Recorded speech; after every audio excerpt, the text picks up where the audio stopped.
you? Ancient alchemy truly is fascinating.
Lady Farina? What's Lady Farina doing here? Hello all. Allow me to explain. As of today, Miss Farina will be supporting our production of The Little Oceanid in the role of artistic consultant. These two over here are the ones that made it possible. They kindly reached out to Miss Farina on our behalf. I'm sure they need no introduction. You bet! That was the trial of the century! You helped bring our director's murderer to justice. We can't thank you enough. Oh, please don't mention it. We're just here to join in on the fun. So, you were saying The Little Oceanid? Yeah, that's the name of our final show. It's an unfinished script left behind by our director. One of her greatest regrets is that she never got to complete it. So, if we can bring it to the stage and make it a successful show, we can all take some solace in that. Wait, but if it's not finished, then... Yeah, we've been battling issues on every front trying to realize this dream. Anyway, let me give you a quick summary of what the story's all about. The protagonist of the story is a young Oceanid who transforms herself into human form, despite the protests of her family. She longed to live just like any other human, and sure enough, she found friendship and even love. Everything seemed perfect. But one day, her true identity was exposed, and her world came crashing down around her. So far, so good. A classic tale. What happened after that? That's one of the issues we've been trying to deal with. Unfortunately, this was as far as the director got with her script. We need a proper ending so we can bring this musical to the stage. But people have different opinions on which direction to take it in. We still haven't decided between a happy ending or a true-to-life tragedy. By true to life, you mean the director's sudden disappearance? Yeah, like they say, truth is stranger than fiction. But then there's the question of whether we really want to use the stage to pass our raw pain onto the audience. Exactly. A lot of the time, people come to watch a show just hoping for some light entertainment. We have to consider their emotional stake in this, not just our own. And one last thing. We're still waiting on confirmation from two of our main actors. The first is Paulo, who plays the protagonist's lover. He's locked himself away to focus on writing an ending for the script, but the deadline's passed and we still haven't heard from him. The other is Villemont, who plays the main antagonist. He took the director's death pretty hard, hasn't set foot in the city since. He did write to us, promising that he'll be there for the final performance, but we haven't seen or heard from him since. So we're not really sure what to make of that. Although, now that we have Miss Farina helping us, maybe we should take the opportunity to get everyone back together. What opportunity? What do you mean? Maybe you're unaware, but your name has always been like a rallying cry for us. Our director was constantly singing your praises. All of us look up to you as a role model. Oh, stop! You're making me all flustered. Although, not in a bad way. I suspect the reason they're dragging their feet is that they have their doubts about whether the show will really go ahead, considering all the issues you've been facing. But one by one, all the obstacles are being removed. Now is the time to rally the troops. Makes sense. Okay, priority number 1, let's check in with Paulo and see where he's at with the ending. He went back to Poisson a few days ago, said that staying in a friend's home might help him to relax and escape the feeling of isolation. I thought the last thing his friend would want right now would be to take visitors, given that Poisson was flooded not too long ago. But I guess it's the opposite. A friend in need and all that. Yeah, maybe you could use some company. Poisson? Nothing. I suppose my presence will be indispensable if we are to restore his faith in the show. So allons-y. To Poisson!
You're back!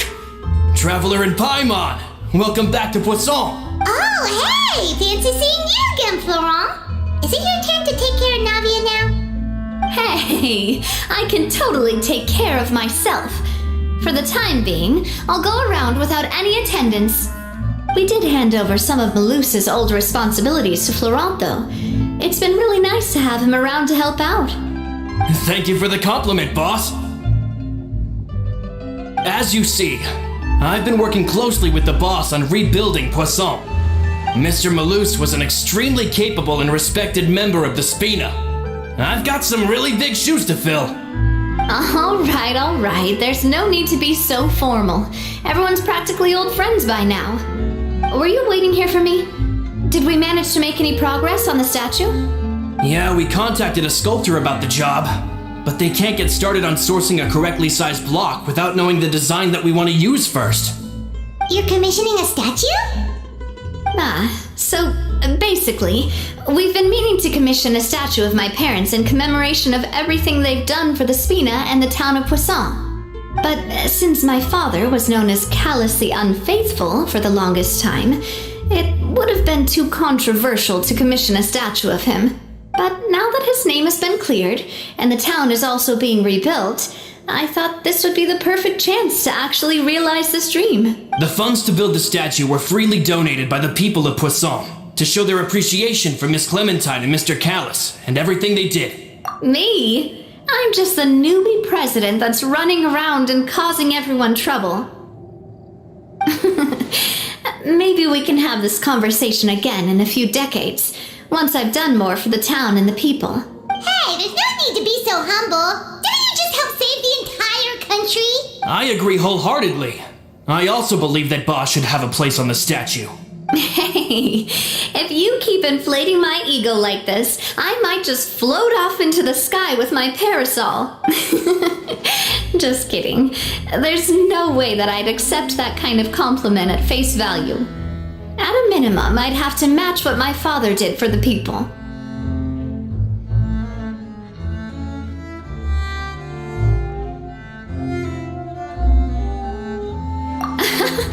Thanks for the vote of confidence. I just don't think I'm ready yet. Anyway, Florent, now it's up to us to confirm the final design, right? Mm-hmm. We can ask the sculptor to start looking for a good block once we've decided on the poses for Miss Clementine and Mr. Callis. But we haven't had any real discussions yet on the possible designs. I feel like I should get a few promising designs first, and then send them over to you to review. There's no need for all that. Let's decide on a design right now. Hey, you! Come over here with me.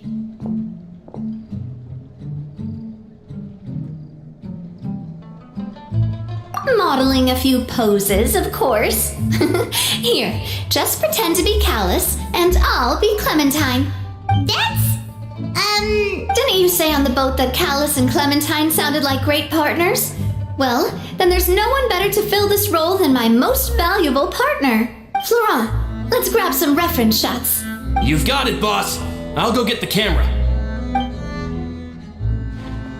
Well, what do you think? Got any ideas? Well, I've actually discussed it a bit with Florent before, but I could never come up with any fresh or original ideas. It's probably because my idea of them is already kind of set in stone. So I want to pick your brain for a bit and see if you can come up with some new and interesting ideas. I'm all good here, boss. Feel free to start posing whenever.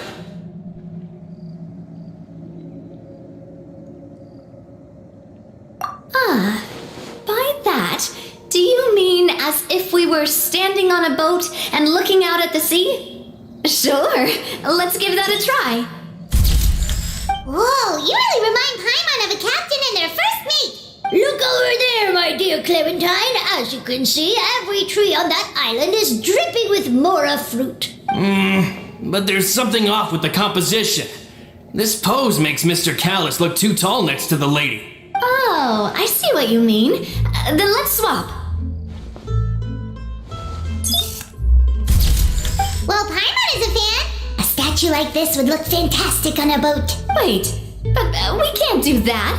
Very few people would see the statue if we were to put it on a boat.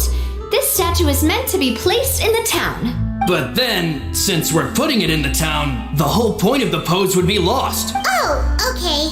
We'll try to think of something else. Imposing, huh? Oh, I've got it. Let's try this. This pose! It makes me recall Spina di Rosula's glorious golden age. But isn't Clementine's pose a bit too bold and heroic? Was she really that kind of person? If we were to stick with this pose, maybe people would wonder if she was actually the real boss behind the scenes. Well, tabloids did indeed speculate as much back in the day, but the Spina pulled a few strings and made both the report and the journalist disappear. Oh, Paimon was just kidding! Please don't make Paimon disappear. What Florent meant was that we asked the journalist to choose a new alias. You're right, though, that this may not accurately represent the image of her in our hearts. Let's try to come up with something else. A happy pose? You mean something like we were laughing together at a funny joke?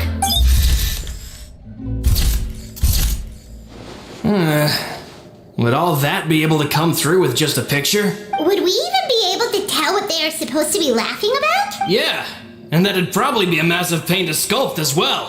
Could one of you try striking a pose like you're talking while the other one laughs?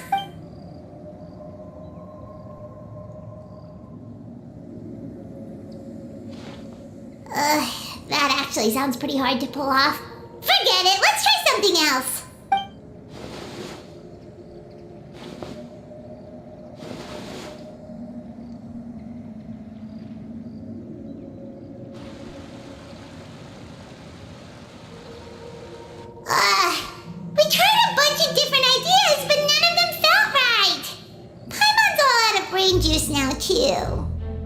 Oh, don't worry. We still got a lot of reference shots out of the session, and each of them can be considered to be a souvenir in their own right. Let's just keep the ideas we tried as backups. Man, if I knew I was going to do a photo shoot with the Traveler, I would have prepared a lot of outfits and props ahead of time. Oh, outfits! That's the errand I forgot back in the city. Do either of you still remember that girl? The girl I went to see with you two. Her name is Adele. Oh, Paimon remembers her. She was the one that we met while investigating Mr. Callus's case, right? Yes, that's exactly who I'm talking about. So, after the case, she was finally willing to talk to me, and she told me that she wanted to join the Spina too. I said that it's fine, but young children are not allowed to join the Spina. She will just have to wait a few years, and then we'll welcome her with open arms. Since she's still a child, though, she thought I was just trying to let her down gently. But how could I get her to believe that I meant what I said? In the end, I came up with an idea. I'd have a Spina uniform made and give it to her as a gift. But I got so busy and distracted in the city that I forgot to pick the uniform up. So I did forget something important after all. Don't worry, boss. I can send someone to pick it up right away. On the matter of the statue, we should still come up with a few more ideas for the design. I'll have to trouble you to source some for me. We could have just done that from the start. Yeah, you're right. They'll have some value as souvenirs at least.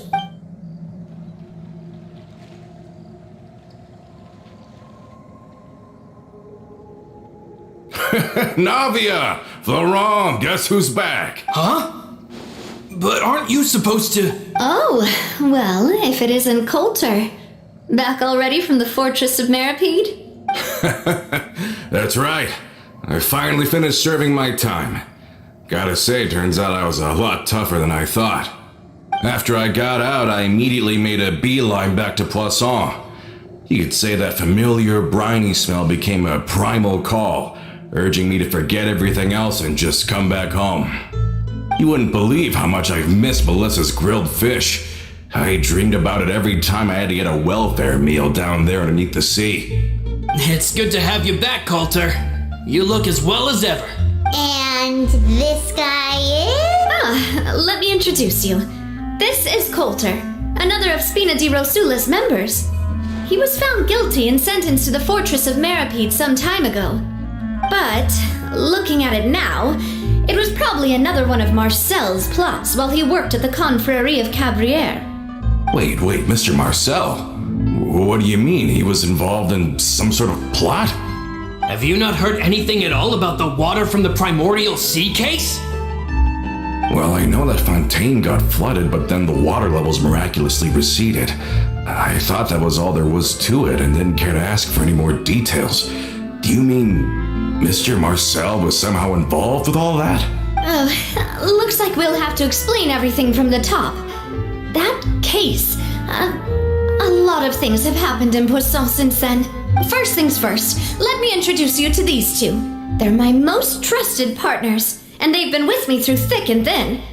Now you could call them Spina di Rosula's VIP helpers. Oh, nice to meet you. I don't recall Navia ever generously complimenting anyone like that before, so you must be pretty amazing to get that from her. Yeah, we are indeed pretty amazing. But we've been cool since before we even met her. Humble again as always, I see. Even when I was totally sincere with my praise. Nice. Spina di Rosula always seems to attract great people. Oh, that reminds me. Where are Malus and Silver? Aren't they always by your side? About that. Coulter, a lot of things happened while you were gone. As you can see, even Poisson isn't quite the same as how it was before you left. They lost their lives, keeping me safe during the flood. What did you say? This isn't some kind of morbid welcome home prank, right? You're just scaring me on purpose because I don't know anything about what's happened. I'm sorry, but it's the truth. They weren't the only people we lost either. Many others, including Melissa, also lost their lives in the disaster. Luce and Melissa, dead. They're just gone? Luce, I was planning to give him a surprise gift once I ran into him again in town. I can't believe it. Hey, keep it together. Malus and Coulter were friends for many years, and even served on many missions together during the early days of the Spina. I can understand how he feels. Let's sit down somewhere, so I can tell you everything that has happened while you were gone. Fair warning, there was a lot. Okay.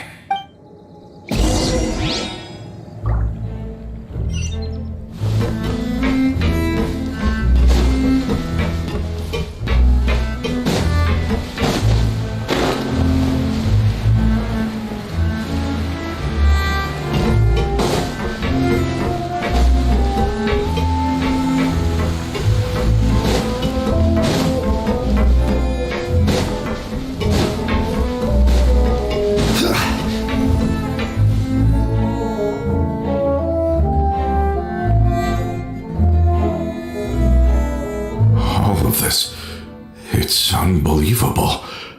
I can't believe that those stories were real.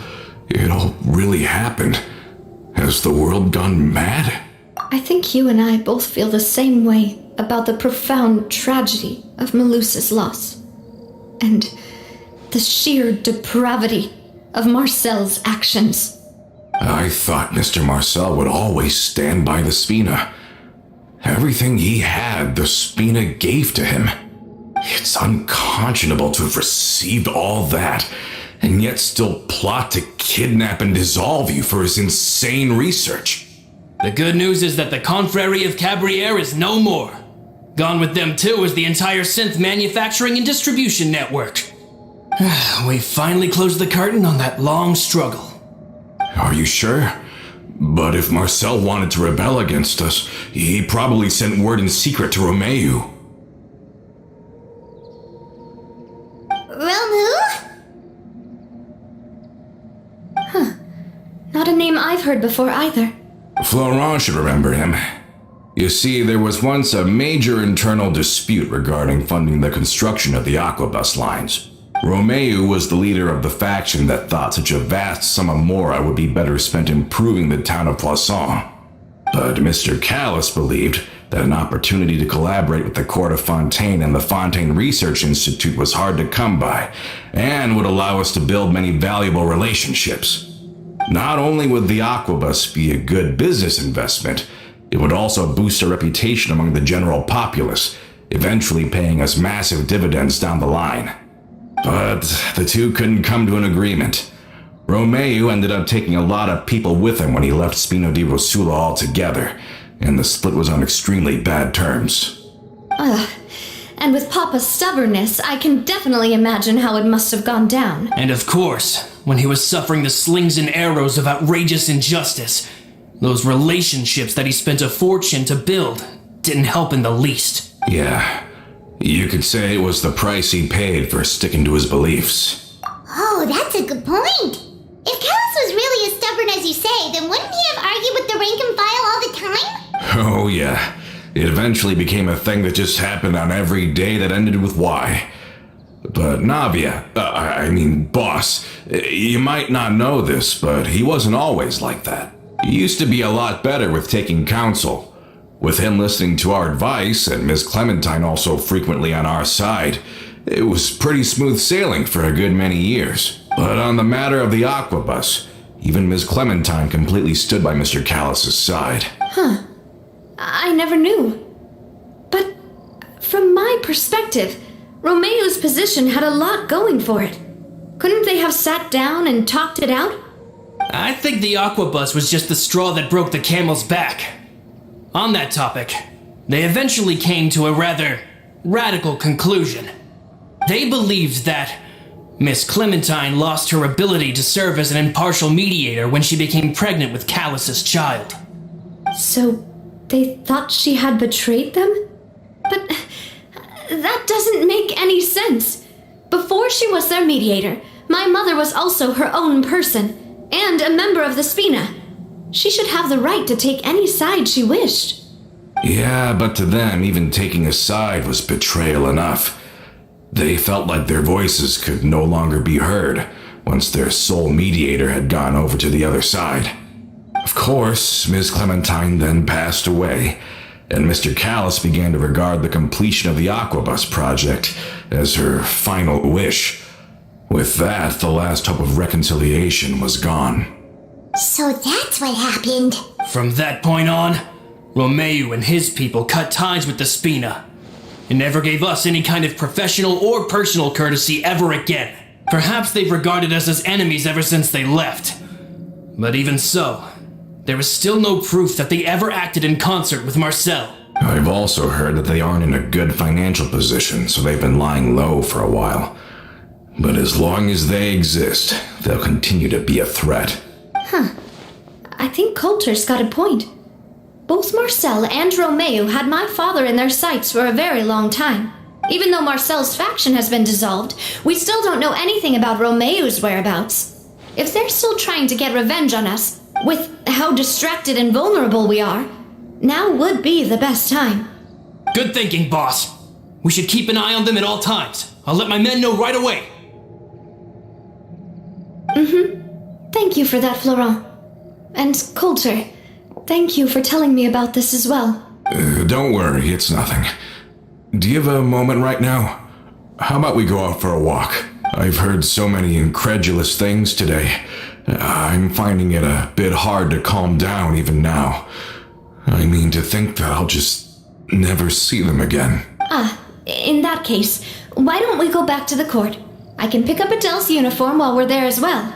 It'll save Laurent's guys a trip. Want to come with me again, you two? You don't mind, do you, Coulter? Of course. That's fine by me. Then let's go! Paimon feels like a lot's hinging on this visit. We really are the best of partners. Come on, let's go.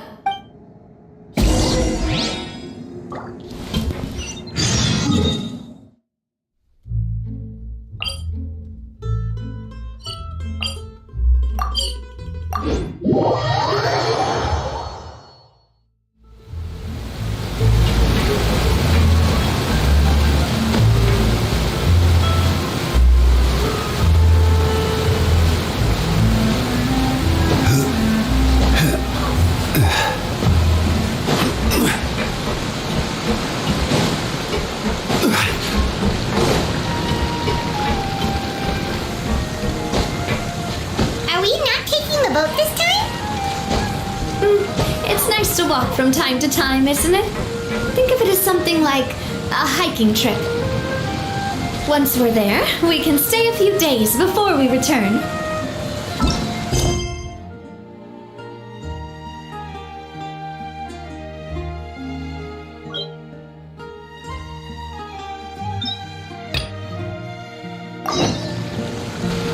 Sounds good. I haven't walked this road in a long time.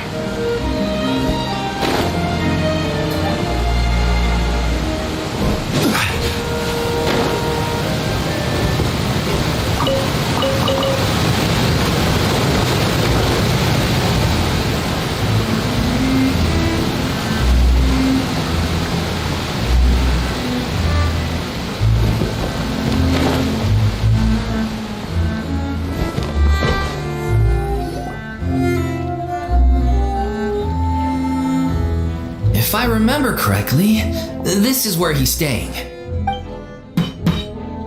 Who is it? It's me. Is the script ready?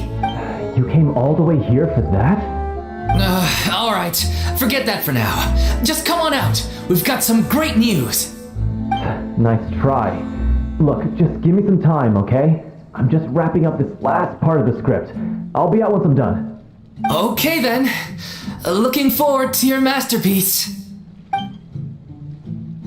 So, as expected, he's missed the deadline. The ending is one of the most important parts of the show.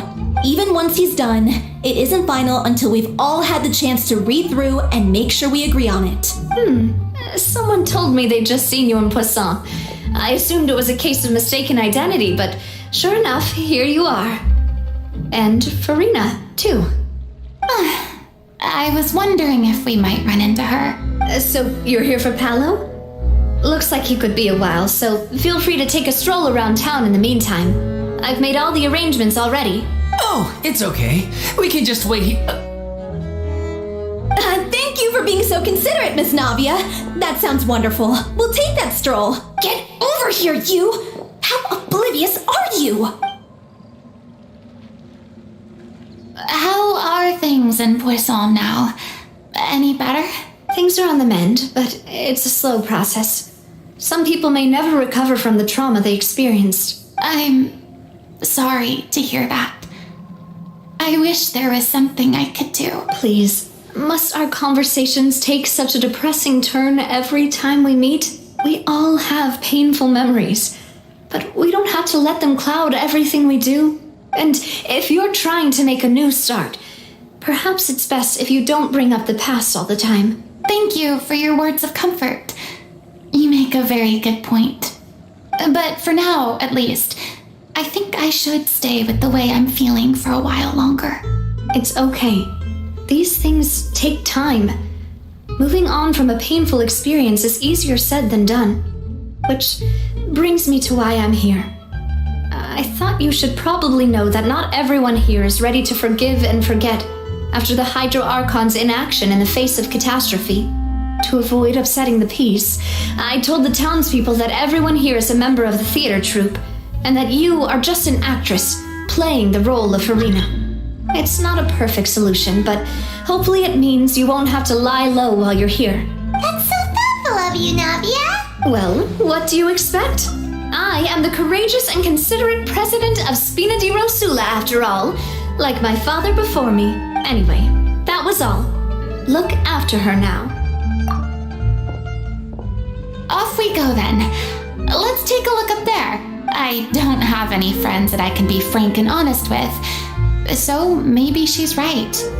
You're the closest thing to friends that I have.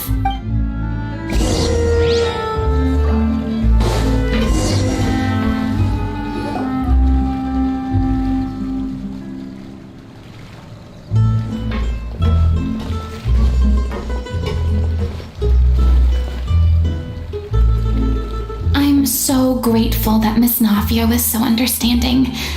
To be perfectly honest, I didn't know if I was ready to meet her. It's always easiest to just run away from your problems. But that never fixes anything.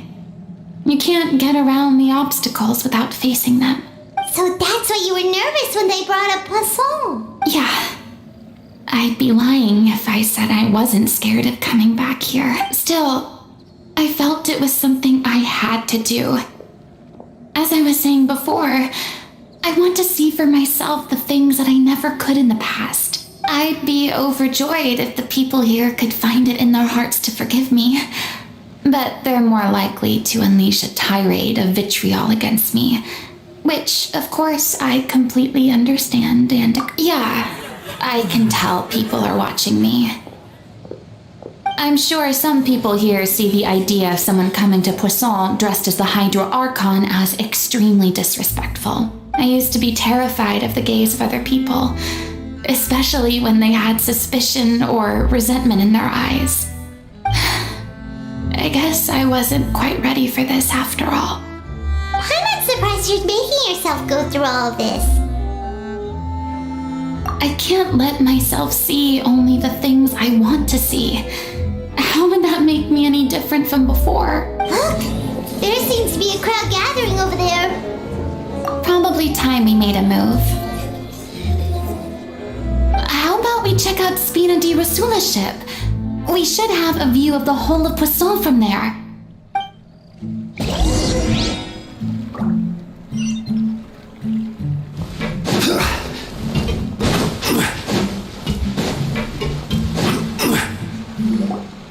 We rented this house from one of the locals to use as a temporary base. I'll come back later and tidy up a bit. After that, it should be all ready for you to stay in tonight. Awesome! Thanks! So, where are we off to now? Well, when I happened to run into you two earlier, I was actually in the middle of distributing some supplies. With this many people staying in Poisson, we have to bring in outside supplies every now and then. I should probably make sure the rest of these provisions get delivered, otherwise people might start to get antsy. Okay, we'll come with. There are all sorts of rumors about your organization floating around out there. Paimon's not sure if she could even take a wild guess as to what's true and what's not. But now that we finally have the chance to see a day in the life of the house, we can take a good look at how you operate. Well, you're more than welcome to come along. Just follow me.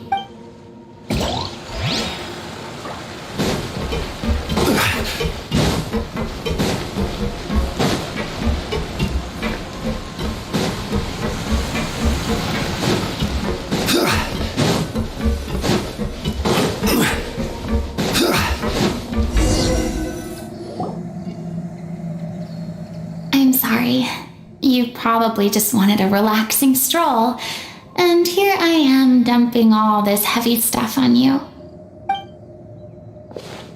We don't mind. It's actually refreshing to see a different side of you. Great.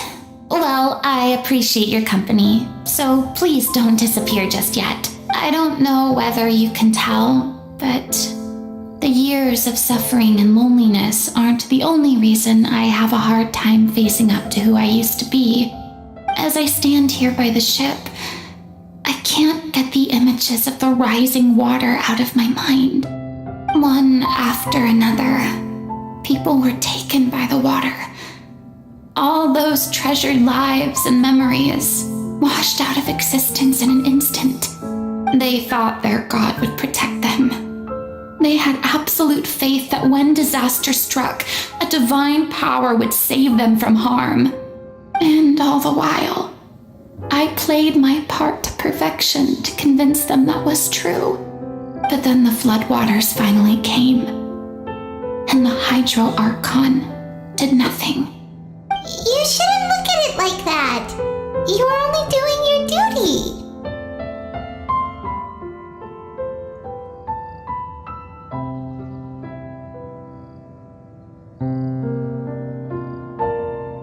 I've had to go through so many moments like that for the sake of protecting the truth. As time went on, it got harder and harder to bear, and I became more lonely and isolated. Eventually, I realized I had nothing left except the truth. I became terrified of completely failing in my task, and was haunted by the thought of being left all alone, weeping on my throne. Fortunately, we were able to avoid the worst-case scenario thanks to the help of heroic individuals such as yourselves. Everyone rose to their responsibilities, and I finally regained my freedom. But on some level, freedom also means no longer being needed. I have no further use to people. I would have never imagined you'd see it that way.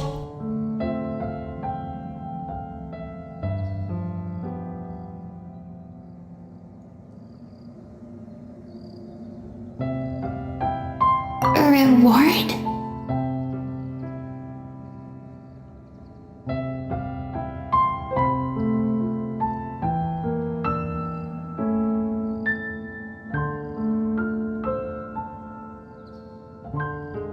I guess so. And back then, I didn't even dare to dream about having someone to confide in. I was scared of someone recognizing me for who I truly was, and exposing the secret I swore to protect. Believe in the Farina you see on stage. She is the one you can trust. I had to keep all my feelings, all my curiosity about life to myself. No one could be allowed to know. That's what I really meant when I said I'm no good at maintaining relationships. So that's where you were coming from.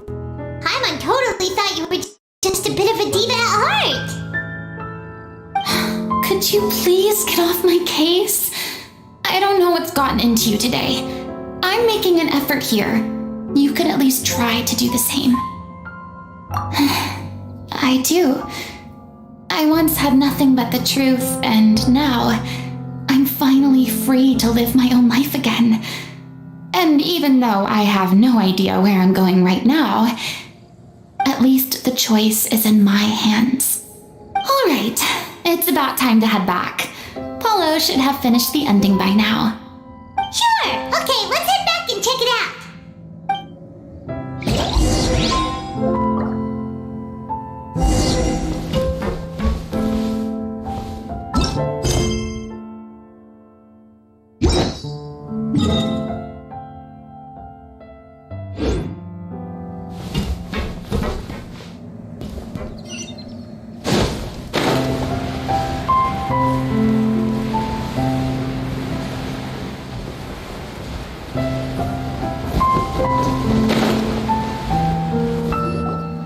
Didn't you say you needed to watch what you eat? You're supposed to be cutting down on fried foods, not wolfing down copious quantities of fish and chips, you know? Come on. It's not every day we get to dine at Spina di Rosula's expense. Can you believe how generous she is? I'm not about to pass on free food. Anyway, my character doesn't need to be slim and good-looking. That's your job. Are you kidding me right now? It's not your character's health I'm worried about, it's yours. I've spent my whole life battling the effects of ill health, and it kills me to watch you willingly ruin yours by filling yourself up with junk all the time. Oh no, looks like they're arguing again. We're back! Could you maybe put your differences aside for a moment? You're back. We've been enjoying Spina di Rosula's VIP treatment in your stead. Paulo's nearly done. We shouldn't have to wait too much longer. Great! So you were discussing your characters, right? We heard she's playing the Oceanid who turns into a human girl. What about you? Me? I'm an Oceanid too. He was originally supposed to take the form of a crane, but he outgrew that role. Well, the costume at least. So now he's playing the boar instead.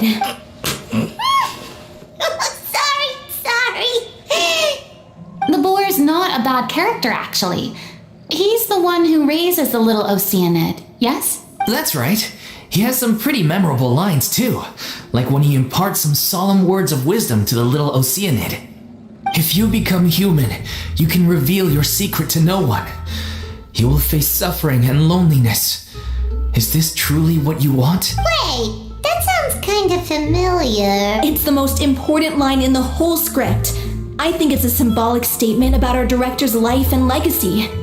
She kept quiet about all the trials and tribulations she faced in running our troupe, allowing us to devote ourselves fully to performing. It was only after she was gone that we realized how tough her job really was. You mentioned earlier that the troupe was like your home. Yeah.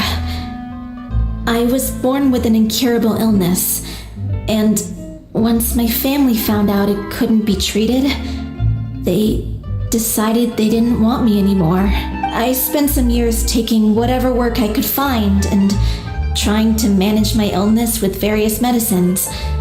But whenever I had a bad flare-up, I'd be lying in an alleyway for days at a time. It was like that until the director found me one day. She told me I had a great voice and asked if I was interested in studying singing from her. I said yes. She took me under her wing, taught me to both sing and act, helped me find Mora for my meds, took care of me when my condition decided to flare up. I know it was all a huge burden on her. She sounds like a really incredible person. She really was. She gave everything she had to her troupe and the people in it. All of us were so proud to call her our director. I was a lost child too when she found me. As the child of a murderer, my parents weren't around when I was little, so I got sent to an orphanage. The other kids were always picking fights with me. They'd say things like, "Come on, you must be pretty tough if you're the son of a murderer." It was just to taunt me though. I was an easy target, and they knew it. One day, I got beaten up so bad that I just couldn't take it anymore, so I ran away. I lost all faith in humanity by that point. Thought the whole world was out to get me. I guess. Fortunately, the next person you ran into was the director. Yeah, for the first time in my life, I was somewhere I felt safe. And I promised myself I'd stay here until the day the group parted ways. The day you hoped would never come. How times change. Oh, you're finally done? Get your butt over here. There's someone I need to introduce you to. This is our new artistic consultant, Miss Farina. Farina? The Farina? Oh my god, how did you manage to wrangle that? Please, the honor is all mine. I was profoundly moved to hear about your troupe and your wonderful director. I just wanted to do something to help. Same here. Even so, this is just... Oh, wow. I'm sorry. I'll try to calm down. Now, where was I? Ah, yes, the script, of course. Let me give you a rundown of how the story unfolds in my version of the script. I'm sure you're already familiar with the beginning of the story. A little Oceanid decides she wants to become a human against the wishes of her family. She finds love and friendship in the bustling city. But then, disaster strikes. The people start to notice that all the fresh water in the surrounding area is slowly disappearing. The soil is becoming arid, plants and flowers are withering, and the people begin to panic. The little Oceanid, Cleo, and her lover decide to do something about it and investigate the truth of the matter together. In the end, they discover that all the waste and pollution created by humans over the years has caused the fresh water to flee the land, as if driven by a consciousness of its own. Consciousness? You mean the water is sentient? Water as a conscious entity. There's actually quite a few stories that explore this theme. Since the little Oceanid is a water spirit, she immediately understands how the water is feeling. She then tells her lover about her true identity, as well as the truth behind the crisis. Her lover accepts her for who she is, and works with her to find a way to bring the water back. However, unbeknownst to them, there were some people eavesdropping when she revealed her secret. The little Oceanid is accused of being directly responsible for driving the water away, and faces the greatest dilemma of her life. And then? In the end, she makes the brave decision to sacrifice herself to save her lover, and the rest of humanity. Huh? But didn't they all treat Cleo like a villain? Why would she want to save them after that? Well, she mainly wanted to save her lover, plus everyone who'd stood up for her. Through her love for her human partner, she was able to find an even greater love, one that extended to all of humanity. Surely the biggest strength of Cleo's character. There's actually something else that bothers me. You know the protagonist is supposed to represent the director, right? And she never had the chance to become a hero in our world. If we're serious about dedicating this show to her memory, we should make the ending as true to life as possible. What about if the little Oceanid is hounded to death by people who hate her, her lover makes sure her secret never gets out, and humanity continues down the path to extinction? That sounds like too cruel of an ending to me, and perhaps a little irresponsible to present to the audience. That ending would be a perfect mirror to Director O'Reilly's death, both arbitrary and meaningless. On the day when she went missing, Director O'Reilly had instructed us all, somewhat out of the blue, to leave the Court of Fontaine and wait for her outside the city. We waited and waited at the rendezvous point, but she never came. By the time we returned to the city, she disappeared without a trace. We looked for her. The Gardamex looked for her, but she was nowhere to be found. Increasingly, all the signs seemed to point to her being the latest victim in the serial disappearances case. The director was the kindest soul in the world, yet she was senselessly sacrificed for the sake of a so-called experiment by someone who had nothing to do with her at all. But doesn't the way she suddenly told you to leave the city suggest that maybe she had some sense of what was about to happen? It almost seems as if she was moving you to safety. I've been trying to follow up on that ever since, but all my efforts so far have turned up nothing. Filipino might know something, but he won't open up to me. Villemont? The one who's playing the role of the villain?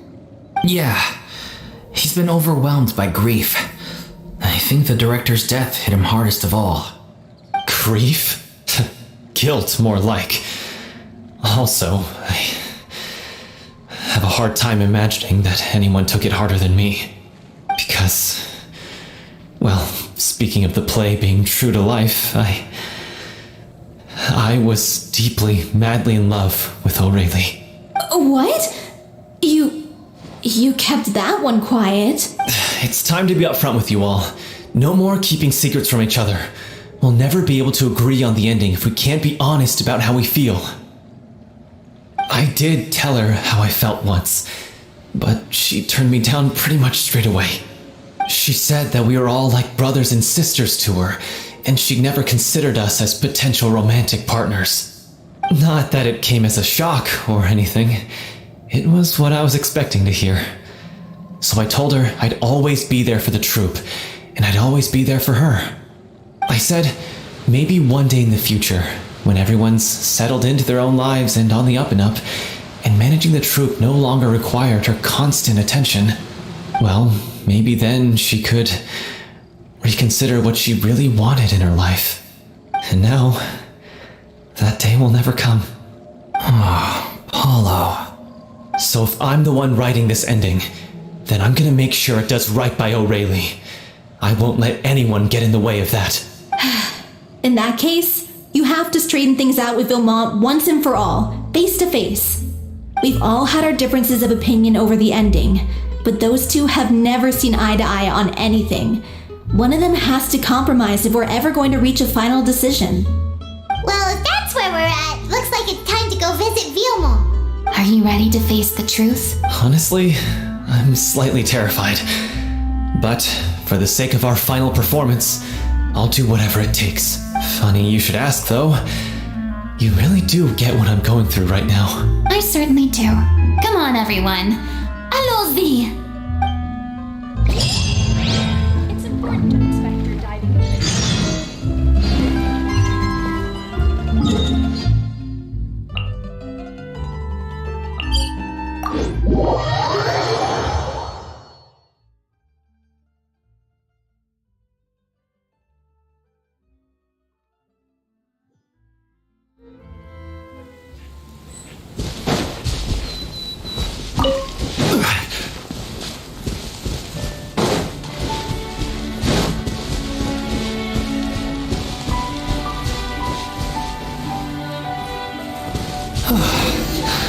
This is tough going. Delphi, are you sure you can manage in your condition? I could ask you the same question. Try to keep up.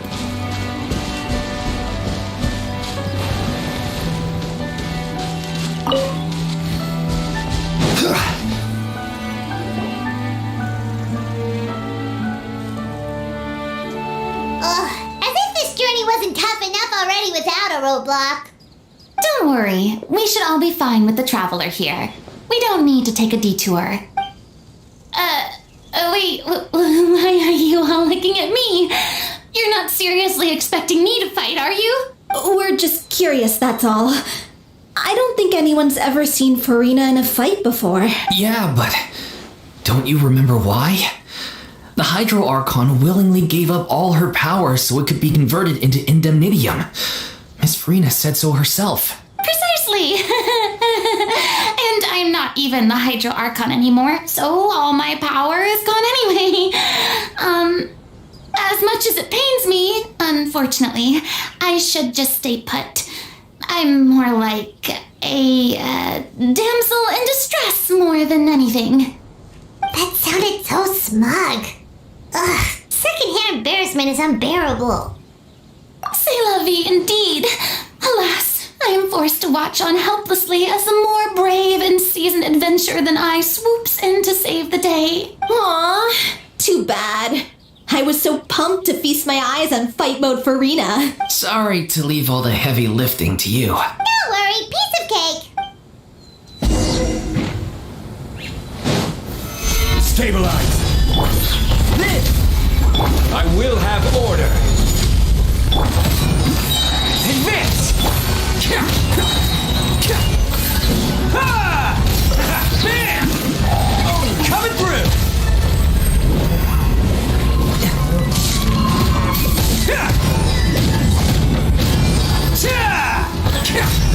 Bravo! Good show! You certainly live up to your reputation. Yeah, thank you. Anyway, the path is cleared now, so onwards and upwards. Attaboy!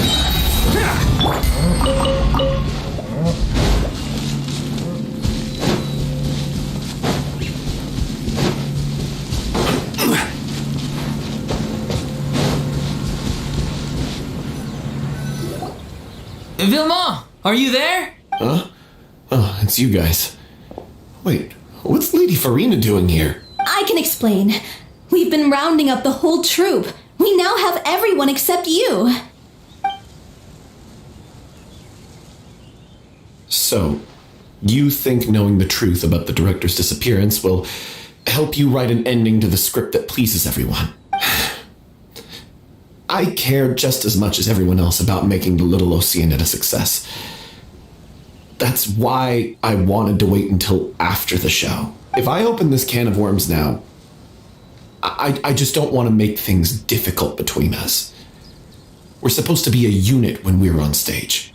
Vilmont, avoiding the truth will not help anyone. Unless you mean to suggest that Aurelie's death had something to do with you. I don't want to talk about it. Listen, Vilmont. I used to think that my love for Aurelie was a point of shame. I never brought it up to anyone. But now, I've made up my mind to put it all on the table. I'm prepared to face everything, to sacrifice everything for the sake of the show. The Little Oceanid cannot be complete unless we do justice to Aurelie on an emotional level. This is why people think of you as not being the smart one. As you all know already, the troupe was kept afloat not from ticket sales, but donations from the audience. Of course, that was nowhere near enough. We took on side jobs when we weren't performing, but even then, the troupe's financial situation was pretty dire. So, anyway, one day after a show, a merchant came to me and offered us a huge sponsorship. In return, we just had to provide the audience with their drinks during performances. It seemed like a win-win, so I said yes to it on the spot without consulting the director. It was only when the merchant came to deliver the goods that I realized the drink in question was synth. Isn't that the drink peddled by the culprit behind the serial disappearances case? I freaked out when I saw the boxes, and I told the director everything right away. She was completely shocked as well, but she didn't reprimand me for making the decision without consulting her. Instead, she contacted the merchant and stated that the troupe could not agree to this collaboration. The merchant was furious, berated us for going back on our word, and threatened to sue us for damages. The amount was astronomical. There was no way we'd be able to pay. And then? I was going to sort it on my own, but the director stopped me. She said that this was an issue for the whole troupe and it wasn't my fault. But things only got worse from there. The synth merchant just wouldn't let up, and then suddenly the director told us all to leave the city one day. I knew then that things must have reached a boiling point. I admit this whole thing was my mistake. I didn't dare to tell any of you the truth back then, and after the director disappeared, I was even more afraid to say anything.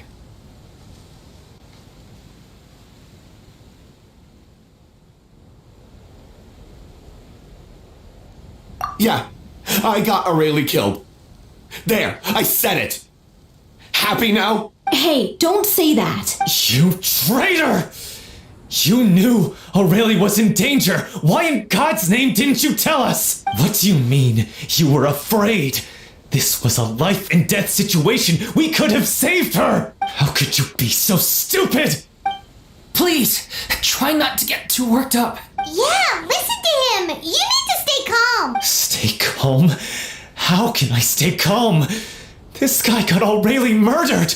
She was the love of my life! And he has the gall to try and high-road us, claiming that he kept his mouth shut for the sake of the show! How about taking some responsibility for what he's done? All I can say is I'm sorry. Truly. I wanted to apologize to everyone in the troupe, but that won't bring back the director. What good is my apology now? I'm just a coward who made an awful, terrible mistake that I can never take back. Beat me up if you want. Kill me if you prefer. It's what I deserve in my life. So I can meet the director and apologize to her in person. Get out of my sight! Go! Get lost! I don't ever want to see your face again! That's enough! You've screamed and shouted at each other for long enough. Now pipe down, both of you! Can you stop conflating the show on stage with your real-life relationships in the troupe? You keep saying that you want to use this final performance to pay tribute to your director and celebrate her life. How can you do that if you're just using it as an excuse to vent your own emotions? You're right. I'm sorry. On stage, the lead role is the focal point of the audience's attention. And you're all used to seeing the director as the heart of the troupe. But in her own life, her greatest desire wasn't to be the center of attention.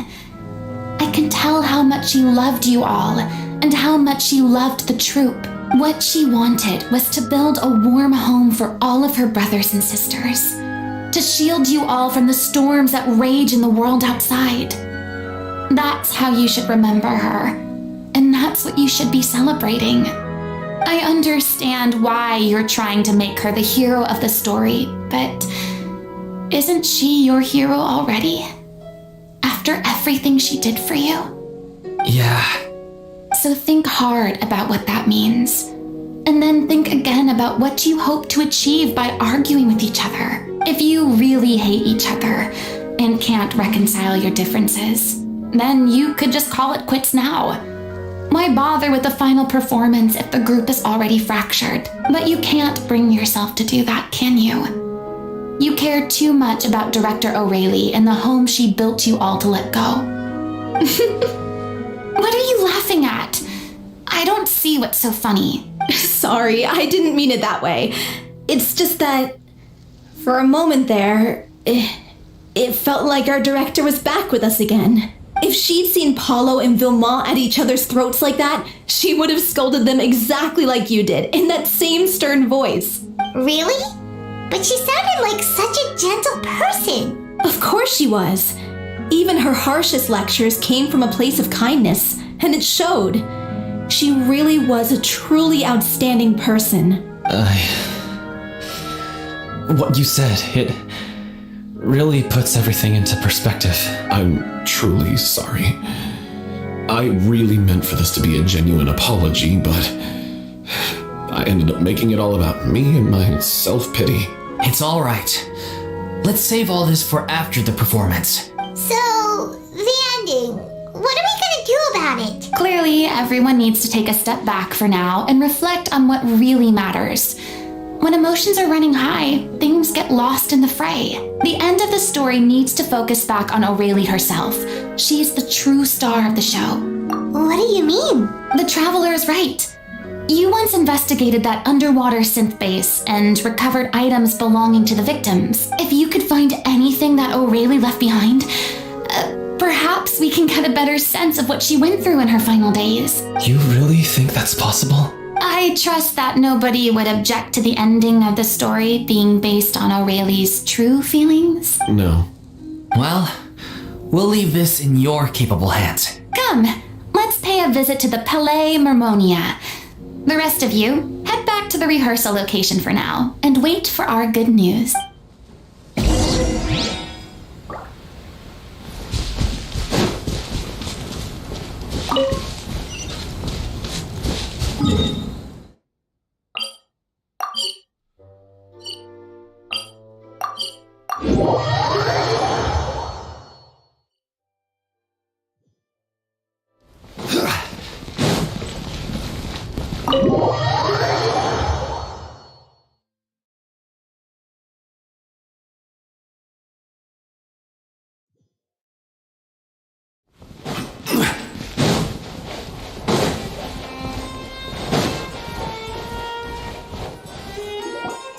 You want to review some recovered items connected to victims of the serial disappearances case? But, that case has been closed for quite a while now. Still, since you were the ones who discovered and submitted the evidence in the first place, you don't actually have to submit an application. Okay, please hold on. I'll have someone dig them out.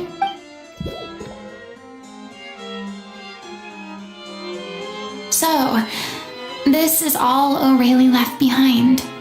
Just whatever she was carrying on her person and this tattered old notebook.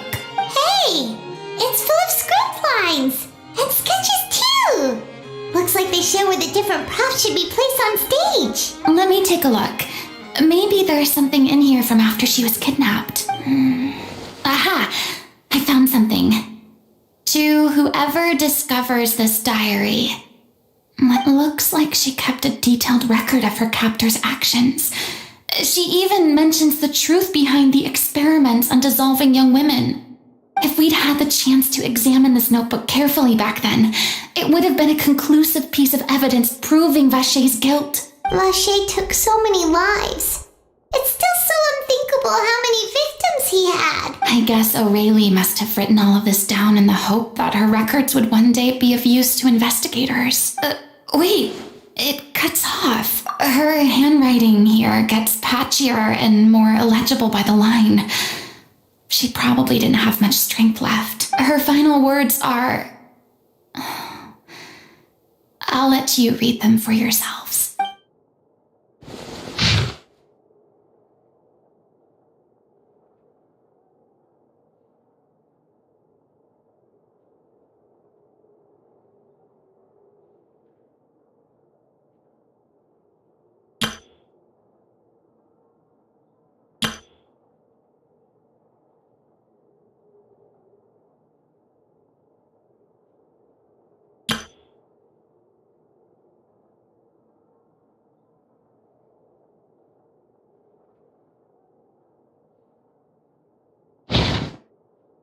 She was so terrified. She may have been a mighty hero in the eyes of her troop, but at the end of the day, she was only human. I can't bear to think how painful and lonely her final days must have been. Wait. This part on the last page sounds strangely familiar.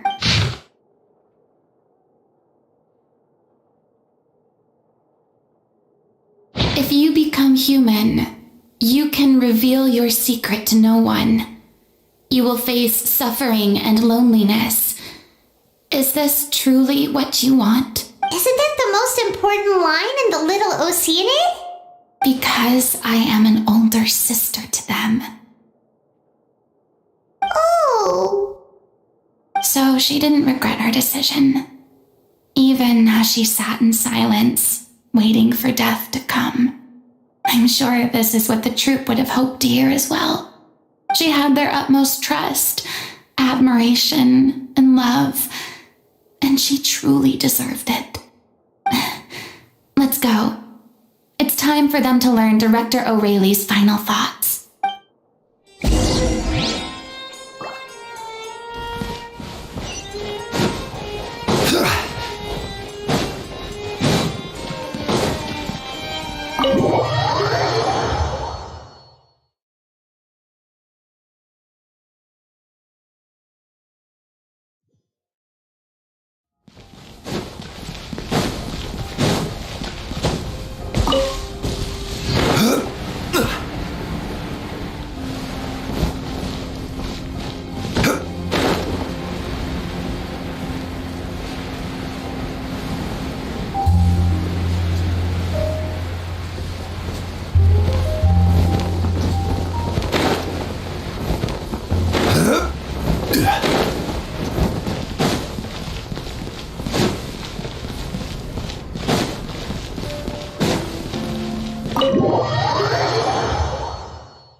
She deserves a hero's farewell.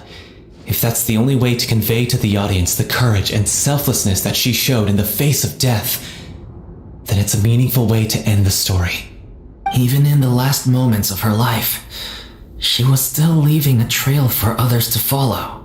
She did her best to protect as many people as possible, even if it meant sacrificing herself. We know what choice our little Oceanid would have made now. I don't think any more discussion is necessary. Well, Vilmont, if we put the past aside for now, do you think you can bring yourself to go ahead with the show? I will channel all my regret and put it into my performance to make this a show worthy of our director. I won't ask for your forgiveness, and you don't need to worry about my feelings. This final farewell show should be about Director O'Reilly and her alone. Then it seems like we've reached a consensus. I have a feeling that this will turn out to be the most mesmerizing performance of your lives. Really? How can you be so sure when you've never even seen them perform before? Don't underestimate my experience. After watching a countless number of musicals, I've learned one important thing. If you want to move the audience with your music, you must fully commit and immerse yourself in your role, pouring all your emotion into your performance. And aren't human emotions love, hate, regret, and hope just the most mesmerizing things in this world? I don't believe anybody could be more committed to bringing this story to life on the stage than they are now. Thank you for the vote of confidence, Miss Farina. And thank you for supporting us through all this. Then, let's not delay things any longer. We need to discuss the details of the ending and get it nailed down once and for all. Actually, before that, I'd like to make a proposal. During the curtain call, please allow me to use the director's name instead of my own. Huh? But then... After all, this role was originally meant to be played by the director. I'm just filling in for her. Besides, a role commemorating her life should be associated with her name. Well, if you're sure you're okay with that, I have no objection to it. Now we're talking like a serious acting troupe. All right, I'll leave you to fine-tune your musical while I go and procure a stage. Procure a stage? Oh, it's okay. Our usual place doesn't need a reservation. That place? Oh, don't be silly. For an extraordinary show, we need an extraordinary stage. By which I, of course, mean the Opera Epiclese. Whoa, wait, what? No. That's never going to work. It's far too fancy for the likes of us. What are you afraid of? Surely you don't think that O'Reilly's story is unworthy of the grandest stage in Fontaine. No, that's not what I meant. It is supposed to be your grand finale, right?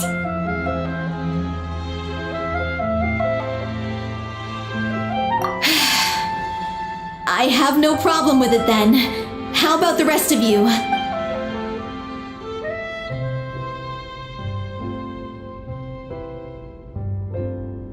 I'll take your silence as a yes.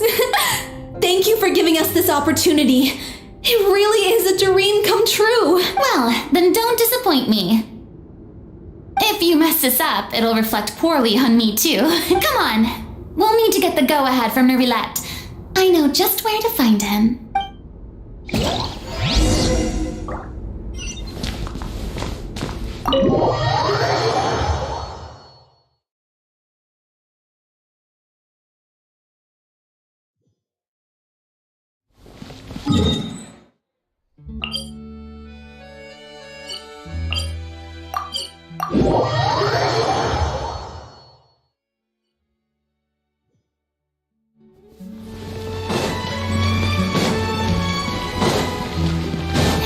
Look at that! Looks like I guessed right.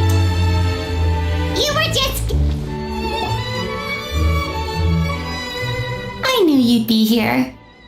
I'm here merely for a short break. It has been a while, Miss Farina. And you too, Traveler and Paimon. What might I assist you with today? I would like to book the Opera Epiclese for an event. You see... I understand. The process for booking the Opera Epiclese is complex and can be somewhat cumbersome. But given that the request is coming from the three of you, I see no reason to make things unduly difficult. The story of the Little Oceanid is most fascinating. I'm looking forward to seeing it performed on stage. I will say, however, that I am surprised to see your passion for the performing arts rekindled after all that has happened. What do you mean?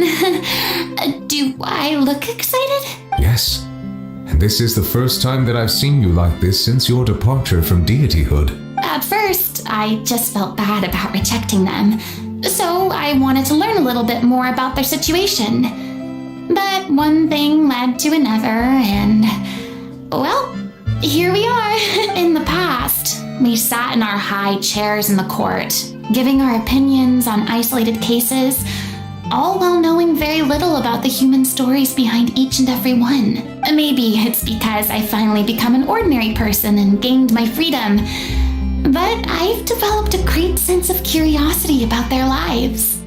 I am truly delighted to see you find a new lease on life. Now that you've regained some confidence, have you had any thoughts regarding a return to the stage? Why would you suddenly ask a question like that? Well, if the Little Oceanid turns out to be a great success, it will no doubt become a classic. Many theater companies are certain to add it to their repertoire. The experiences and decisions of the protagonist Cleo are all modeled after your own. Naturally, this makes you eminently suited to playing the leading role. It would truly be a shame if you did not take this opportunity to allow audiences to enjoy your outstanding acting talents once more. Haven't I already made myself clear? I won't act or perform in any role ever again. No exceptions. Nor do I think it is any great shame. There is no lack of fine actors or inspirational stories, either on or off the stage. This experience is a case in point. I feel like I've learned a lot, and it has already been well worth the price of admission. I must admit, though, I'm a little envious. They're quite fortunate to be able to bid farewell to their past in such a magnificent manner. I see. Well, I'm glad to learn that you have found a role to play that you enjoy, be it on the stage or not. I sincerely hope the show will serve as the grandest of finales. I will have my staff book the date and mail the relevant paperwork to the troupe once the details are confirmed. Thanks, Nervalect. You are very welcome.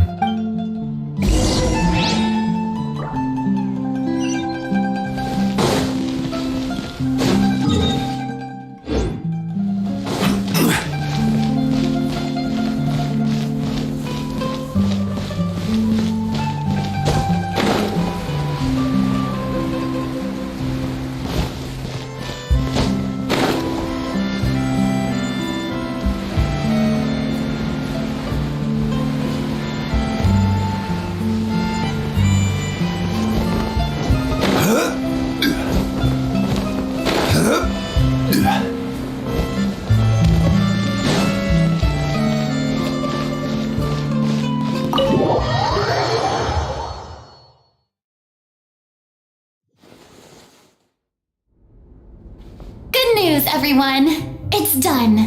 The Opera Epiclese is booked. Thanks to my eloquent and impassioned speech, Monsieur Nervalect was moved to provide us with a fitting stage for this special performance. We've had to fight every step of the way for this opportunity, but we now have all of the ingredients necessary to stage a truly spectacular performance.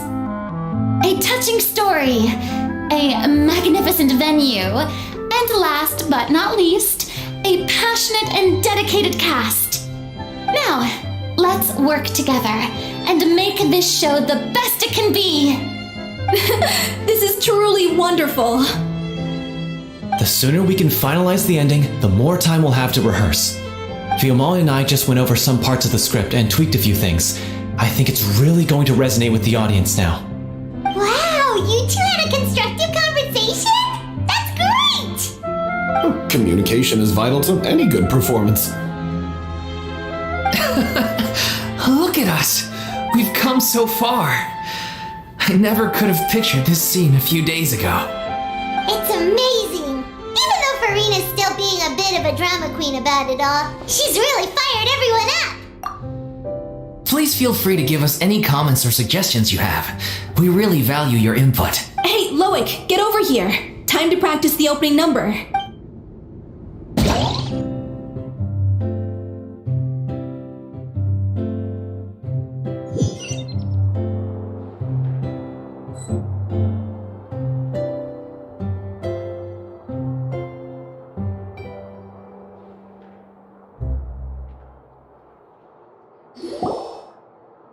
Cursed Cleo.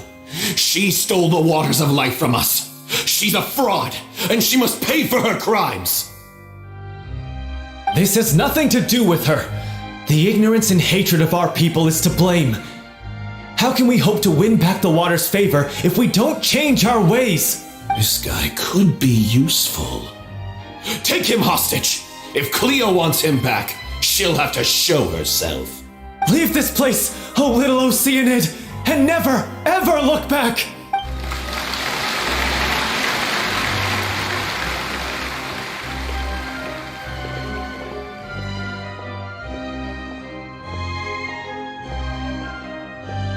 Everyone's really throwing themselves into their roles. I haven't seen such a fine performance in a long time. If only... What should we do? It's almost time for her to take the stage! Why does it have to be now? Hey, what's going on? You're due on stage any second now. Oh no, not again. But why? What about your new meds? Did they stop working? They've been getting less and less effective over time. I've had to keep increasing my dose. What? I thought they'd cure it. So they were only managing your symptoms? I figured whatever it took to get me through this final performance. How could you do this to yourself? And after that lecture you gave me about not looking after my health. I'm sorry. I've let everyone down. You... This is a conversation for another time. How can the show go on without its star performer? Miss Farina, I'd like to make a request of you. Say no more. If you're sick, you need to rest. I know what you're going to ask. Loic, your character has no more scenes, correct? Yeah. I think my scenes are all done. Although, I do have one more line, but I guess another guy in the troupe with a similar voice register could take it. Why? Please take Delphi back to her place to rest. I'll sing the finale. From the sublime to the ridiculous. After all that, everything's come full circle. Thank you, Miss Farina. I'm so sorry to put you in this position after everything you said. Never mind. What's done is done. It's really my own fault for getting in too deep. No one likes regrets. Myself included. Leave it to me. I've watched you rehearse so many times that I've learned Cleo's part by heart. I do not doubt your acting skills, but please allow me to ask just one more question. After all, this show is dedicated to the life and legacy of our director. What, in your opinion, is the reason Cleo shines so brightly?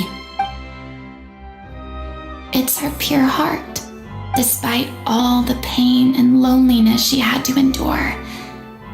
She never once stopped believing in the beauty in this world. Well said. I leave Director O'Reilly in your hands.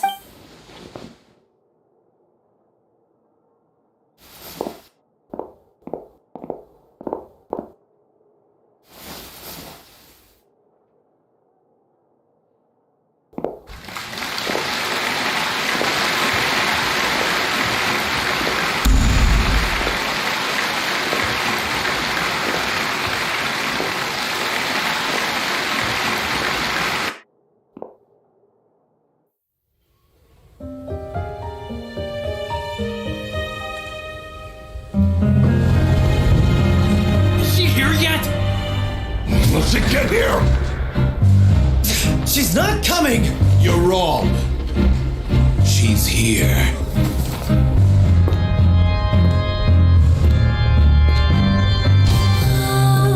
Si je pouvais vivre dans l'eau, le serait-il plus beau? Pardonneras-tu aux chères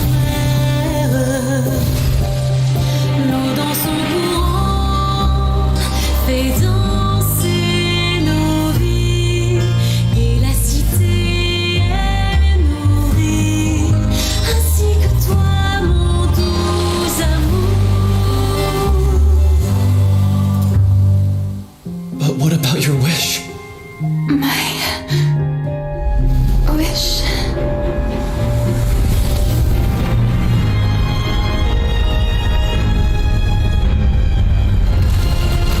If you become human, you can reveal your secret to no one. You will face suffering and loneliness. Is this truly what you want? Le grand amour ne suffit pas, seul un adieu fleurira. C'est notre histoire de vie, douce et amour. Je suis seule et toujours là, avant le monde et sa beauté. Et ça ne changera jamais,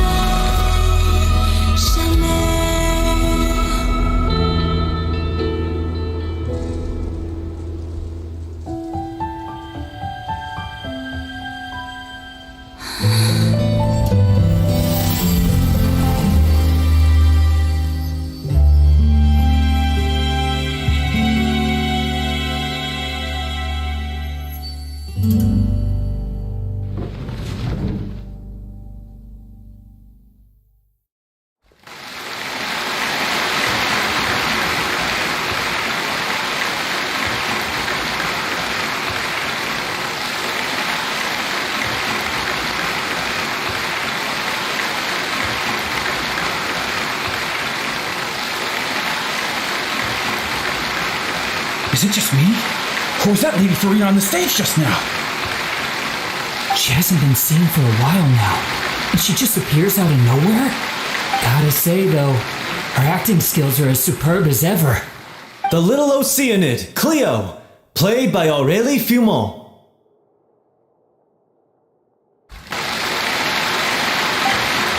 Wait, that's not her name. What's going on? I don't know, maybe it's just a doppelganger. I've spent a lot of time out of the spotlight, and they didn't use my name during the curtain call either.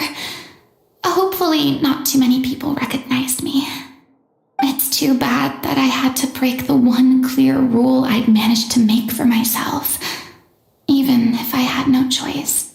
Still, I have to admit that, despite everything, it felt good to be back on the stage again. Finally, we would like to give a special thanks to our artistic consultant and event coordinator, Miss Farina. Hey, that's not what we agreed on! Oh, so it was Farina after all. She's back! Honestly, what is he doing? He should have run that by me first. All right, calm down, don't be mad. This was a group decision. We just didn't want your contributions to go unacknowledged. After all, it's been the rule in Fontaine since ancient times that everyone's work, visible or invisible, is equally deserving of recognition. Yes, I know the rule, but it should still be applied on a case-by-case basis. I wasn't ready for this yet.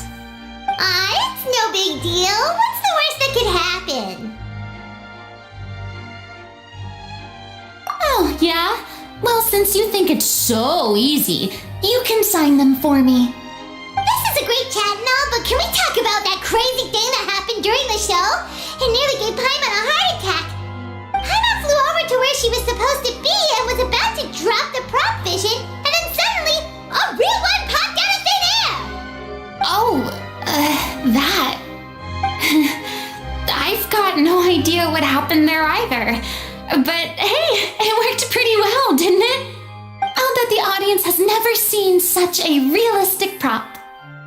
Wait, what about Dolphy? I wonder how she's doing. Let's go check on her as soon as we finish clearing the stage. Yes. Plus, she'll definitely want to hear how the end of the show went. If nothing else, we can safely say that we accomplished what we set out to do.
You're back. She's doing okay. Her condition stabilized after taking some of her original medication. From experience, though, I'd say she still needs a few more days of rest. How did the performance go? Was it a success? Did the audience like it? You'll be glad to know it was fantastic! Also, you're not gonna believe what happened while Farina was on the stage! You'll probably be able to read all about it in the Steambird first thing tomorrow morning! That's wonderful. I'm so sorry I failed to see it through to the end. I guess I was wrong to try and tough it out to begin with.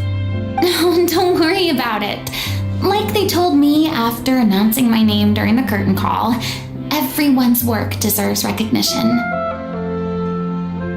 Even though you couldn't see it through to the final scene, the audience was very impressed by your performance.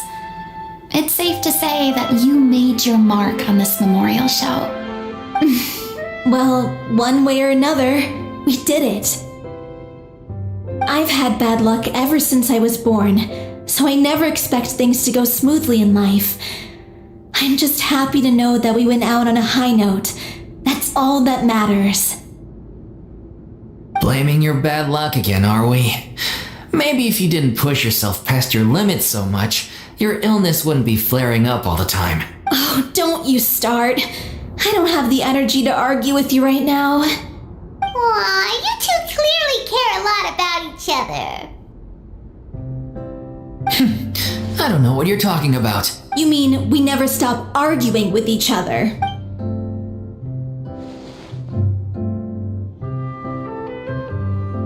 So, any plans for the next step? After the brilliant performance you put on, the reputation of your troupe is sure to spread through Fontaine like wildfire. You won't have to disband if you don't want to. You could capitalize on the rave reviews and license out the Little Oceanate to the bigger theater troupes out there.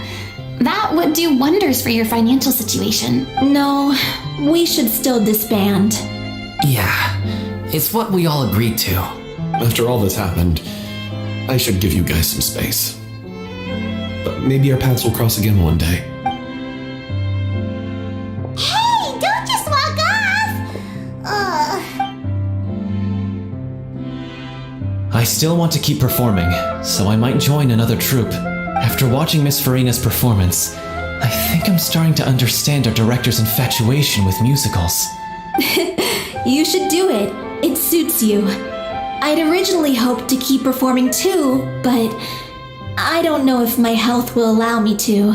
Oh, so now you finally got your priorities in order. I guess I'll hold off until you've properly recovered as well. What about you, Miss Farina? Any future plans? Well, frankly, I think a return to obscurity is no longer an option for me.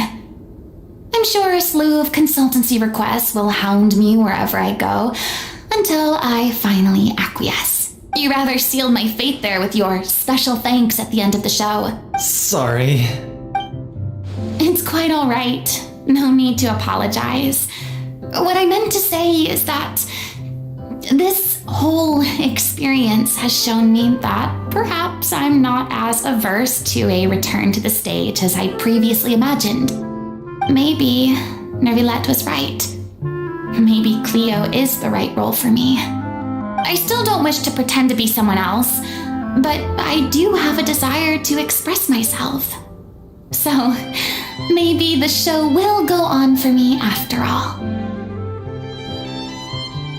Yeah, there was once a time when I was an actress in a masquerade, seeking only to hide the truth.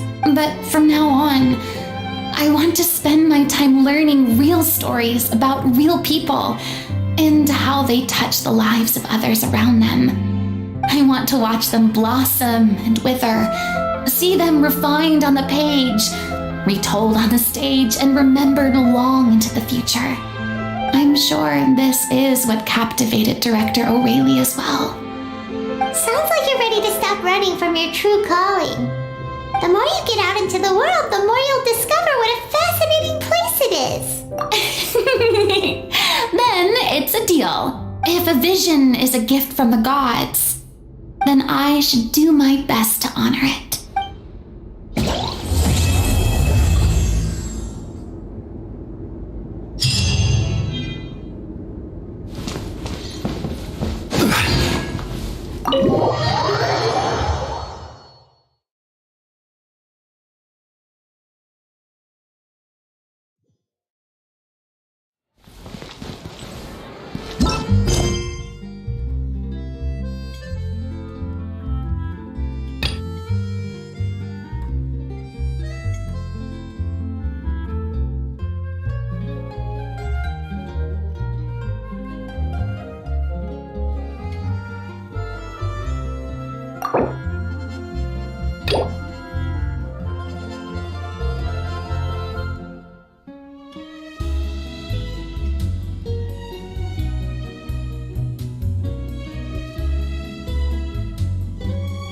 Boat-san.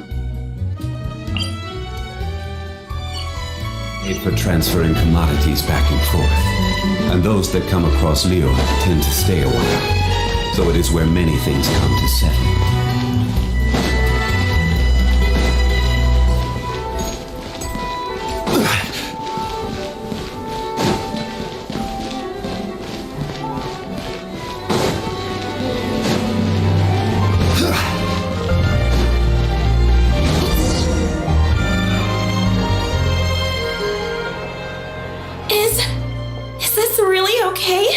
I told you I could do it using the leftover funds from the original deposit.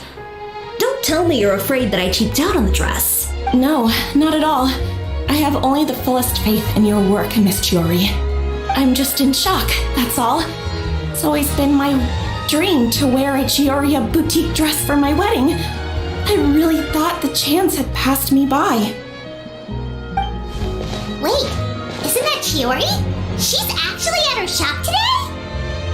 Oh, you've got a point there. Well, once she's done with her customer, we can go and ask her. I'm a woman of my word. If I say I can do something, then it'll be done. The first rule of business is to always keep your promises. Now, remember to not fold the gown, or store it under direct sunlight. I'd recommend only taking it out on the day of the wedding. But from the look on your face, I can tell that may be a little difficult for you. I'll try my best. Once he sees me in this, his jaw is gonna drop straight to the floor. Chiori, you're actually at your shop today! Is that really so shocking? It is mine, after all. Anything you're looking for today? A custom design, or perhaps some ready-to-wear outfits for kids? Hey, Paimon's not a kid! Oh, that. Well, if news of the event has reached your ears, I suppose the Fontaine Apparel Association's advertising efforts have paid off. Are there any fun and popular activities that we can take part in? Ugh, Fashion Week isn't what I'd call fun. But it certainly always attracts a crowd. It's a fashion extravaganza that only takes place once a year, after all. Will you be showing off some of your designs too? Of course. All designers at the Court of Fontaine use the week to advertise their brand. If you're lucky, you could even land a large amount of orders as soon as the main show ends. Come to think of it, it was also at a previous fashion week that our label first took off. Aren't you pretty much an established name now? People will still buy your clothes even if you don't participate this year, right? Yeah, that's not quite how it works. While many people buy clothes for fit and style, the fashion industry also strongly values a label's artistic vision and creative direction. Why would anyone patronize a label that hasn't even bothered to put out any new designs for the year? In the end, fashion is just a representation of the spirit of the times. People support your brand because they support the vision it represents. Huh. Okay, so maybe fashion's more complicated than Paimon thought. All that complicated stuff aside, you're saying we'll be able to see new Chioria designs at the show? Absolutely. The designs have already been finalized. I'm just waiting for the fabrics to arrive. Ooh, are you using materials you can't get in Fontaine? Well, I still have a certain partiality to Inazuma-made fabrics. The textures are pleasant to the touch, and their familiarity gives me a sense of security. Oh, Paimon gets it! It's that feeling of home. Ugh, something like that. Yes. We're a long way from Inazuma, though. Aren't you concerned that your shipment might get lost or stolen along the way? No need to worry. I've already taken steps to ensure that it'll arrive safely. I've entrusted the job to Komani Express's most reliable courier. Excuse me! Coming through! Chiori, your shipment's here. I know it's quite late, so I'm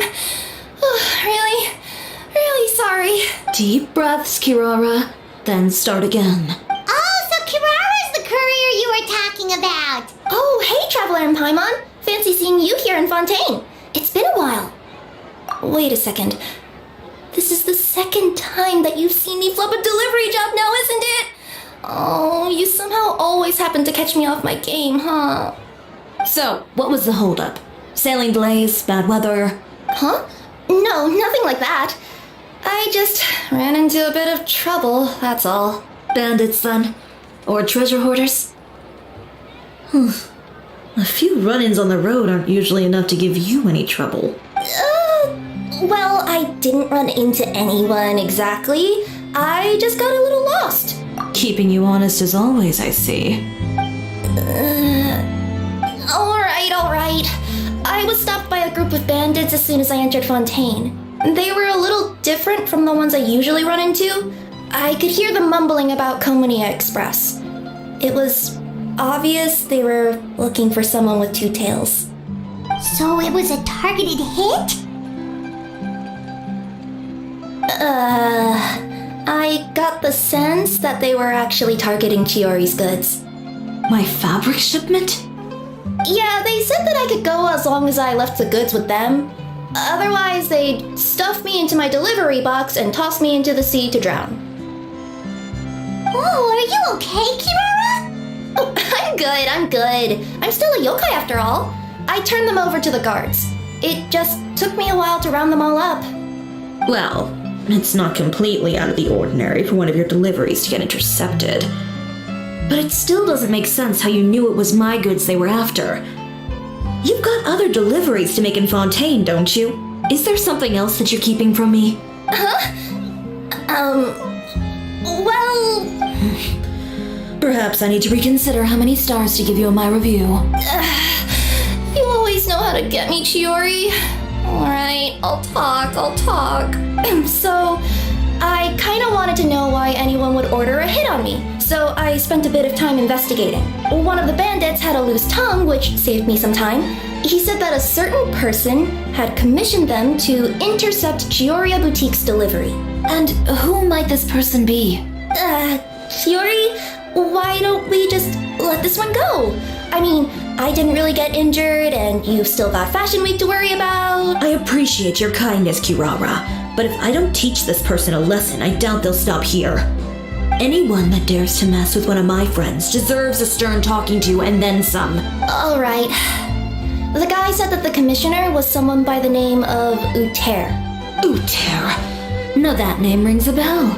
Wouldn't you say, Kirara? Well, that's exactly why I didn't want to bring it up to you.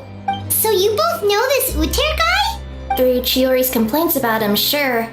He's a fellow fashion designer who's made it his goal in life to make hers as miserable as possible. Oh, so he's like a business rival. A rival is what you call someone who fights you fair and square. Uter, however, just has it out for me as a designer.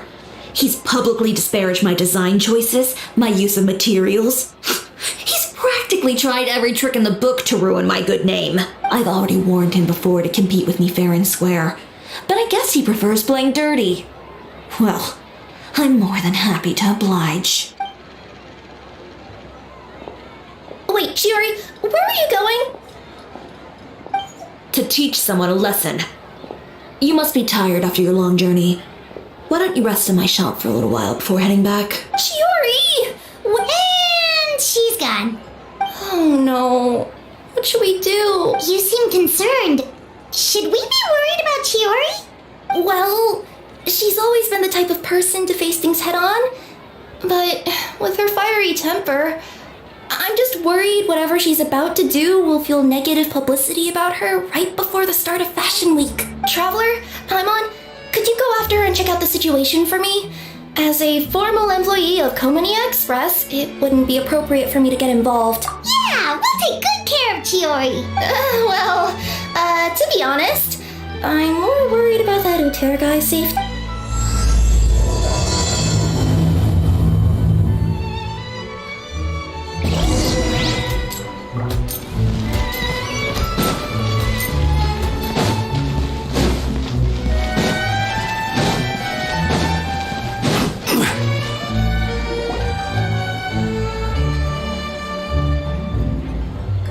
Any chance you're on the clock, officer? Nothing good ever comes out of you addressing me like that. Oh? And I see the Traveler and Paimon are here too. Chevraz, we meet again. Well, things have been fine on my end. We were able to bring in a large number of recruits thanks to that film we made. I suppose the trade-off is that I'm now constantly getting stopped for autographs while out on patrol. Not ideal, if you ask me. Well, you were one of the leading roles after all. So, did something happen? Indeed it did. I'll need you to come with me. I only ever hear that phrase from you. Usually I'm the one asking people to do that. Well, are you coming? Not before I know what you're planning. Have I ever made a bad call? The better question is, have you ever made one that didn't violate proper procedure? Okay. A man hired a group of bandits to mug my friend. I'm about to go teach him a lesson. Are you sure this is something you should be telling the captain of the special patrol? It's getting hard to tell whether you're here to report a case or turn yourself in for one. Neither. I'm requesting personal supervision from said captain, so I don't. Thanks for the follow, J2. Are you planning to? Not if I can help it. All right. Where is this person? Follow me. Yeah, currently going through a metric ton of Genshin Impact. All these story missions. So yeah, that's the context here.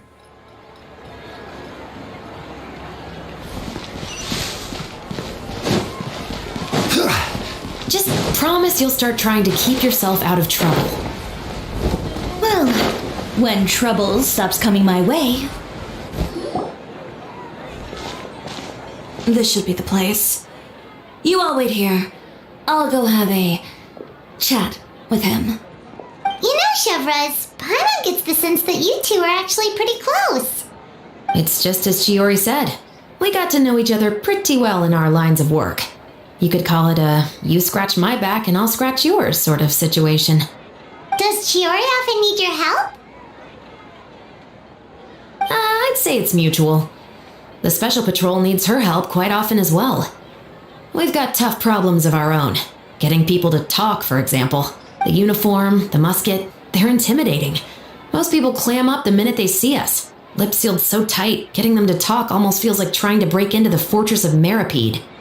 But put them in a clothing boutique, and they suddenly start gushing faster than the waters at the Fountain of Lucine. Oh, is it because they're trying to show off or something? Yep. People are vain creatures. They can't help but want to talk up new developments in their lives or show off how much they know about other people. And nothing brings out that sort of vanity quite like fashion. As a result, Shiori often picks up on all kinds of information in her shop. Most of her customers are members of the upper class, which means they're pretty much up to the gills in wealth and intel. You scratch my back and I'll scratch yours. Huh, Paimon gets it now. Exactly. I'm also here to ensure Chiori's safety. Those who make trouble for her also tend to be rich and powerful. And in some very rare cases, I'm forced to protect other people from Chiori herself. So, who got on her case this time? It's been a while since I last saw her that angry. Oh, so this is what happened.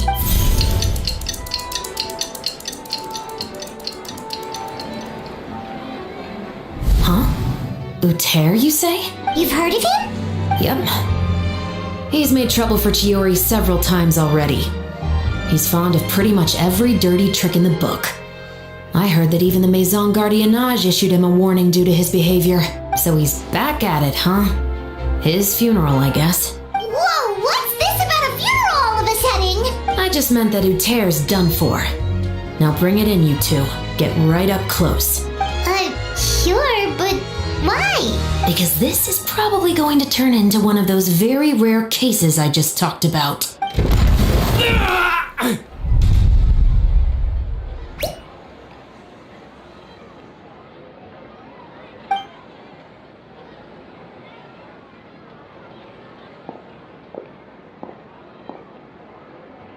What are you doing? Stay away from me! Has anyone ever taught you the definition of stupidity? Huh? Stupidity is doing the same meaningless thing over and over again. It appears you've forgotten what I told you before. So, allow me to refresh your memory. Lay off the dirty tricks. Oh, and if you dare lay your hands on my friend again, you can expect a far less pleasant landing next time. Ahem. Chiori?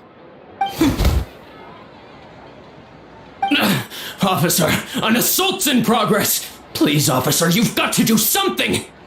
Of course. I'll do my utmost to investigate the situation. Unfortunately, I was chatting with this traveler and seemed to have missed what happened. Not to worry, though. If you'd allow me to search the scene, I'm sure I'll be able to collect some useful evidence. You don't mind, do you? There's nothing in there that would implicate you in any illegal activity, I would hope. Forget it. It wasn't that big of a deal. Ms. Chiori, I must also ask you to refrain from engaging in such disorderly conduct in the future, especially out in the open like this. Apologies, officer. I guess you could say I'm just used to tossing out any trash I come across on the street. You...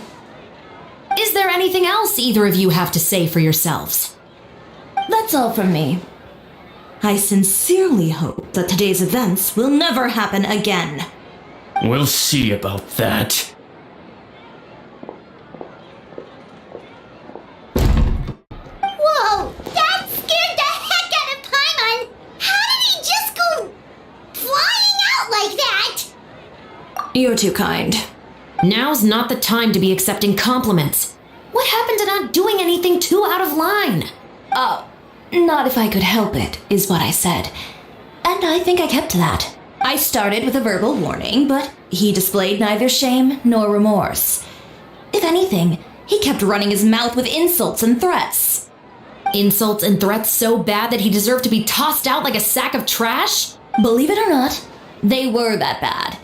He deserved to get knocked down a peg. It's the only way to get him to stop. You could have reported him to the guards. Oh, I will. But it'll take some time for them to gather evidence. And he denied that he ever had anything to do with those bandits. I don't want anything else to happen during Fontaine Fashion Week. On top of that, if Kirava is going to continue delivering goods for me, the least I can do is guarantee her safety. Oh, that reminds me. There is another favor I'd like to ask of you today. What a shame. I believe you've already used up your favor quota for the day. Have I? Well, it's a good thing I was planning on taking an advance on tomorrow's quota then. Don't you think you're maxed out on advances already? I always pay you back in information, don't I? It's just like you said. You scratch my back, and I scratch yours.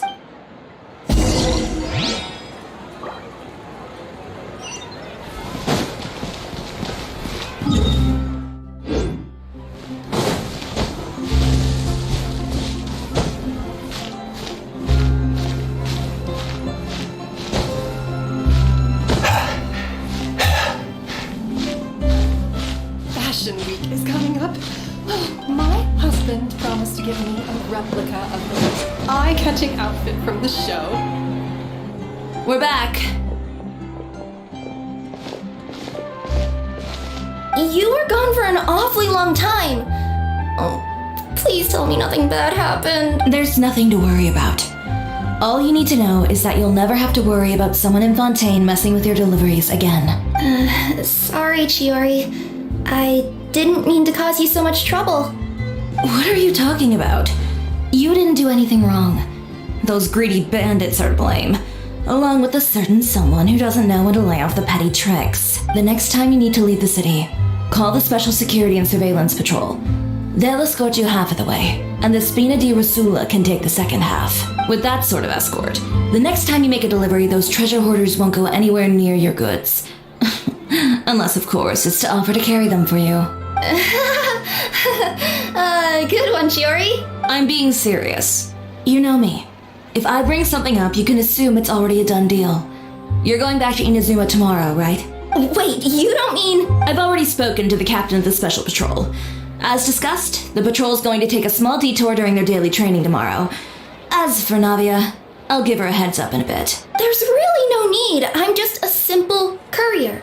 I don't need to be surrounded by a bunch of armed guards. Or ones with sunglasses, for that matter. Don't you think this is a bit much? Well, you certainly shouldn't count on such a procession for every trip you make to Fontaine. It's just a one-off thing. For my own peace of mind. It'll also show those guys what'll happen to those who dare to mess with my friends. Well, if you think it's a good idea, Traveler, then I guess it's fine. Well, with the bad guys out of the way and your goods safely delivered, everything should be good to go for Fontaine Fashion Week, right? I believe so. I'll try to churn out a few more outfits over the next few days. I've heard a lot of suppliers will be participating this year. Paimon's gonna take a guess and say suppliers are super important. But of course, they supply us designers with funding, equipment, factory access. You have to work with them if you want to become a truly renowned fashion house. That's also why this year's Fashion Week is so important to me. But isn't your brand already really famous, Chiori? Your clothes are so pretty and so nice to wear. I can't help but brag about them to my customers whenever I get the chance. Even so, I would imagine there are still people who've never heard of the Chiori brand, yes? Well... I mean, with the amount of places that I deliver to, it's only natural that some people from other nations haven't heard of it. Then it's still not famous enough. My goal is to make the Chiori brand renowned throughout all of Teyvat. All of it? Your business would have to get pretty huge then. Wait, would that mean I could just go to any Chiori branch on the continent to get my clothes fixed? It has been pretty inconvenient having to come to Fontaine every time I need to get them patched up. Alternatively, of course, you could just be a bit more careful with them. They're already about as durable as I can make them.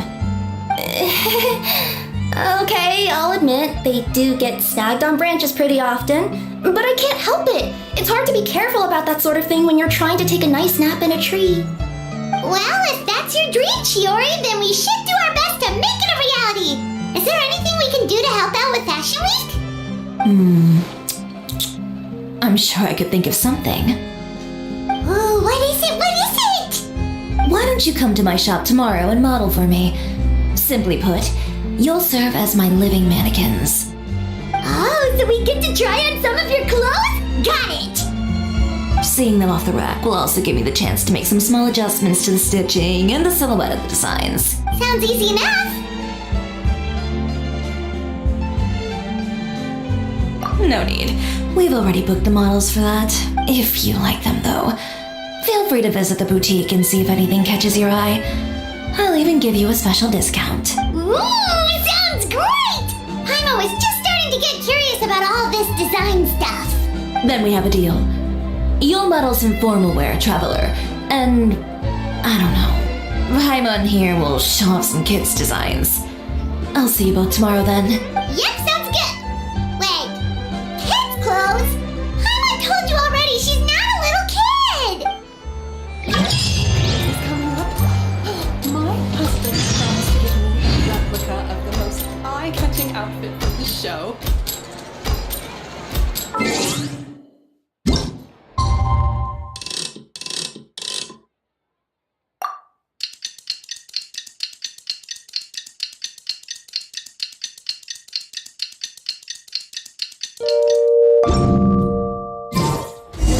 For today,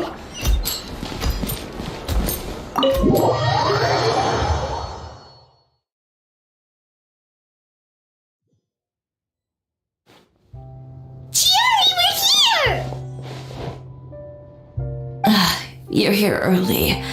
I haven't even opened the shop yet. Wait, has Kirara left already? Yep, with the special patrol. Bright and early. Did everything go alright on the road? I believe so.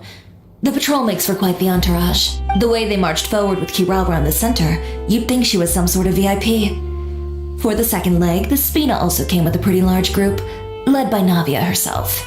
They took care to clear the path beforehand as well. Kirara won't so much as step on a single stray rock on her journey. I even heard that Navia decided out of the blue to make a batch of macarons as a going-away gift for Kirara. An excellent souvenir to remember Fontaine by, I'd say. Sounds like Navia really got into it. My thoughts exactly.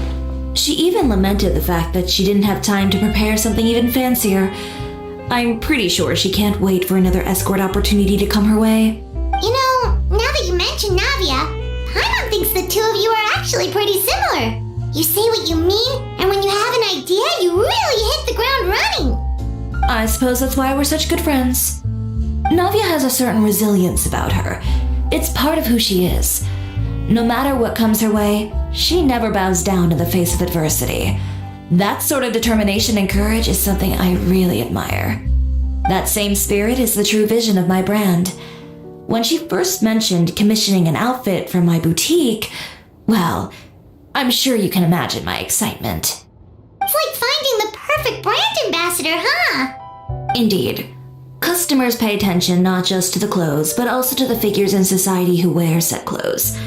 People like to copy the styles of those they look up to. Huh. And here Paimon thought all that mattered was for the clothes to look cute. Fashion is about more than just looks, my dear. Especially if you've got your sights set on a market the size of Teyvat. Well, would you look at the time? Oh yeah! Come on, let's get down to business! We're here to model! Indeed. Give me a moment while I go retrieve some fabrics and sample outfits. Why don't you help me set up the shop displays in the meantime? Set them up? How exactly? Just carefully organize the ready-to-wear clothes with an eye toward their types and styles.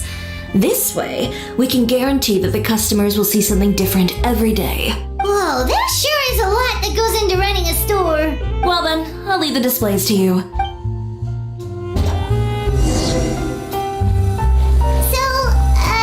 We just need to put all the clothes with similar styles together, right?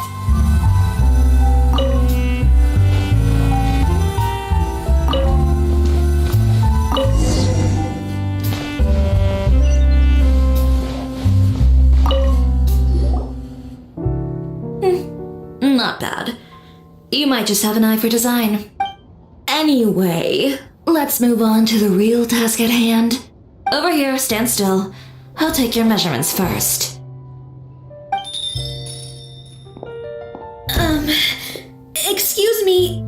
Chiori. Oh, good morning, Leanne. How have you been recently? Not too bad. Your gown will be ready next week, so there's no need to worry about missing the ball. Or did you come here today because you'd like to make a new request, perhaps? Oh, no. Nothing like that, Miss Chiori.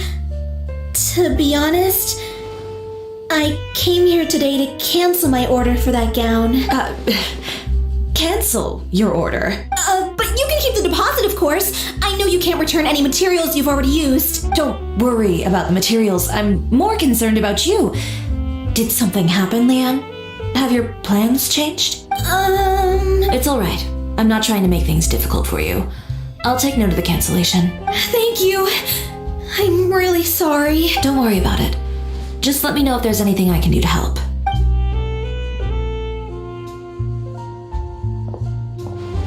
Is it just Paimon, or was she acting a bit strange just now? Wonder why she wouldn't tell us why she was canceling her order. It's not a big deal. These things happen every once in a while. A family emergency, an important payday falling through, a lover's quarrel, no one to take you to the ball. I've pretty much heard it all. Judging from the look on her face, something's keeping her from revealing the truth to us. It's best not to pry. Well, guess this means you'll have more time to work on Fashion Week, right? That's true. Come, let's pick up where we left off. Is Miss Chiori in? I am. How can I help you? I'd like to return this item. Oh, could I ask why? It's just, not to my liking. You said I could get a refund if I wasn't satisfied, so that's why I'm here. Is there something about it that didn't meet your expectations? Are the sleeves too short, or is the color too dark? I can always make those adjustments for you. No need. You don't have to concern yourself with that. I'd just like that refund, please. And I'd be happy to process that for you. If you could just tell me the cause of your dissatisfaction. Is Chiori here? I'd like to return my outfit. Another one? Is there some sort of new calamity coming that I haven't heard about? Another flood? Or an apocalypse, maybe? What does the prophecy say this time? You'll be spared if you get rid of all your clothes? Surely the entire population of Fontaine didn't convene and pick this one day to come and return my clothes. What is going on? What kind of rags are you trying to sell us, huh? The way I see it, this shop is nothing more than a black market front run by a bunch of dirty criminals. Please calm down, sir. What is he talking about? Haven't you heard? Chiori Boutique has been exposed for having close ties with criminals. It's all over the papers. And just who is it that dares to throw that accusation around? Well, you tell us. The fabrics you've got here, they're all sourced from underground factories, aren't they? I've been transparent about my materials from the very beginning. I've already proved there's nothing wrong with them. If a little hearsay and baseless slander are enough to convince you, then by all means, go ahead and hand over your garments right now. Spare yourself from that flood of yours. Or have you not been convinced of that one just yet? You... They're off! Miss Chiori? Go outside and help these customers with their return requests. There's no need to ask them why. We'll refund them at the purchase price. Alright. And once you're done, put up the sign that says we're closed for the day. Got it.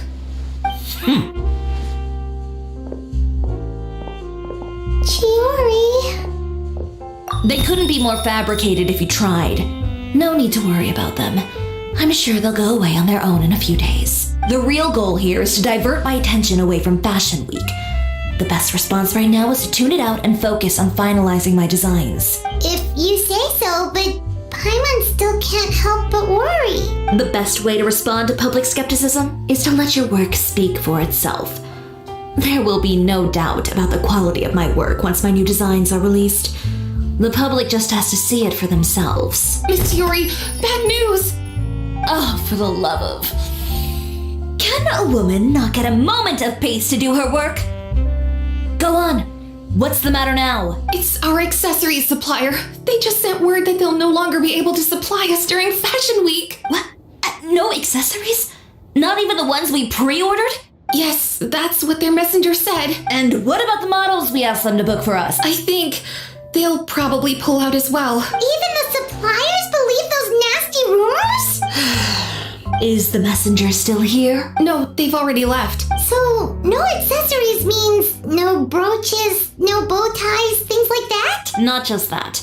It means no gems, ribbons, gold thread, all the elements that lend life and soul to my designs. But if you take those away, does that mean you won't be able to make your designs at all?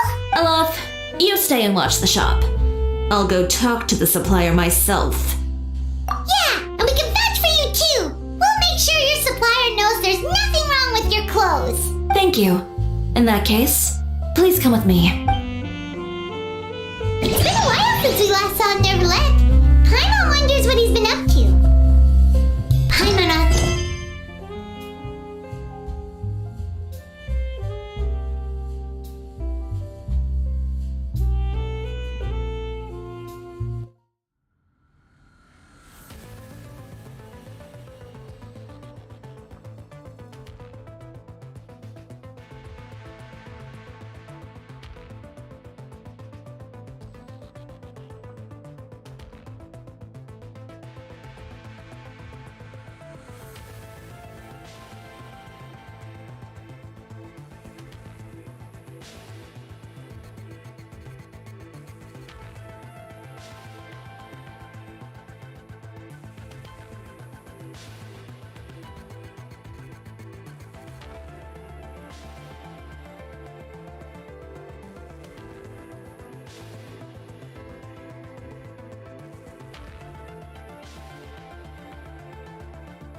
Did I hear that right?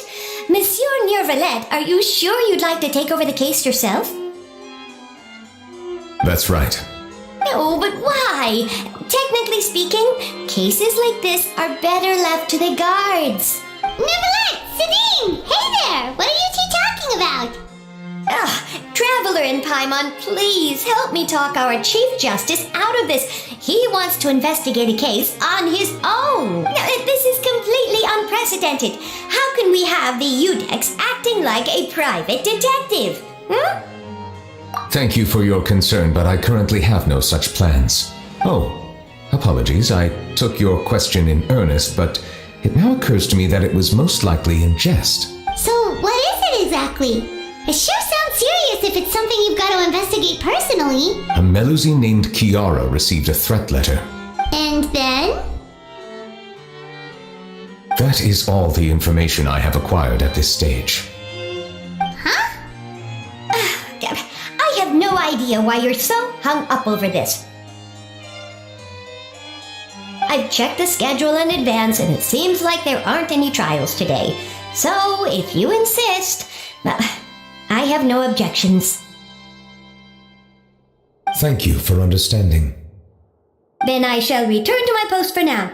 Should anyone visit while you are away, I will be sure to make a record of it. I sincerely hope that you will return soon.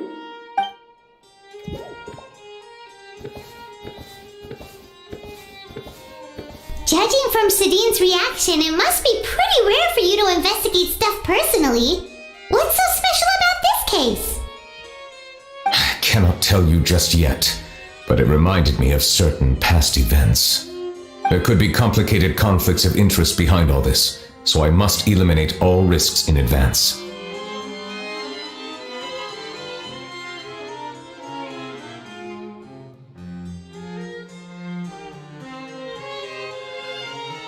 Come on, stop being so secretive! We still have no idea what's going on! It is not my intention to keep you in the dark, but I need some time to revisit those memories and collect my thoughts. Long story short, a little more than 400 years ago, I became the Iudex of Fontaine and initiated a series of institutional reforms. There were few people I could trust, but I had two subordinates who were exceptionally trustworthy and capable. Carol, a Melusine, and Vautrin, leader of the Special Security and Surveillance Patrol. They must have been amazing people to receive such high praise from you! Indeed. Unfortunately, I wasn't able to protect them. The reforms damaged the interests of some, and the more conservative faction took advantage of Carol's identity to instigate political unrest. Ultimately, they wanted me to yield more of my power. The incident resulted in Carol taking her own life, and Vautrin being exiled. From then on, I've been especially careful when dealing with cases related to Melusines.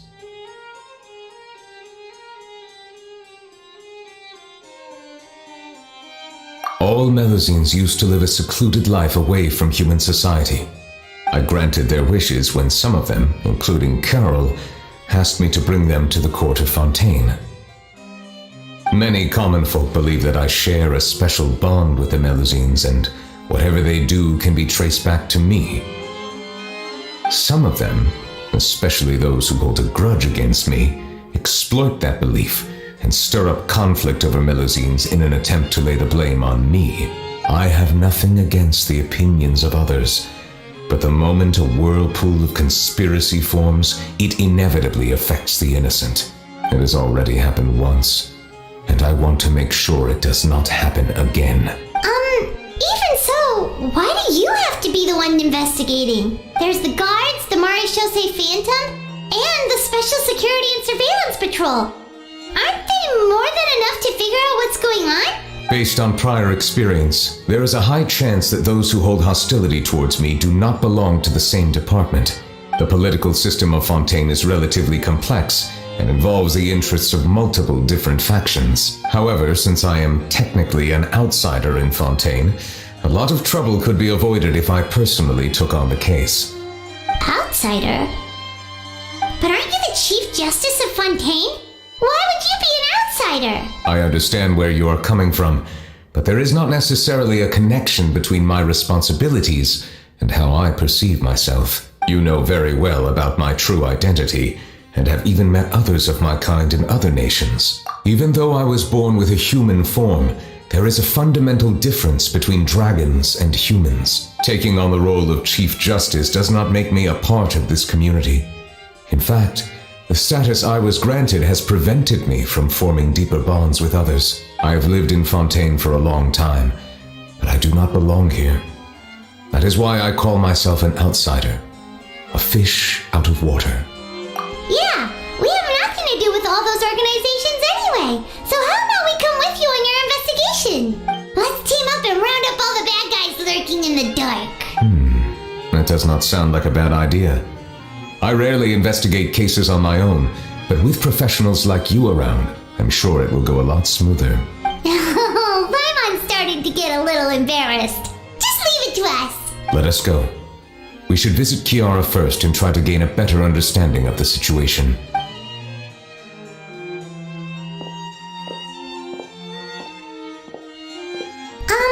So Neverlet feels like he doesn't truly belong here in Fontaine, but is that really true? Paimon feels like he has a kinda skewed perspective on a lot of things. Anyway, let's catch up with him first.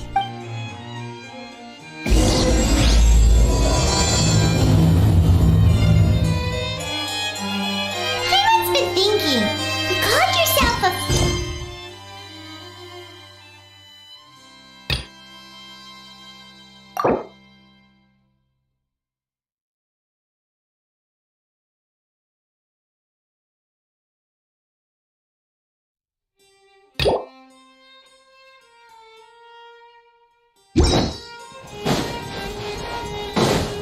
But since you're the Hydro Dragon, would a dragon out of water suit you better? Thank you for your suggestion. I will consider using the more...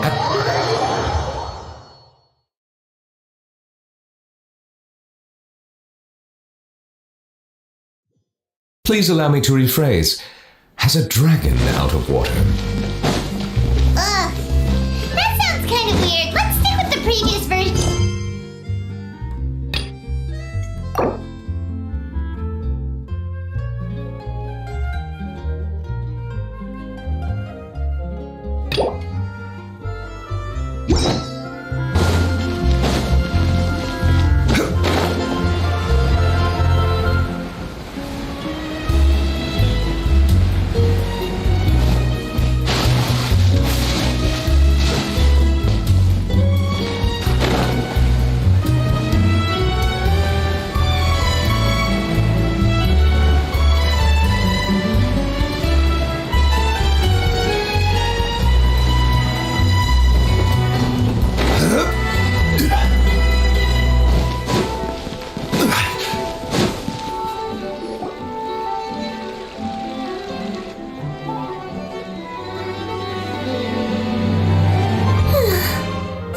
Amazing today.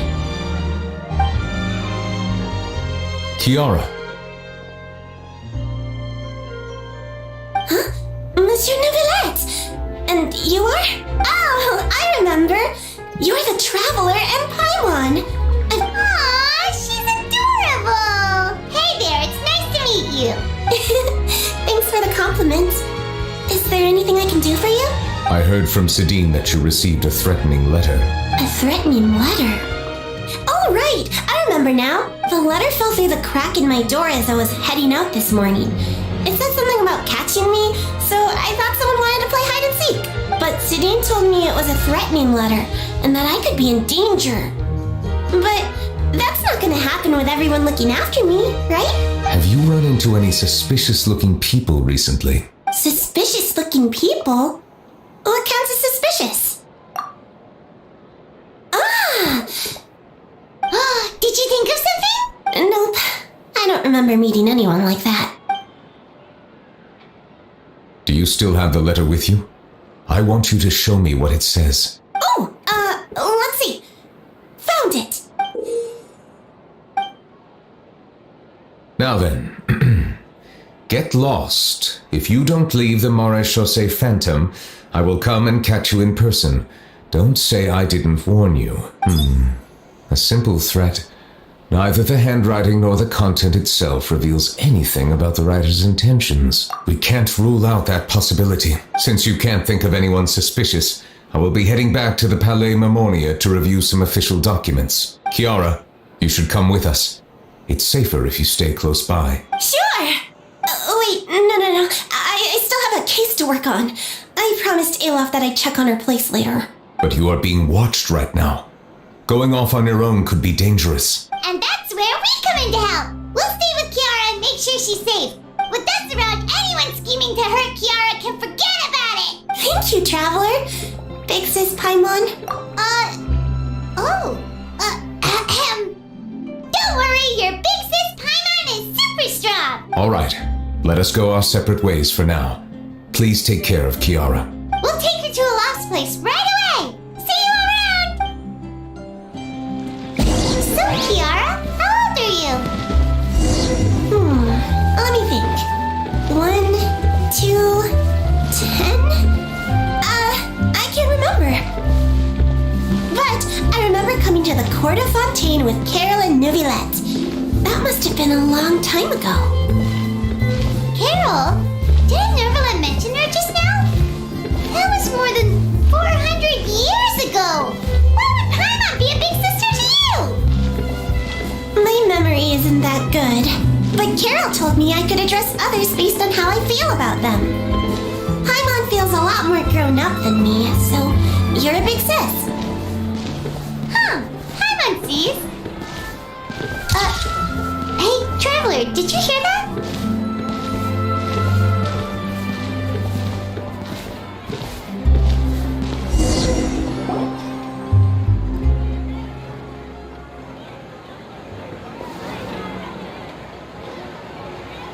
Strange. Paimon felt like someone was following us.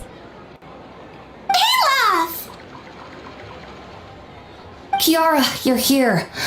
Huh? Wait, aren't these two... Oh, they're the Traveler and Big Sis Paimon. I thought so. What brings you here?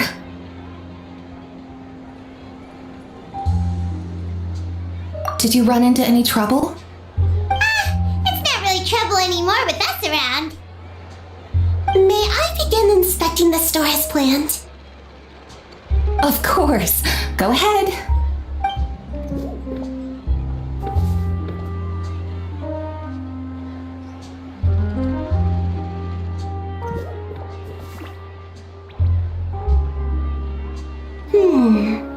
No hazards detected. You've cleared the inspection. Seems like the criminal from that case last month never set foot in here at all. That was quick. What were you inspecting? I took a look around the shop. Neuvillette says that us Melazines have special eyes that can see things people can't. Things like bloodstains. No matter how hard you try to clean them up, we Melazines can see their residual stains for some time. Pretty cool, huh? All right. Now that you're done inspecting, can we have a chat? Hear me out. I'm planning to release an outfit for children next month and wanted to hire you as my model. Is that okay with you? Of course! Is there anything I need to do? Please wait a moment while I take your measurements. The sample should be a perfect fit. Seems like they get along really well. Huh? What are you looking at? Is there really someone watching us? Shh!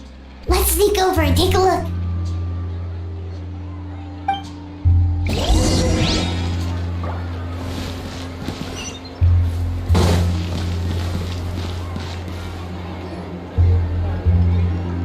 Strange. Why isn't he back yet? Gotcha!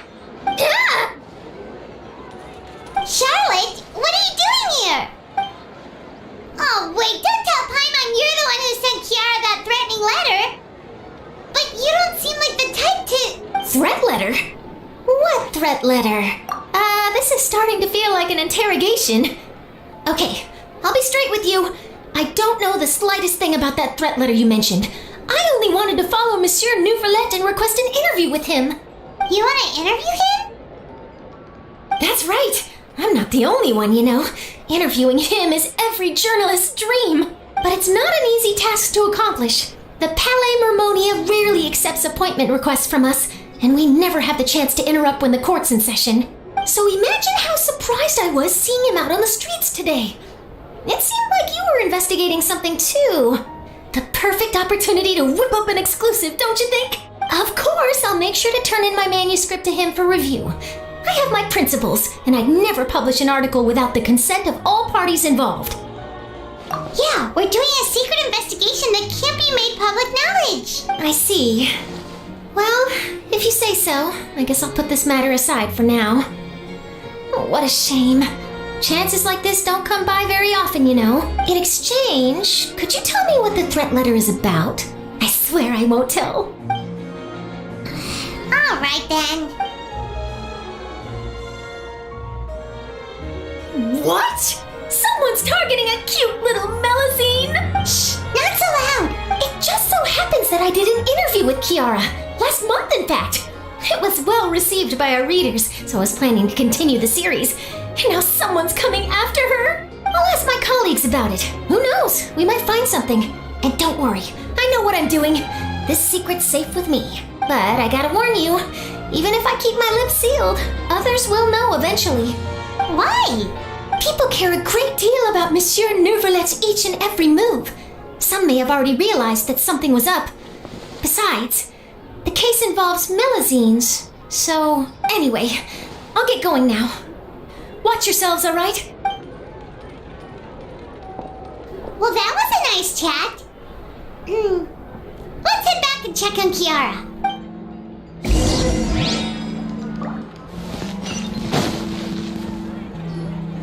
What do you think? The design looks pretty good, huh? I think it's great! Huh. It's very pretty indeed. Haran! What are you doing here? It seems that you just showed up out of nowhere. As I passed by the Palais Marmonia, I heard that Neuvrelet was investigating a case with you. Technically speaking, he and I are under an employer-employee relationship. It didn't feel right to have my employer personally take on such trivial cases. I happened to have some time at the moment and came to take a look. I sometimes have my clothes custom made at this boutique, in any case, so we always have a lot to talk about. Neuvrelet sure is lucky to have someone like you. Leave this to me. You should go meet up with Neuvrelet. Okay then, we'll leave Kiara in your hands. Come on, let's go find Neuvrelet.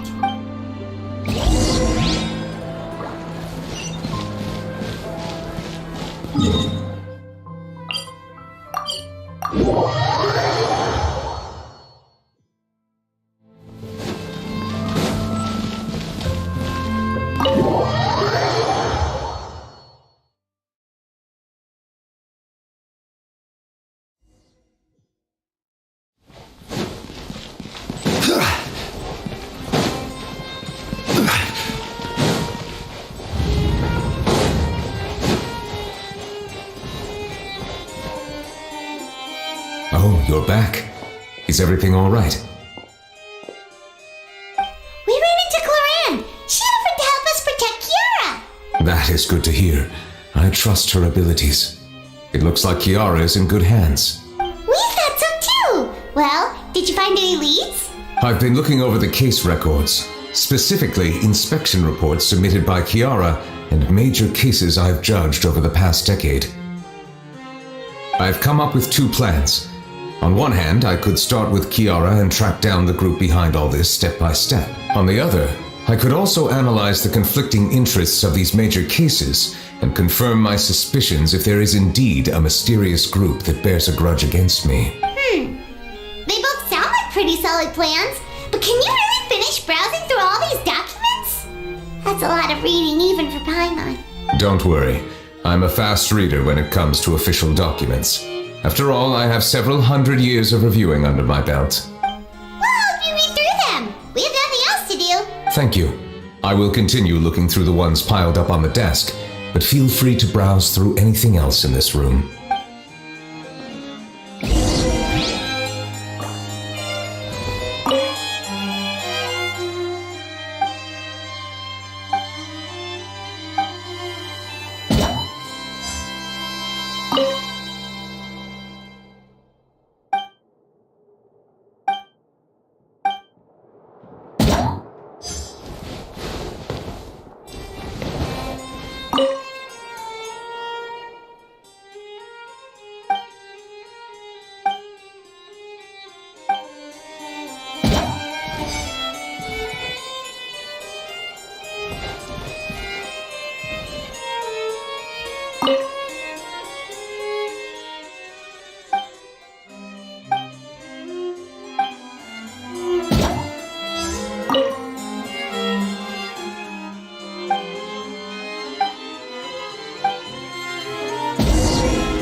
Have you made any progress?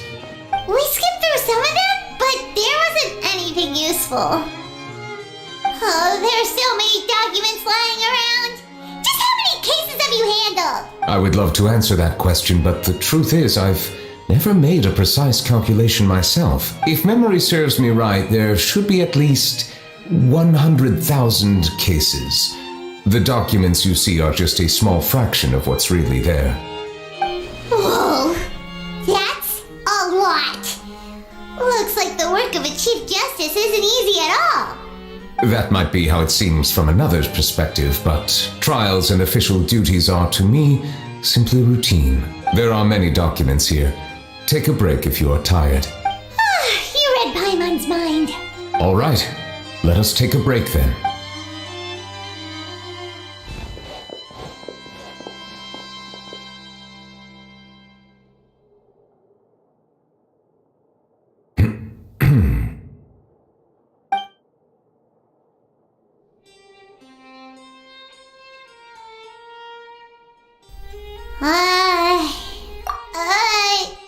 Even though resting is a part of taking a break, shouldn't we at least talk about something? All this silence is making Paimon feel really awkward.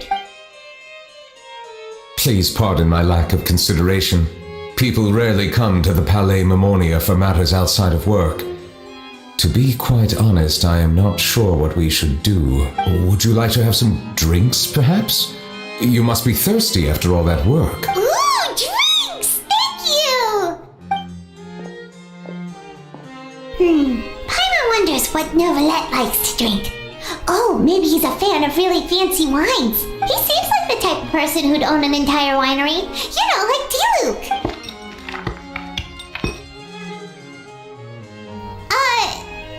What's inside these glasses?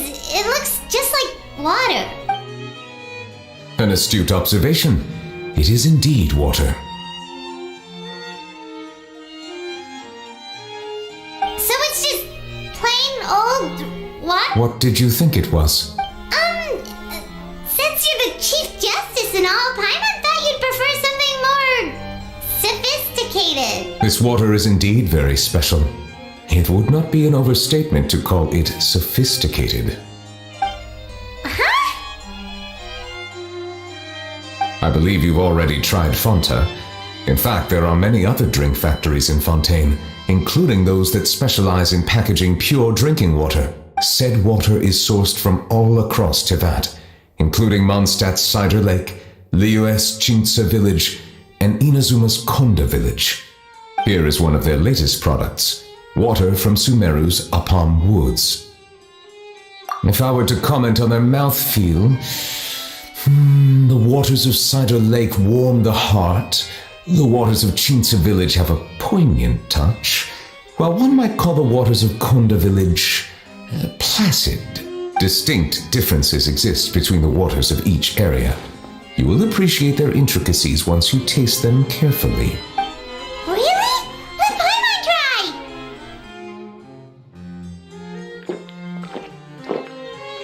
What do you think?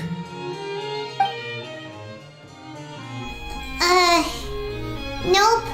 Paimon couldn't taste any difference at all. Isn't this just normal water? How regrettable. It seems like you still have a long way to go in refining your tastes. Hey, this doesn't have to do with refining our taste. Paimon's pretty sure most ordinary people can't tell the difference. How did you do it anyway? Oh, could it be because you're the Hydro Dragon? We are allowed to bring that up, right? Since no one else is around? Oh, Paimon's been wanting to ask this for ages. If you're the Hydro Dragon, why don't you become Chief Justice in human society?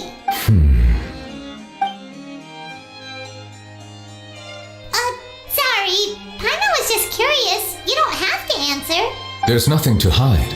I was simply organizing my thoughts. I accepted this position because I wanted to seek out answers to questions that have perplexed me. Questions? Are there really things you can't figure out? Many, in fact.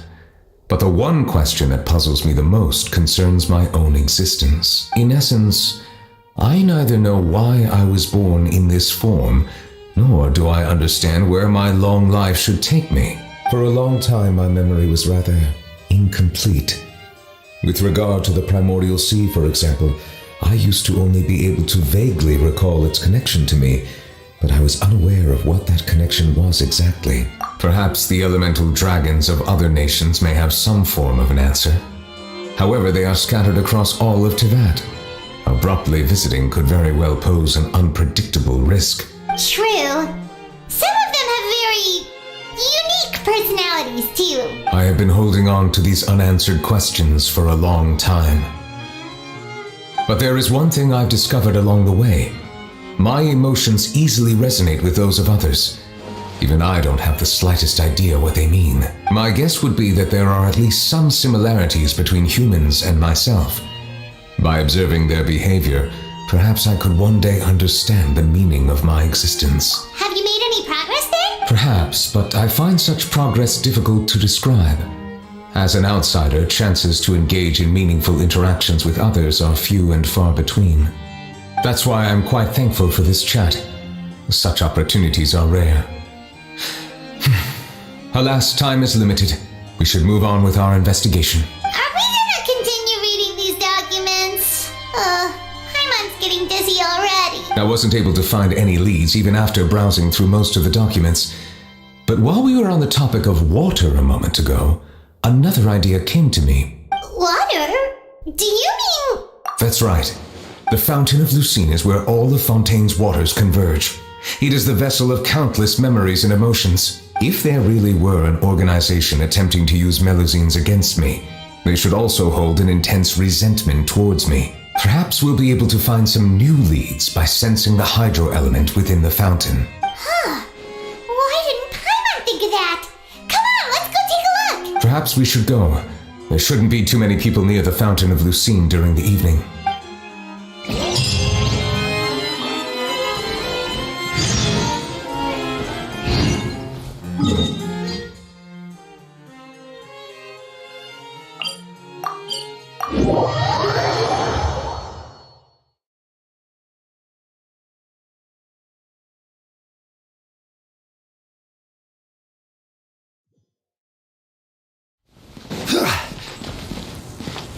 Monsieur Neuvillette?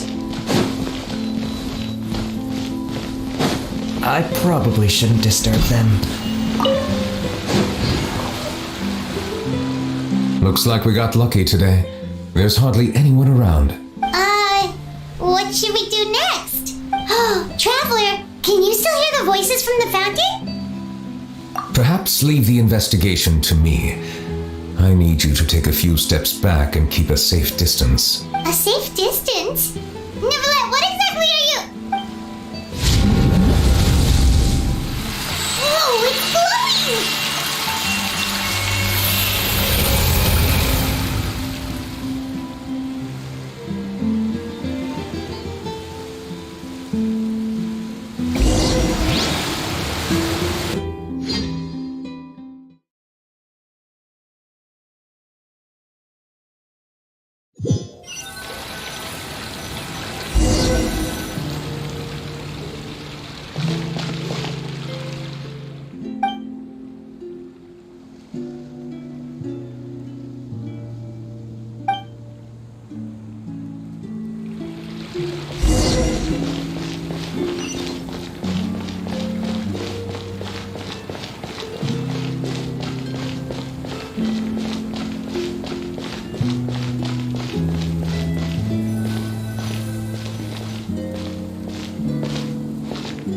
Thank you for bringing us here, Monsieur Neuvillette.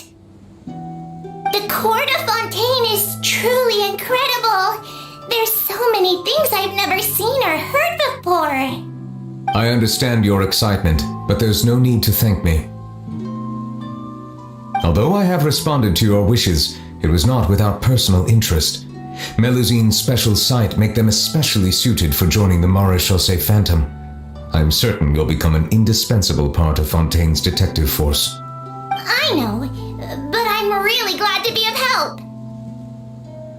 Not only can I repay you for your kindness, but also, it feels like my life has become a lot more meaningful.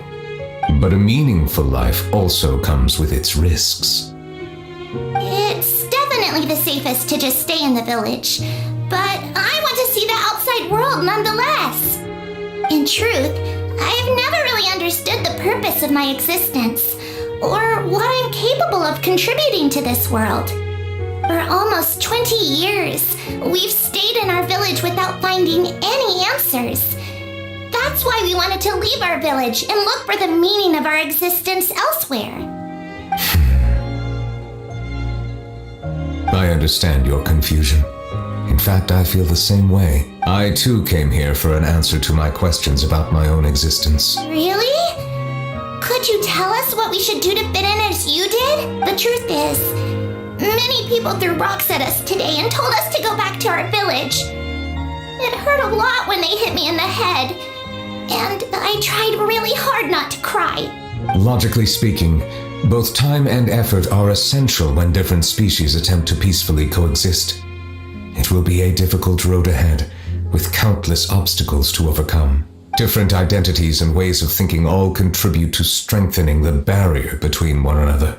Removing it will be no easy feat. There aren't many suggestions I can share, because just like you, I haven't fully integrated into this society. Despite my social status, I am still an outsider. Oh, I see. Let's all do our best then. I'm confident that we'll find the meaning of our existence one day. I believe in you, but you shouldn't lose sight of the difficulties ahead.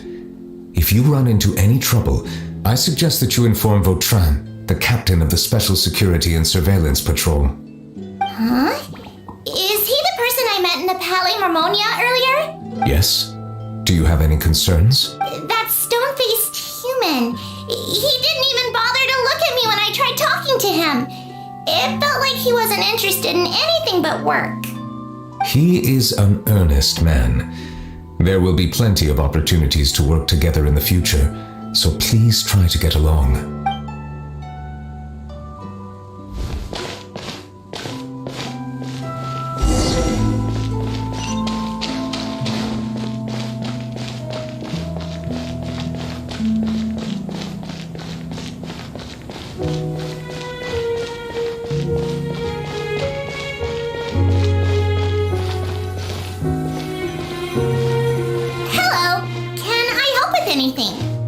Thanks, but no need. Oh.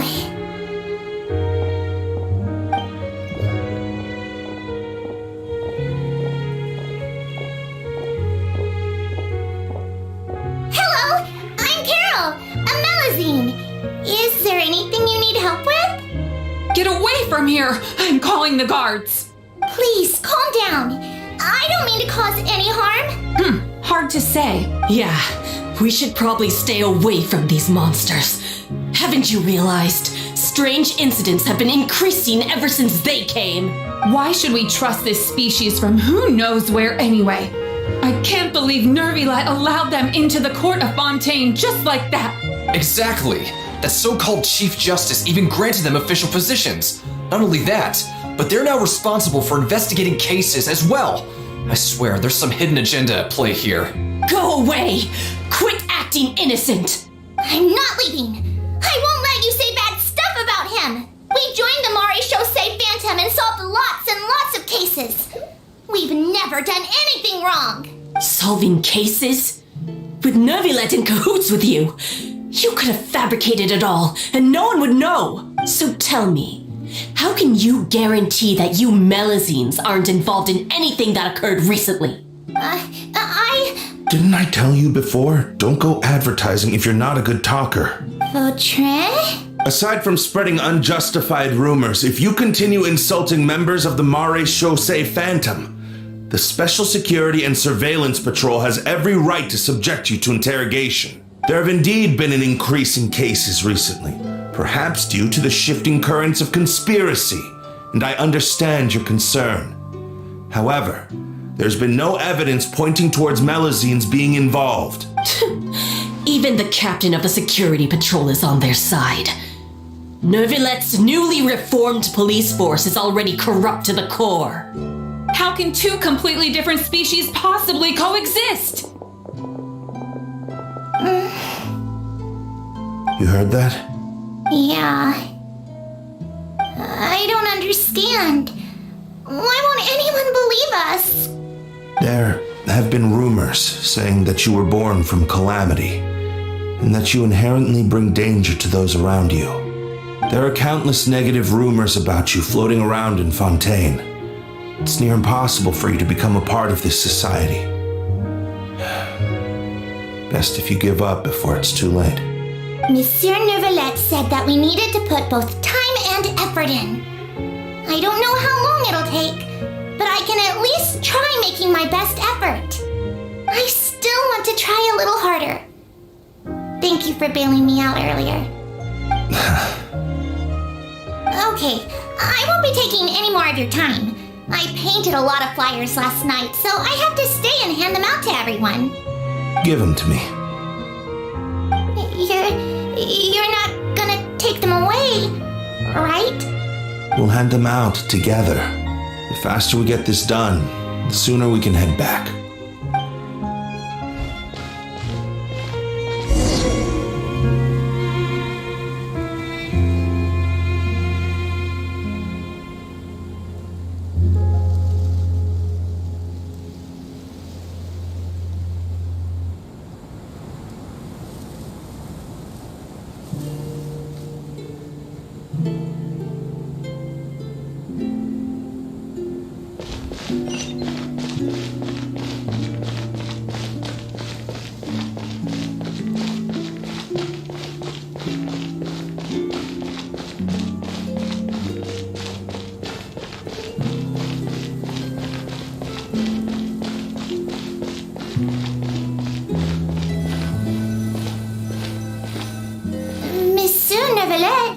What's this?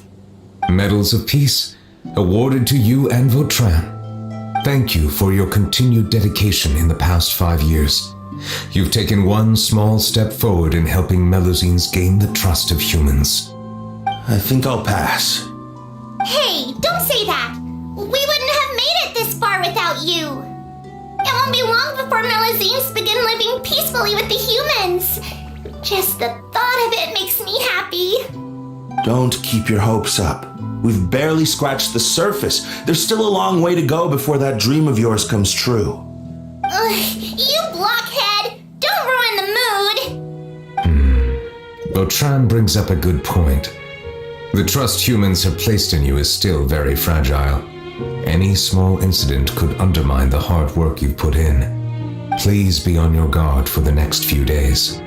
Yes, sir. Okay, got it!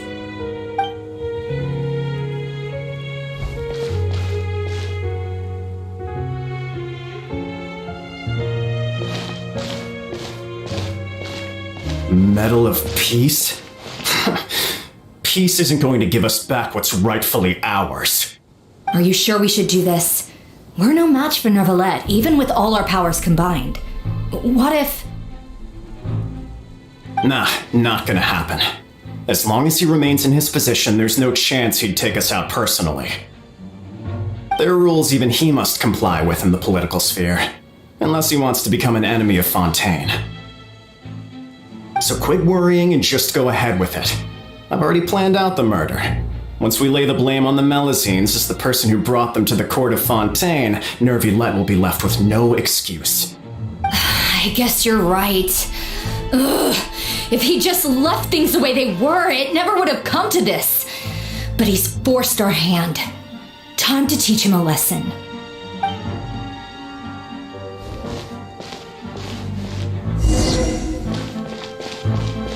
Turn the murderer in!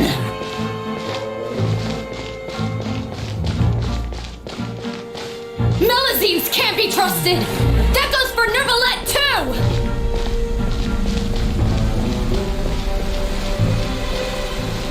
Peaceful coexistence? What a joke! Get out of the court of Fontaine and don't ever come back!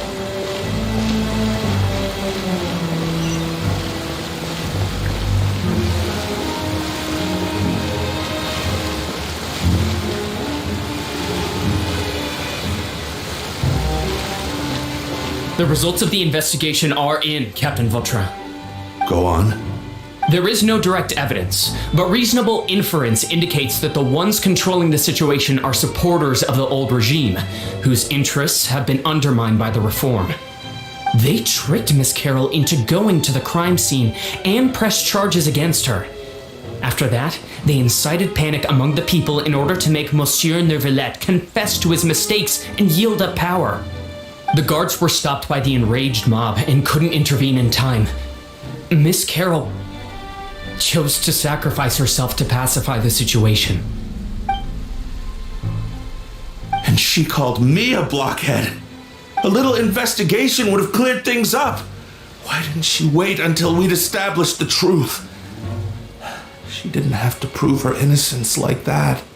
The situation had rapidly escalated to a physical altercation between infuriated citizens and the guards. Miss Carroll might have thought there was no better plan. That is indeed something she'd do. Captain Vautrin, should I present these results to Monsieur Neuvillette right away? There's no need. Notify the guards to restrict public access to all information. Restrict access to... Wait, are you planning to... There's something I've never told Carol. I had a little sister named Ilaria who passed away when I was very young. She's just like Carol in every possible way. Innocent, kind, always believing the best of people.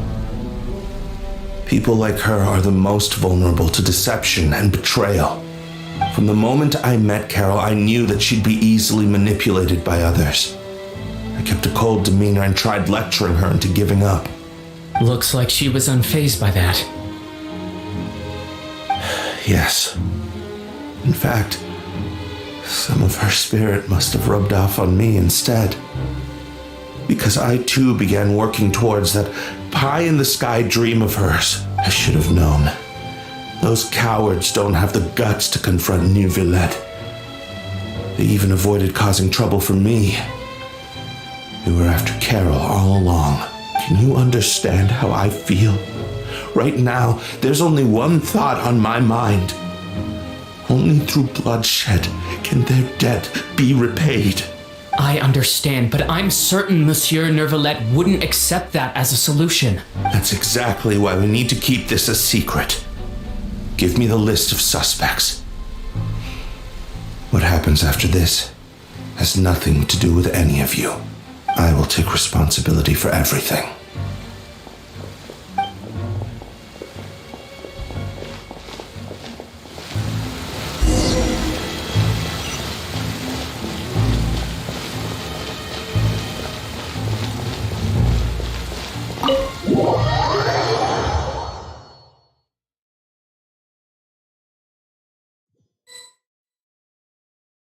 Did you know? They're hearing a major case today, and the criminal is Captain Vautrin of the Special Security and Surveillance Patrol.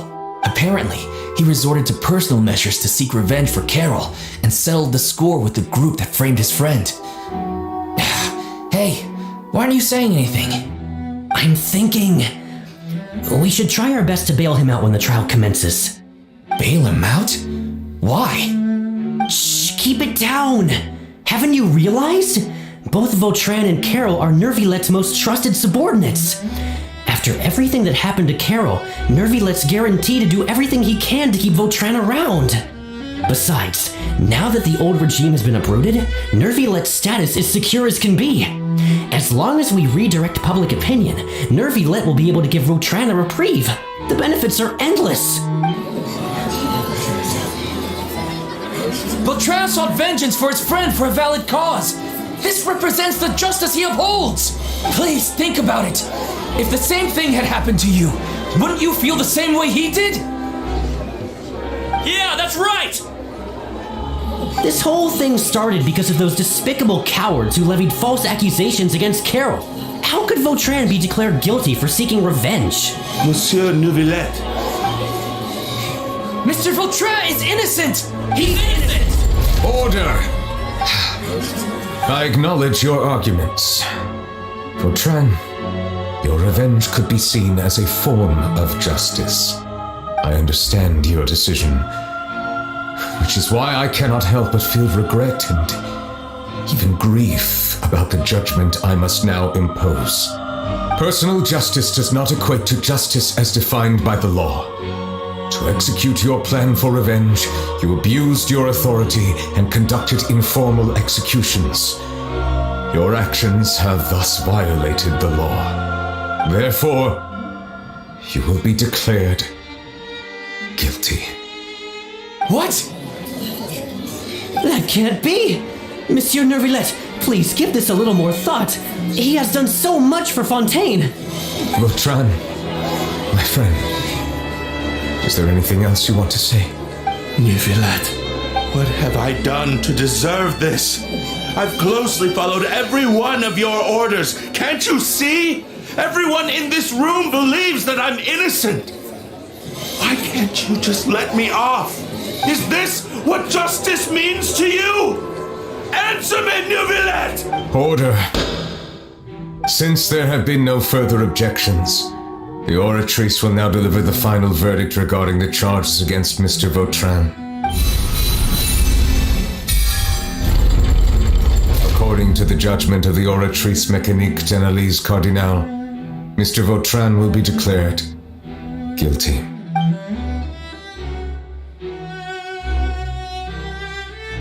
Goodbye, Monsieur Neuvillette. This all happened because of Carol's naive ideas. How can different species peacefully coexist anyway?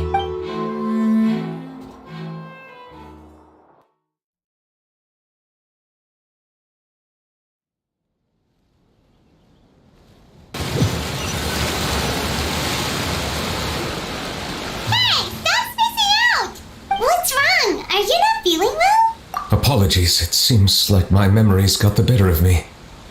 I tried my best to suppress the power of Hydro within myself, but it seems like it still caused the emotions within the Fountain of Lucine to boil over. Due to my negligence, the overflow of emotions and memories must have affected you as well. Are you all right? Wow, the Hydro Dragon is more powerful than Paimon thought.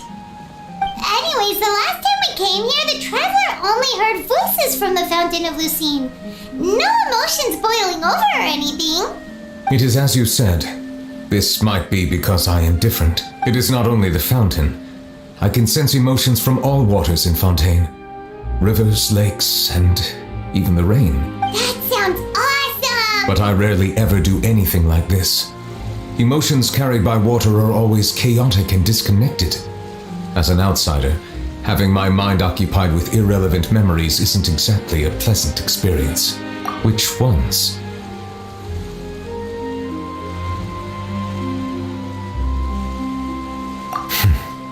It's fine. I prefer not to speak of those memories. That does not mean I am deliberately hiding them. It was a coincidence, but perhaps it is a good thing that you saw everything in that form. You should now understand why I believe there to be a conspiracy behind all this. These two cases are much too similar. I felt like I needed to do something. Paimon's starting to lose track of what you're saying. Don't leave Paimon out of the conversation. Paimon wants to help too. Then let us get back to the point. While I was investigating the fountain, I discovered something strange. I did not sense too much hatred towards me within its accumulated emotions. I don't know what caused this to happen, but it seems like there won't be a shortcut to finding the organization that may be pulling the strings here. However, I did find some resentment directed towards Kiara. If I remember correctly, it seemed to be related to a smuggling case. Oh, didn't we read about that in one of the documents? You've read about it? In that case, the resentment should have come from that incident. Huh? What are you doing here? I was just about to look for you at the Palais Mermonia. Nuvia! Nice to see you again! Is there something we can help with? I've heard some things, but I'm not purposely asking around or anything. Don't worry. Rumors are abroad that someone's scheming against Melusines, and that you're investigating the case. So I told the Spina di Rosula to keep an eye out for leads. We've had unfamiliar faces showing themselves at the Fleuve Cendre lately. Maybe you'll find the suspects among them. Thank you. Where did you hear about all this? The Chief Justice out on investigation, accompanied by the Traveler from afar. No matter how you conceal your whereabouts, there will be countless eyes watching you. You talked to Kiara, but didn't ask her to keep things secret. People curious to know asked around for information, then it was only a matter of time before word of the threatening letter spread all across Fontaine. So that's what Charlotte meant. Indeed. I did not expect that this could be kept hidden for too long, but the rumors still spread faster than I imagined. You know, it could be because you attract more attention than you think. Anyway, any progress with the investigation? The suspects who threatened Kiara might have to do with a certain smuggling case, but it is still uncertain if there is in fact another party behind all this. We are planning to return to the Palais Marmonia to revisit some details and identify the senders of that threatening letter. Alright, then I'll round up the Spina di Rosula and follow up on their progress. Wait for my word. Ta-ta! Neverlet, do you think there'll be any problems now that the word is out? I have already considered that possibility, and I do not think that there will be any. As a matter of fact, once the word gets out, no one would dare to harm Kiara in broad daylight. What is more important is how the case is perceived by the public. 400 years ago, they chose to side with the old regime and direct their resentment towards the Melusines. I hope the same won't happen again. Let us head back to the Palais.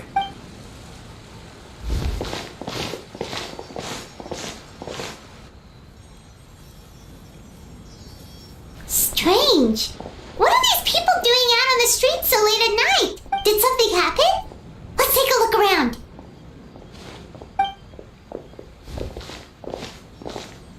Have you heard?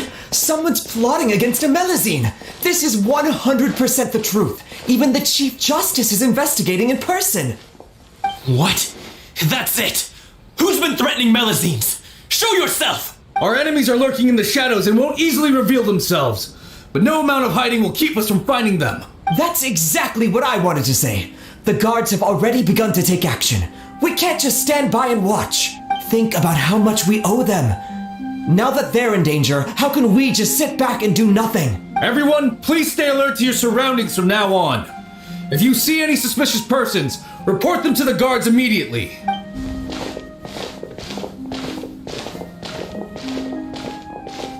It feels like you've been following me this whole time. Did something happen? We were informed that. Nope. We just finished our shifts and happened to be strolling by. Have you had dinner yet? Why don't we check out the new items at the dessert shop together? This isn't a good time to be out and about. Come on, don't act tough. I bet you're hungry too. All right, let's go buy a cake or something. You shouldn't ever skip meals, especially if you have another shift scheduled for later. I heard even Nervilette's keeping an eye on the situation. This is the perfect chance to get promoted. We gotta make sure we give it all we've got. Seriously? Were you planning to shirk your duties if Nervilette wasn't involved? Relax, I was just playing. We've worked together for years now. If something happened to them, I'd be haunted by regret for the rest of my life. That's more like it. We should stand guard until the criminal has been caught. Come and fight me instead, you cowards! Have you heard? Even the special patrol came to help. Shh! Look! Isn't that Nervilette? I think he's looking at us. Looks like there's nothing to worry about. This is truly wonderful. So, wanna go over and say hi? No, I should stay where I am. My appearance could give rise to unnecessary commotion. Let us stick to our plan and return to the Palais Marmonia. The faster we uncover the truth, the better.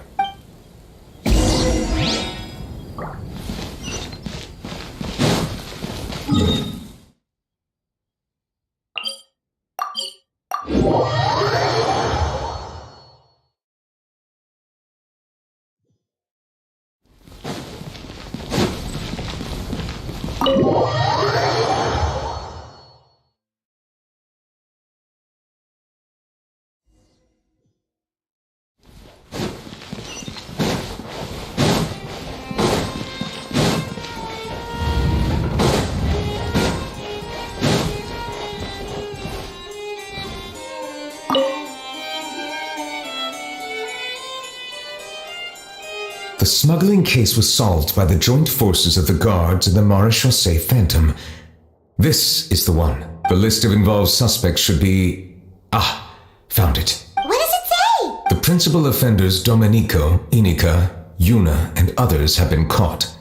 They have been sent to the fortress of Meropide following trial. Those with close connections or mutual interests with the offenders but who did not participate in the case will not stand trial. Among them, surveillance of Essin has ceased on account of his good behavior.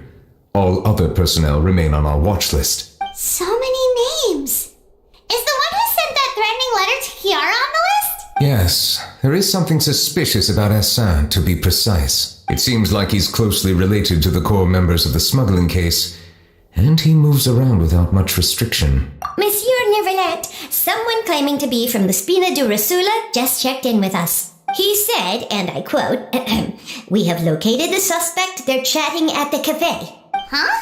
How did Navia find them so quickly? We've only just figured out the suspect's name. I too am perplexed. The cafe isn't too far from here. We should head over and take a look.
Whoa. Check out all these people. Hey there, are you Navia's friends too? These are the people who have had recent dealings at the Marechaussee Phantom. They're usually hidden in the Fleuve Cendre, but I sent for someone to invite them over. Invite them over? Exactly. Now, I heard there's great coffee here, and so I asked them if they'd like to come and have some. Yeah, it's our pleasure to be guests of the Spina di Rosula. I've wanted to have a meetup like this for ages. Something feels off, but oh well. Let's get back to business. Is there anyone called Essa here? Yes, that's me. You're Essa? Yes, Monsieur Nervilette. Did you write that threatening letter to Chiara? I did, but I was just following orders. Orders from whom? Domenico. He was my boss. I couldn't disobey his orders. Domenico? Where is he now? The fortress of Meropide. Well, I'm afraid even the Spina would have trouble looking into that place. Looks like you'll have to make the trip yourselves. This was as much as I could do. You've done more than enough. I'm extremely grateful for your help. Leave the formalities for later. You should find Domenico first. If he really is the one setting up the conspiracy, it'd be best if he's exposed as soon as possible. Alright then, let's head to the fortress right now!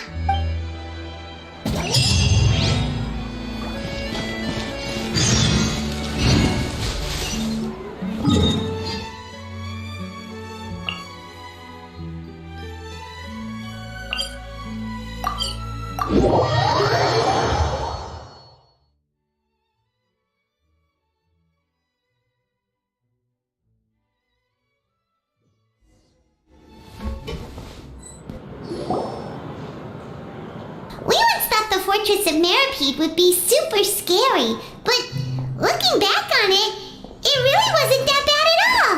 You've got a set schedule, guaranteed food and board, and you can even buy all kinds of stuff with credit coupons. Oh, you mean Risley? He's definitely a pretty impressive leader. While he does look kind of intimidating, he's actually pretty easy to talk to once you've had a conversation or two with him. Paimon wonders how he's like with the people here. Do they also get the same guy we do, or is he a lot harsher with the bad guys? Yeah, he must be doing something right to maintain order here, while not making everything feel super oppressive. Excuse me, did I hear someone there? Could you please do me a favor? Huh? Paimon could have sworn she just heard something. Excuse me, is someone passing by? Could you do me a favor, please?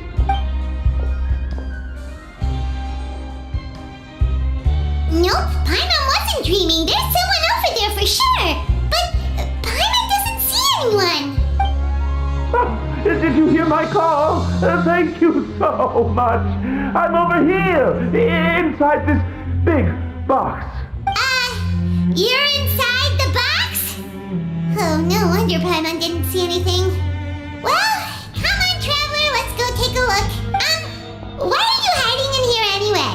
If we hadn't happened to pass by, you could have been stuck for days. It's a bit complicated. Can we not talk about that for now? Whoa, that's terrible. Did someone seriously do that to you? No, it was nothing quite that serious. I'd just like some help finding my hat. Just your hat? But then, why can't you look for it yourself? Huh. Oh, wait, Paimon gets it. Something must have happened to your hair. Sorry. So that's what happened. Paimon gets it now. No wonder why you had to hide inside the box. You just need your hat, right? We'll get it back to you right away. What kind of hat was it? I think you may have misunderstood me, but never mind. Please just help me find my hat. It's a soft and brown hat with a bit of a brim. Nothing fancy. I think I probably lost it near the entrance elevator. It was getting a bit hot, so I took it off and had a quick nap, but when I came to, it was gone. It's really important to me, so your help would mean the world. I'll wait here for your return. Don't worry, we'll be back in no time.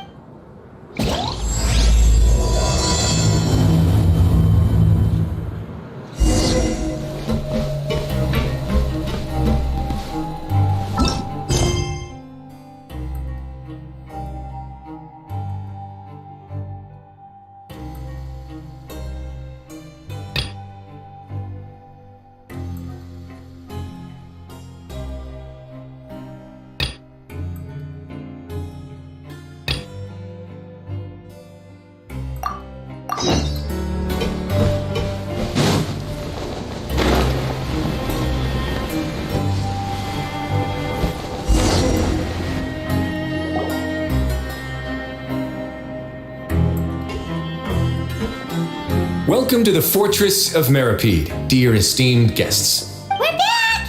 Oh, and a greeting from none other than the Duke himself. Guess we made a name for ourselves at this place. This isn't anything new.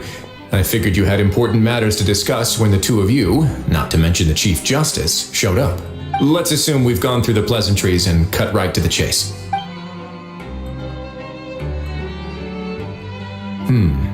I do remember a thing or two about Domenico. He once attempted to round up the other inmates and instigate a protest. Who does this guy think he is? Paimon hopes nothing came of it. He once attempted to, I said, meaning that it was over before it even started. And now he's threatening Melazines, is he? To be honest, Domenico doesn't seem like much of a conspirator. The fact that the three of you bothered to personally investigate raises a flag. Is there something else going on behind the scenes here? He's got the same concerns we do. I am concerned about this incident because something similar has occurred in the past. I wish to meet Domenico in person and have my questions answered. That's an easy one. Let me think. I think he's at... Oh, did I hear someone say Melazine? What happened? Sijuin! Yeah, imprisoned here. Really? Is Kiara gonna be okay? There's no need to worry. Clarande is protecting her as we speak. Well, that's great. But if the criminal's still... Is there anything you can do about this? Ah, head nurse. Do you require me to personally deal with the criminal? Wriothesley. Okay, I get it. I'll bring Domenico to you. That's your only demand, correct? Think of it as more of a humble request. I'm here on my own accord, not to formally transfer a criminal for trial. I urge you to set aside any concerns. Thanks for the trouble. Consider me in your debt. Whoa! If Paimon were the Duke, Paimon would take this chance to ask for something really important. Well, were I still a criminal, I'd probably ask for a lighter sentence. But I'm sure Monsieur Neuvillette would reject that. But enough jokes. I'll look for Domenico and bring him to you. Make yourselves at home. Our dear head nurse has mentioned you quite a few times, so I'm sure she has a lot to say. Please come with me to the infirmary. And watch your step. There's some pretty dark areas, so make sure...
Now that I think about it, I can leave this place soon.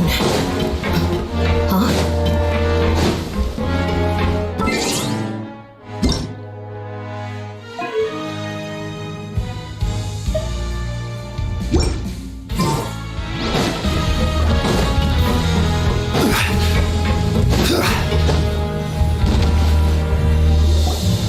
Please rest here for a moment.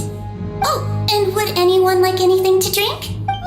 Paimon's not that thirsty, but thanks anyway. Thirst is a warning sign that you're dehydrated, which means you have to drink up even before that. I'll bring you some tea. I'm sure you'll have a lot to talk about. Typical Seishui.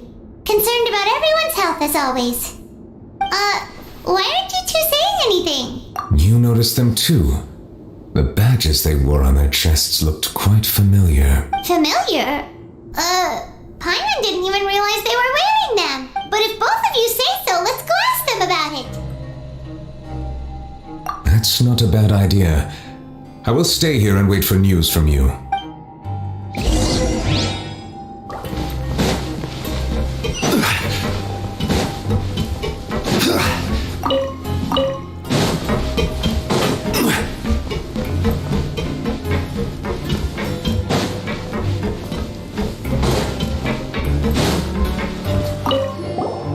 anything you need? Oh, this? Are you interested in joining the Mutual Aid Network? What's that? We have a very long history, going back as far as 400 years ago. We have never had many members throughout our history, nor do we have much of a reputation, but everyone treats each other like family. Helping each other is our purpose. At the same time, we seek to maintain just dealings as much as possible. Sounds like a pretty neat organization. All we want is to defend ourselves. None of us have ever committed serious crimes, and we're not especially powerful either. We're at a natural disadvantage here in the fortress, but people won't give us a hard time if we stick together.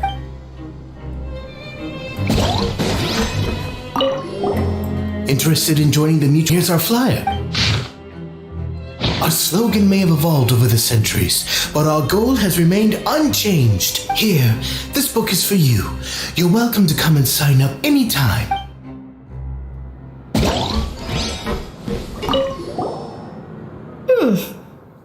You two look kind of familiar. It's the symbol of the Mutual Aid Network designed by our first president. From what I've heard, it's based on something called a Medal of Peace.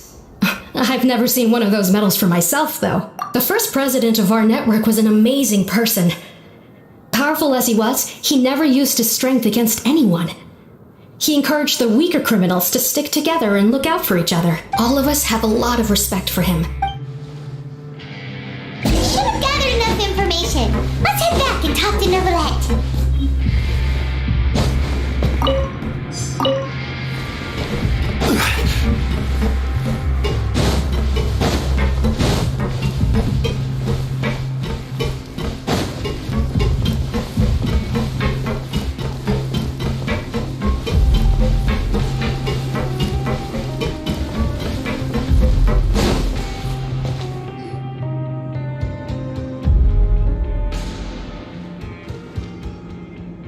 Did you manage to gather any intel? Mm-hmm. The people who award the badges belong to an organization called the Mutual Aid Network.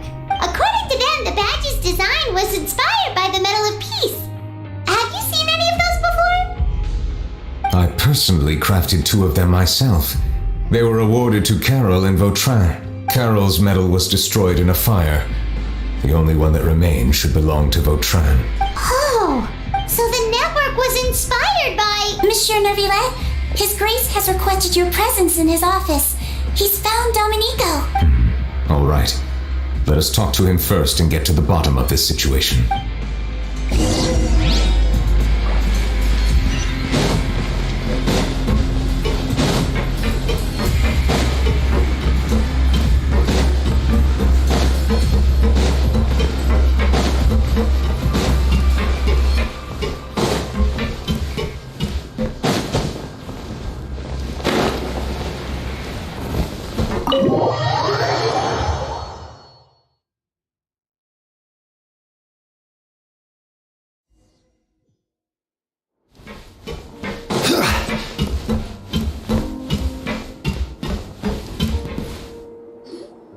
Allow me to introduce this fine gentleman, Domenico. Why don't you explain everything to him?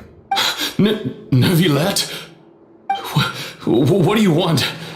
What are you gonna do? Kill me? Calm down. I merely want to ask you a few questions. Was it your idea to send that letter to a Melusine? Hassan has already confessed, so there really isn't any need to keep hiding. That idiot! I can't believe I trusted him. Let me ask this another way. It was your idea to send that letter, correct? Yes. Who is pulling your strings? What? You're not trying to frame me for something I haven't done, are you? It's best if you realize the gravity of your situation.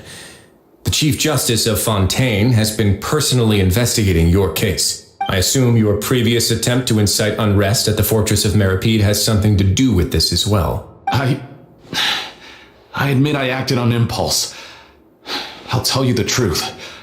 But before that, you must ensure my safety. I can do that. You see, we're all reasonable people here. I only intended to do some small business at first.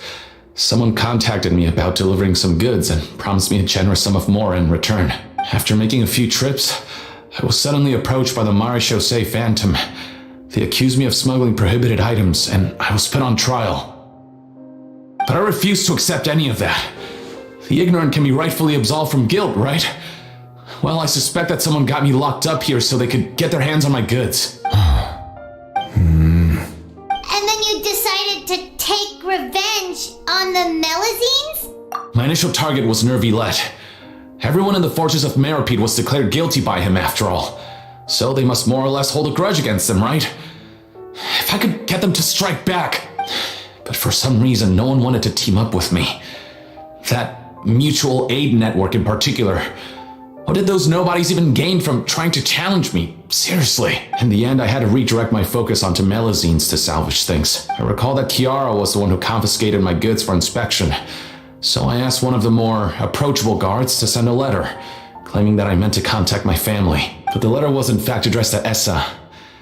I requested that he write a threat letter to Kiara and force it to resign from the Marechaussee Phantom. Am I to assume that the claims you've made are your own thoughts? Have you been in contact with any suspicious people recently? No. Is it true that all members involved in the smuggling scandal have been caught? Yes. And that's all I know. Sijween, please take him back to the detention center. I'll deal with him later.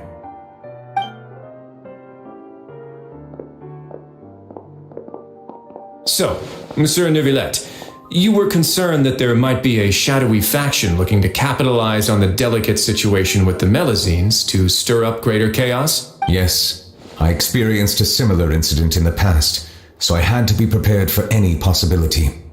And how long ago was this incident? More than 400 years. You might be overthinking this. Time can change a lot of things. Everything's different now. What do you mean? 400 years ago, you and the Melazines you brought to Fontaine were the outliers in society. But in the present day, if someone were to threaten the safety of the Melazines, people wouldn't just sit back and do nothing. I trust that they would make different choices from before. That's right! We saw lots of people standing up for Melazines on our way back to the Palais Mermonia. Monsieur Nervilette, the Melazines are a species you introduced to Fontaine. How the public treats them is also reflective of their attitude towards you. When people refused to place their trust in Melazines, it was because they were still on the fence about you, their unfamiliar Chief Justice. For almost 500 years, you've conducted every trial with impartiality. You made the right judgment each time, regardless of whatever nonsense went on. People no longer have any reservations about you and even consider you a symbol of the law. Right now, your every decision will impact all of Fontaine. In other words, you've gradually transformed the whole nation. Paimon gets it now. No wonder no one wanted to join forces with Domenico. I am undeserving of such high compliments. From my perspective, I have simply been fulfilling my duties. It isn't anything special or worthy of praise. I'm simply fulfilling the promises I've made and searching for answers through my judgments. It is unnecessary to hold me in such high regard. The complexity of human emotions and willpower far exceed those of mine. As a matter of fact, I believe that you are the ones who deserve my respect. There's no need to be so modest. The current state of affairs says it all. You're no longer that outsider you were before. Even if you wished to investigate something on your own, many would take the initiative to lend you a hand. I must say that you've made a fair point. Thank you for clearing my doubts. Now that the case has been settled, I should get going. Huh? You're leaving? And so soon, too? Why not stay for a cup of tea? Thank you for the offer, but I know how this place works all too well. While some are here to redeem themselves, there will inevitably be those who harbor resentment towards me. The less time I spend here, the better. My presence could very well result in an unwanted disturbance. In that case, I'll have to insist. I still have 2 more things to say. Please, go ahead. The first is about the guard who helped Domenico send that letter. I know of what you speak. The guard was indeed deployed from the Palais Mermonia's staff. However, as I mentioned earlier, I visited today on personal business. Therefore, I leave that matter in your hands. Well, that makes things a lot easier. Hey now, don't let your imagination run wild. Those from up there have a tendency to sympathize with others. However, down here, such thoughts will put you at high risk. I'll have a chat with the guard and remind him to take precautions in the future. I see no issues with that. Great! That's one thing out of the way. What's the other thing you wanted to say? The other thing was born from my own sense of curiosity. Now, I've heard that you investigated the mutual aid network. Is that right? Yep. Neverland thought their badges looked familiar. I noticed the small gang as well when I first took over the Fortress of Meripede. They were not great in number, but every member always made sure to stand up for what was right. I've looked into their founder, Vautrin, who once stood trial and was sentenced to imprisonment in the fortress. According to existing documentation, Vautrin remained disciplined throughout his imprisonment. He had never once engaged in physical or verbal aggression. In other words, how he presented himself in prison was very different from his behavior in court. What? During his trial, I could sense that his feelings were complicated. He appeared to be full of resentment, and I believe he had every right to feel that way. Perhaps he had been putting on an act. An act? Neuvillette and Vautrin had a close relationship as superior and subordinate. Vautrin must have known that the Chief Justice would make an impartial judgment. Thus, the more resentment he displayed, the clearer it would be to those present that you were upholding justice. And to those who had been sitting on the fence, Vautrin's act was a very meaningful one. That's all from me. Does anyone else have anything to say? Now's your chance. I don't have anything to say. Apart from expressing my gratitude, that is. Well then, let us head back. No need to see us off.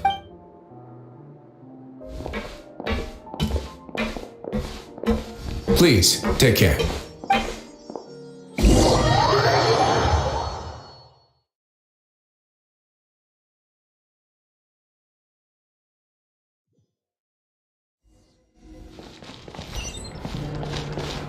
That trial is something I rarely bring up in conversation, but I have always felt deep regret for what happened to both Carol and Vautrin. The words he spoke in court often replay in my mind, as if urging me on to do something. But Risley said he never resented you, right? Isn't that a good thing? I believe I now understand what he wanted to tell me. I feel conflicted about those words. How should I describe it? Surprise, relief, fear, and regret. But this blend of emotions has led me to finally understand some things. I would like to hear your thoughts too. What do you think of me? Paimon agrees with everything Risley said. As Chief Justice, every single one of your trials makes an impact on Fontaine. What do you think, Traveler? Hey, any comments? What I really think is, every trial you've ever judged has left its impression on you. And that's what makes you who you are today.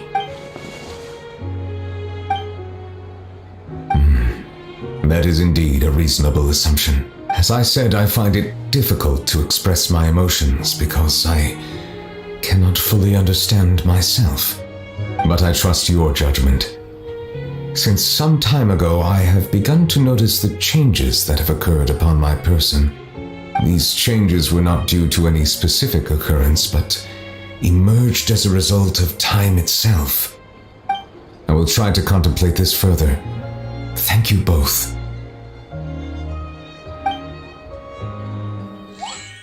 Oh, huh? It's raining! Oh no, Paimon forgot to bring an umbrella! Come on, let's hurry before it rains harder!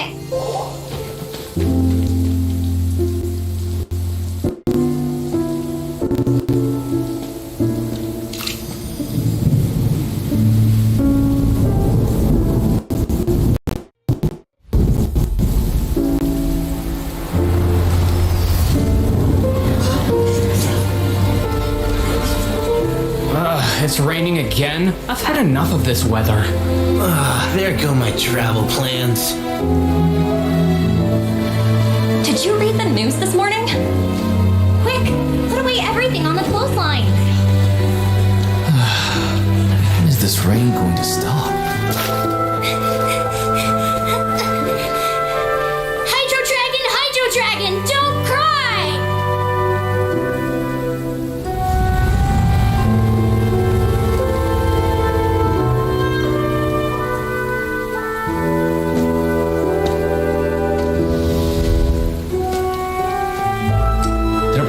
reanimate the monster. We have to report this to the Chief Justice.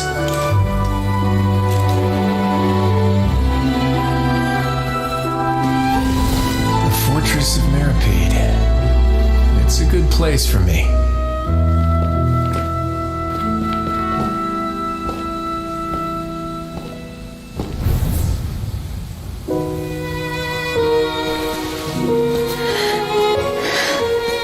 He owes me so many answers. Nervillette? You could say he's the real symbol of Fontaine's justice. Watch him closely. He could be trouble.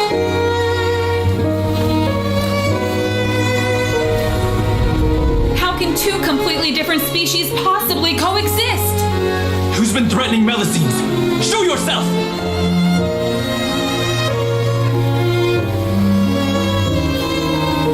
You will see much in the human world, from the delightful to the depressing. And one day, when you have dwelt among humanity long enough, you will be placed to bring judgment over all as a spokesperson for Fontaine's past. Good morning, Monsieur Neuvillette! The rainy season's almost over! The skies are supposed to clear in a few days! I hope you find time to enjoy the sunny days ahead.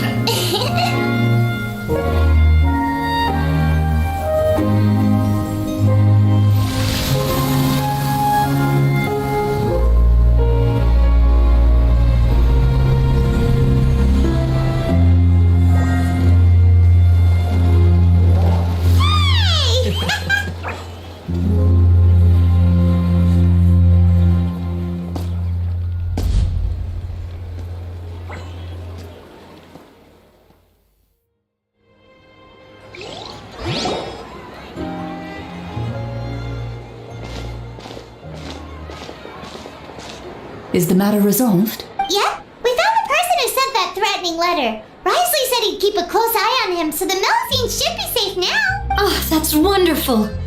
Sorry for dragging you all into this. There's no need to apologize. Yeah, you didn't drag us in. We got involved of our own accord. By the way, where's Kiara? At the Palais Mermonia, more than 50 people offered to protect her. Some even hid within the bushes to look out for danger. I was worried that the excess of protection would make her feel uneasy, so I asked her to stay inside the Palais. It's very safe in there. What a relief. Well, now it looks like the dust has finally settled. To celebrate this joyous occasion, Monsieur Neuvillette, would you be interested in an exclusive interview? That's not how you celebrate. I will consider it. Really?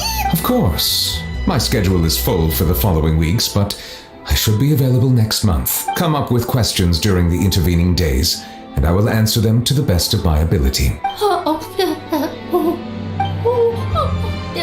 Yes! Thank you so much, Monsieur! Now, if you'll excuse me, I must head back to the Palais and issue a communique to publicize our investigation results. I hope it will assuage the concerns of all.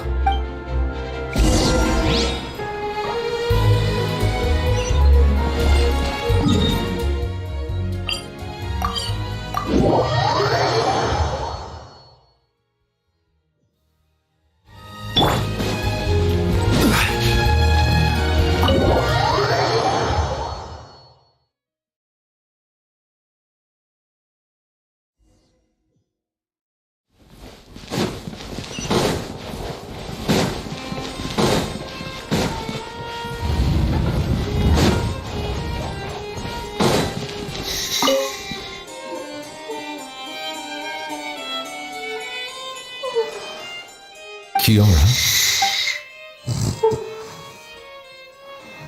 It's quite all right. I'm here to tell you that we have caught the sender of that threatening letter. Sorry, You're safe I now. accidentally fell asleep. Thank you, Monsieur. And thank you too, Traveler and Big Sis Paimon. Everyone's been so nice to me, so I've always felt really safe. Do you remember Domenico? He was the sender of that letter. Let me think. I can't remember. My memory isn't that good, so I easily forget things. By the way, I saw Carol in my dreams just now. Where's she gone, by the way? I I haven't seen her in a long time. In my dream, she looked really happy. She held my hand and said, Kiara, our dreams have finally come true. I can't remember what our dreams were anymore, and I don't know why. But I felt really happy too. I can sense your joy. It is indeed a delightful moment. Monsieur Neuvillette, are you happy too? Oh, I almost forgot. Am I allowed to go out now? I promised to model for Alof. Of course. Off you go. See you next time, Monsieur, Traveler, and Big Sis Paimon. See you next time.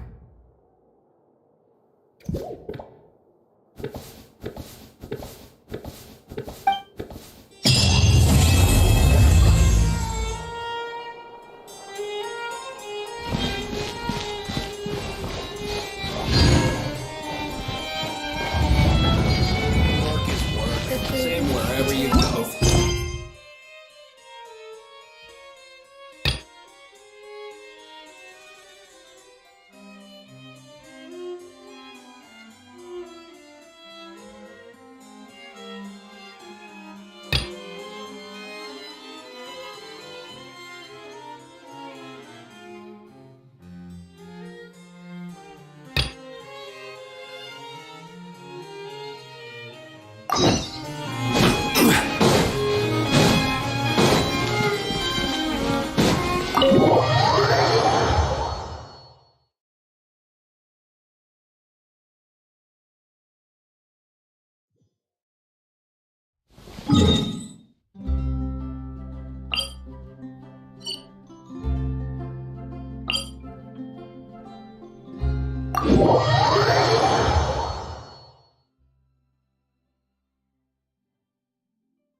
Solidify!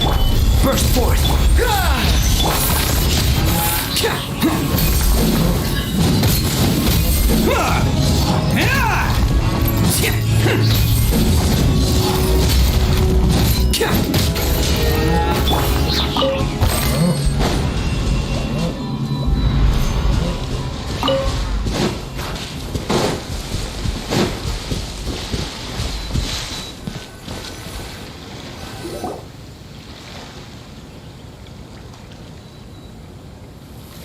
Well, we've walked far enough for now.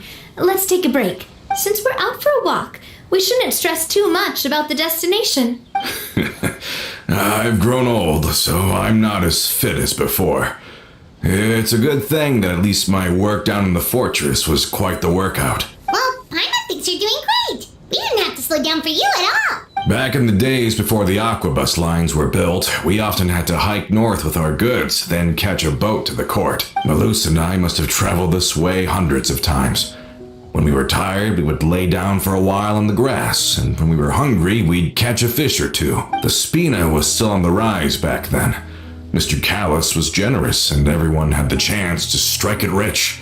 So, of course, we all worked really hard. And now, in the blink of an eye, the aquabus lines have been built, and this road has fallen into disuse. Oh, I know. I was just being a little nostalgic. Then let's stay here a bit longer.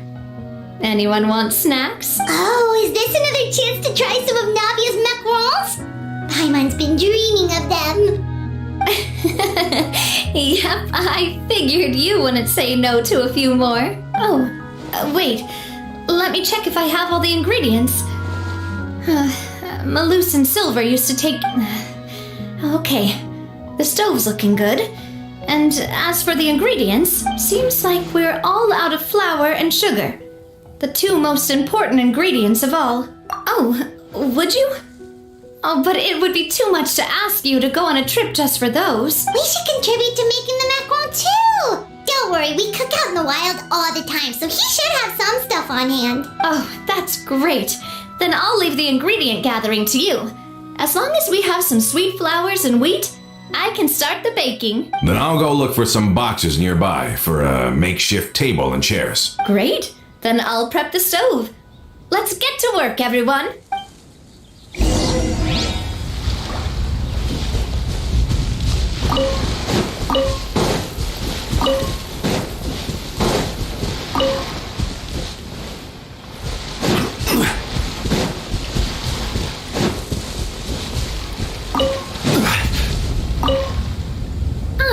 How did it go? Did you find the ingredients?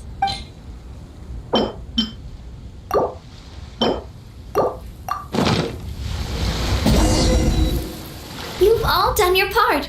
Just leave the rest to me. Whoa, these macarons look and taste magnificent! Your cooking is as good as ever, Navia. Boss's baking skills have always been famous. Everyone in the Spina knows how exceptionally talented she is. Oh, it's just a hobby. There's no need to praise me for it like that. Have you two seriously never considered joining us? You're so close to the boss, and she obviously trusts you with all her heart, so... Was it that obvious?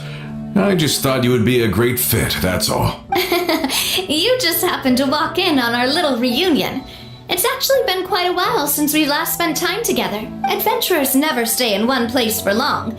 The name of Spina di Rosula would just tie them down. Besides, after everything we've been through together, I'm sure our hearts would remain intertwined even if we found ourselves on opposite sides of the world. Even if Paimon was far beyond the horizon, she'd still remember the delicious taste of Navia's macaron. I understand now. Then I am very lucky indeed to have been graced with the chance to meet the two of you. I will endeavor to make the most of this short yet fortuitous encounter and enjoy every moment we spend together. We've got no wine with us, but let's still toast with water in celebration of this moment.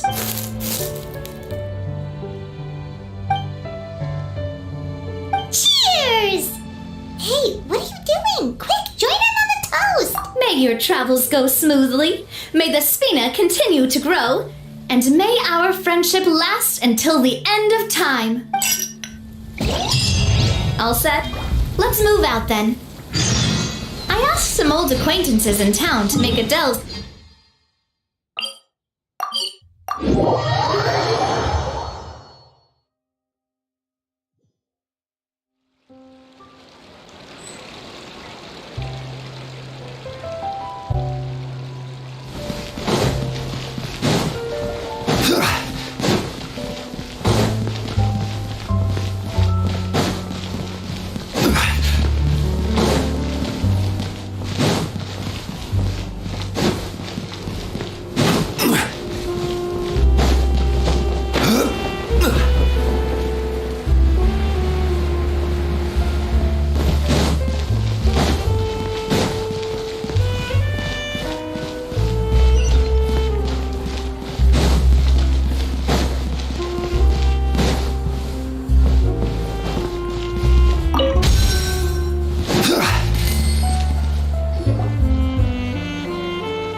Hey there, Ludovine.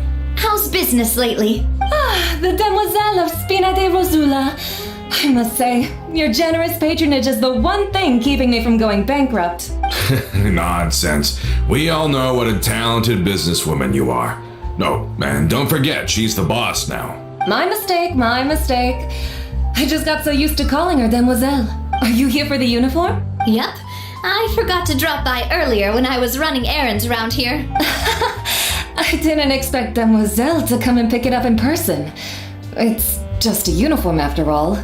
Any of your folks could have come instead. Navia's always like to take even small things seriously. Hey, that's not the only reason I'm here. We mostly just needed a walk to clear our heads. There are few things more uplifting than taking the first step on a new journey. Boss has got a point. Going on a trip with friends is always better than staying cooped up at home. Very well. Please, wait here while I retrieve the uniform for you.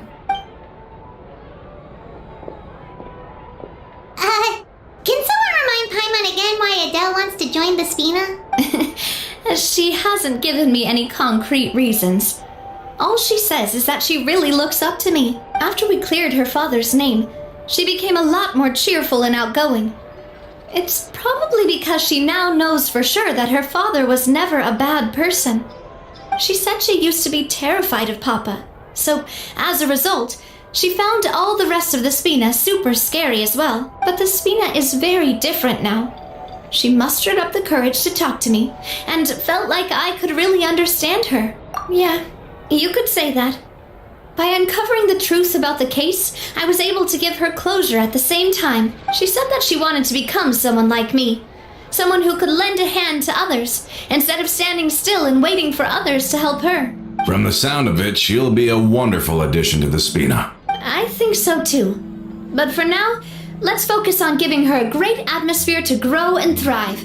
She can commit to us once she's older, and can really make that decision for herself. Is something up, Traveler? Huh? Tailing? Oh, Paimon's coming. I'll go check it out too. Coulter, please hold on to this for me. All right. Paimon saw them too! They headed up! Stop right there!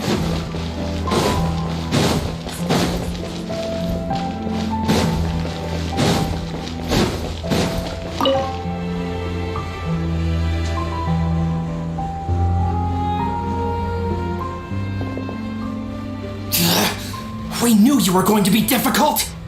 Seems like if we want them to talk, we're gonna need to teach them a lesson first. Brothers, there's no need to skulk in the dark anymore. Let's take them out!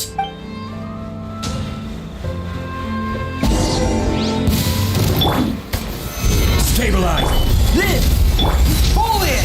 Everyone on me! Feel this ancient power. I will have order!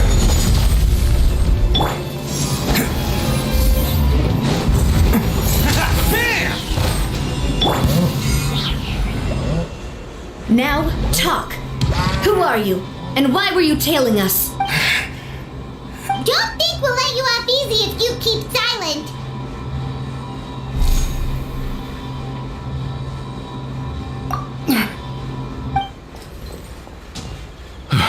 How did it go, boss? Are any of you hurt? If you thought they stood any chance against us, you were sorely mistaken. Anyway, stop playing tough and start talking. There won't be any room for negotiation once the Maison Gardiennage gets involved. We're looking to get vengeance on Spina di Rosula. We were discovered and can't beat you in a fight. We admit it. We lost. Get revenge?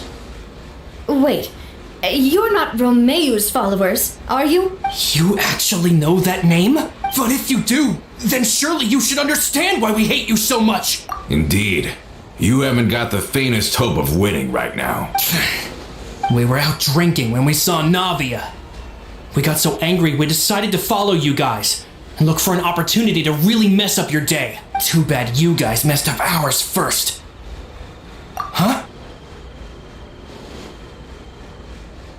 You're pretty sharp, but so what? We didn't do anything. And now it should be pretty obvious that we can't do anything to you anyway. Seeing you like that just really ticked us off. And we let the drink go to our heads. Listen, Callus is long dead. No matter what happened in the past, I want to be able to start things anew. I am the current president of Spina di Rosula. If your boss wants to talk with me, I'd be happy to meet with him. I won't press charges for your attack. That should also help demonstrate my sincerity. I understand. Thank you. I'll let our boss know. But if you so much as think about pulling something like this again, I won't be so lenient next time. Understood? All right. We get it. Come on, let's go. Are you sure it's okay to just let them go like that, Navia? I don't want to inherit my father's grudges, too. And moreover, when it comes to the Aquabus, I don't think what my father did was entirely correct either. If the other side is willing to talk, I'm happy to open the door for a reconciliation. Opportunities for new beginnings are all around us. I support Boss's decision as well. The concept of an eye for an eye is a primitive practice that has no place in today's Spina di Rosula. Yes. Plus, we already know that they're strapped for cash. If their financial situation is that dire, they don't have what it takes to challenge us. So this may be the best time to talk. I still think we should keep an eye out for Romeo's folks, though. If he decides to ignore the warning I gave his men, then we could still have a fight on our hands. Yeah, those guys definitely didn't look like big fans of yours. I'd rather things not go that far, since, though we haven't talked to each other for years, once upon a time we were all a part of the Spina di Rosula family. Yep, that's how I feel as well. Anyway, now that we sent them packing, we don't have to worry about those guys anymore. It's getting late already. So why don't we stay the night in the Fleuve Cendre? We can head back to Poisson tomorrow. I'll also ask someone to write Florent a letter and inform him of everything that happened here today, so he can increase security around Poisson and be on guard against any suspicious individuals. Do we have to stay in the Fleuve Cendre again? Even the pillows there smell like seaweed. Sorry, that's just what happens when you live near water and don't get much sunlight. Poisson's pretty much the same though, so I've long since gotten used to it. We can still go out in the evening for some grilled fish and drinks though. Bet you there'll be people singing sea shanties too. How does that sound? Huh. That does sound pretty cool. Okay, Paimon's on board now. Let's go. Paimon wants to sing too.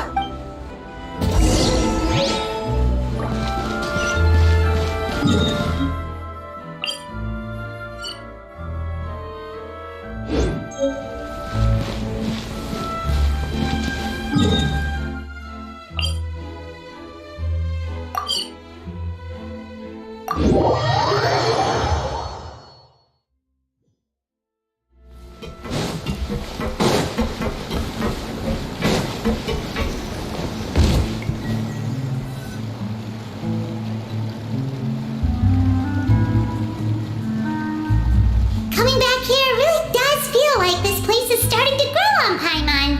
If you think about it, it would be kind of weird if the Spina's base at the court was some super luxurious building like the Palais Marmonia. Totally. Right on the money, Paimon.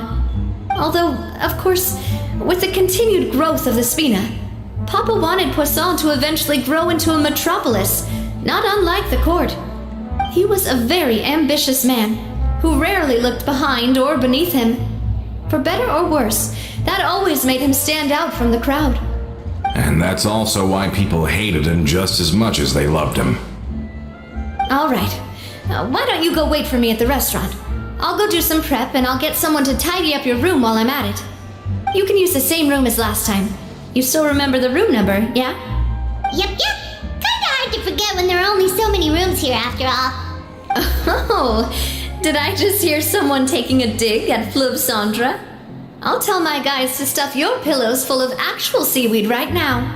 Oh, Paimon, sorry! Please have mercy, Navia! If you do that, then Paimon really won't be able to sleep at all! I was just kidding. Be on your way now.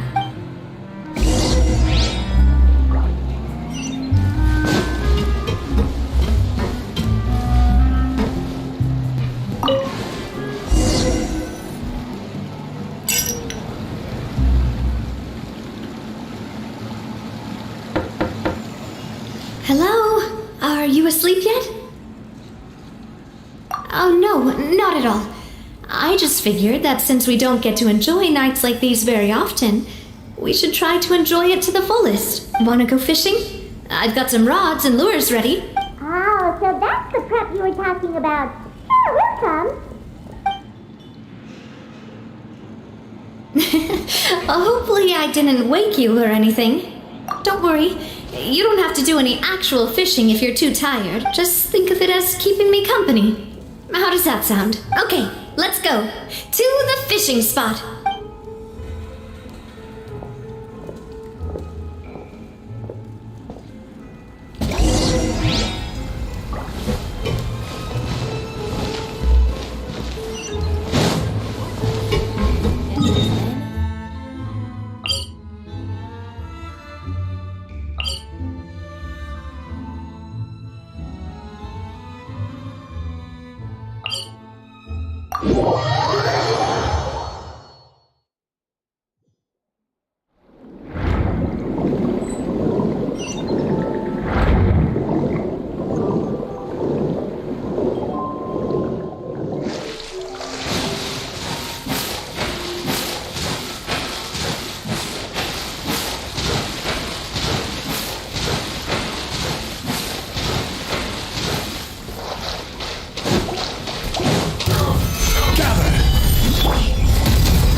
What's the problem? Lots of people in Poisson use rods like these. But shouldn't fishing be all about, attentively watching the float and then excitedly reeling in the catch when you finally hook something? Well, that's one way to enjoy fishing. What do you think, Traveler? That's how I feel as well. To me, I'm happy as long as I catch some fish. Honestly, Paimon's mainly shocked at how much energy you still have at this hour. Usually by this time of night, it's a struggle for Paimon to even keep her eyes open. Huh. It might just be something that runs in my family. That's a thing? I'm sure you'd get even sleepier if I delved more deeply into it. Anyway, I was just thinking about how grateful I am to my mother, as well as the rest of the Spina. My father always had a lot of unrealistic expectations for me. But the more that he tried to get me to become like him, the less I wanted to listen to what he had to say. My mother never had those kinds of expectations, though. I've heard that she had only one wish for me, which was that I would have a happy and secure childhood. All the members of the Spina greatly respected her wish, so no matter what I did as a child, they were happy to humor me. Can you imagine? Whenever my father wanted to scold me for something I'd done, everyone would form up into 2 rows and just stand silently and listen to him rant. Malouse and Silver were always there too. No matter what Papa yelled, nobody else would say a word. Eventually, Papa must have recognized scolding me over trivial matters was pointless, because he eventually stopped getting on my case so often. Paimon would have never guessed. Yeah. Looking back on it now as an adult, I can hardly believe how patient and kind everyone was. When I was young, I often thought that I could do whatever I wanted, because there'd always be someone there to clean up after me. But once, I saw Malouse come back wounded. He wouldn't tell me how he'd been injured, but I could tell it had something to do with me. I learned then that there's always a cost to making a mistake. The more you care about those around you, the more you should care about doing the right thing to the best of your abilities. Because if you do falter, there'll inevitably come a time when you'll have to face the consequences. And when that time comes, those most precious to you really will throw themselves in front of you. Sorry. I shouldn't have brought that up. I wasn't planning to talk about sad things tonight. Basically, I was just saying that the nurturing atmosphere of the Spina must have been my mother's legacy, rather than my father's. And if that's the only way that I can continue to feel her love, then I'd like to pass that warmth on. Is that why you let those guys go today? Although, maybe there's a part of not wanting to repeat the mistakes of the past. I want to be reasonable, at least. Hey, look!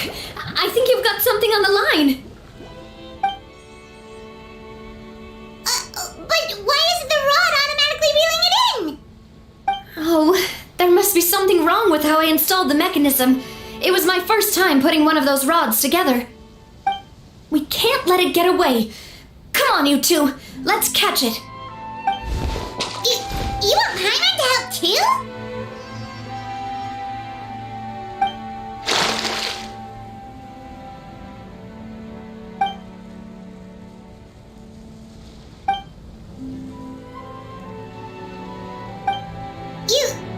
You didn't attach a hook to your line?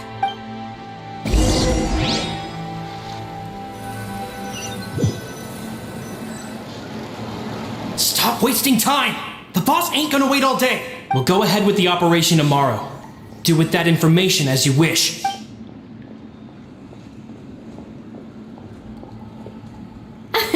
Well, your rod was missing a part too, so I guess that makes it fair. Well, if we're just talking about the number of missing parts, sure. Oh, never mind. Paimon really can't keep her eyes open anymore. All right, go to bed. I had a great time today. See you tomorrow.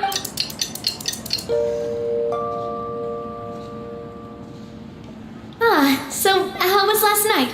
Did you get a good night's sleep? Paimon dreamt that she danced with the sea stars, so you could say it was stellar. Get it? Huh.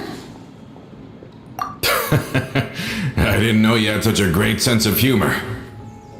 See? This guy gets it! Anyway, let's head out. I'll arrange for a boat to take us back to Poisson. I'm sure Adele will be happy to see you two again. Paimon hopes she'll really appreciate your gift. I hope so too.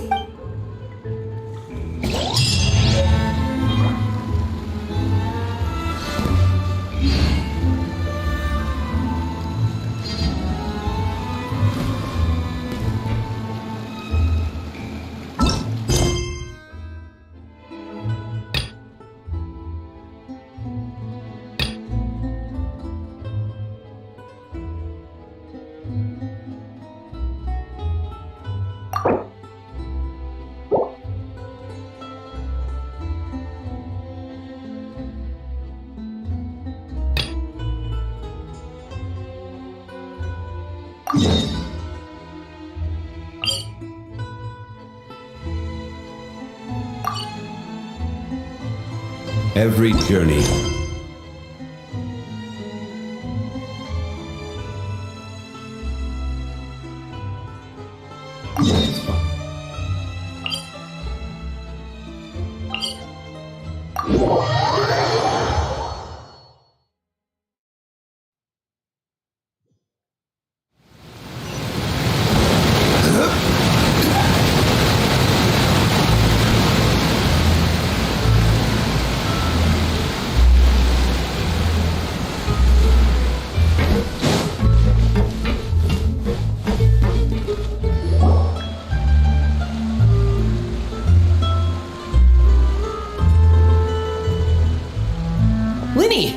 finally here. The supplies. I'm assuming you've brought them with me? Yep, here you go. Hello? Something caught your eye? It's the Traveler and Paimon! No way! Come here, everyone! Hurry! The Traveler and Paimon are here! One at a time, please. Don't crowd around them all at once. We don't want to scare off our guests now, do we? Oh, it's alright! Gotta say, Paimon didn't realize we were this famous. Of course! Father and Linny have told us so much about you. Father told us about how you helped Linny. According to her, you're a trustworthy friend. And as far as she's concerned, that's pretty much the highest compliment we've ever heard her give.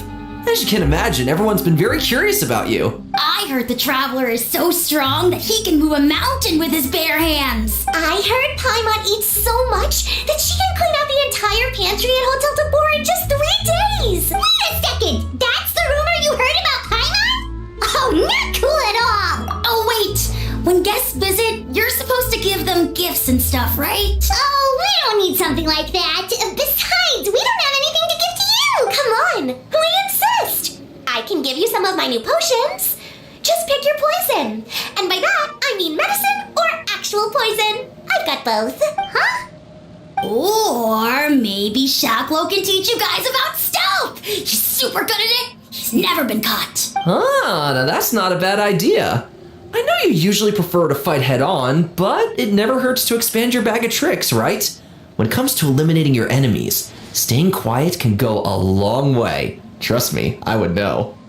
I was poisoned not too long ago, and I'm still dealing with the after effects. So I'm not quite as good as I was before, but I can still give you some pointers. Wait. When you said gifts, I didn't think you meant poison and stealth tactics. But those are the best things we can give you. You don't like them? Ooh, how about this? Tell me the name of someone who really annoys you, and we'll teach him a lesson for you. All right, Fold, Selwar. I think that's enough suggestions for now. When it comes to being a good host, it's the thought that counts. You don't need a physical gift to make our guests happy. In fact, pestering them with suggestion after suggestion might make them more annoyed than anything. I would say your enthusiasm has certainly gotten across. Really? Awesome! It's been so long since we have had guests to play with. If there's anything you need, just let us know. Yeah, especially if it's poison or something. I got all sorts of potions for that. Well, we'll talk to you all later. We've still got supplies to distribute. All right, see you later.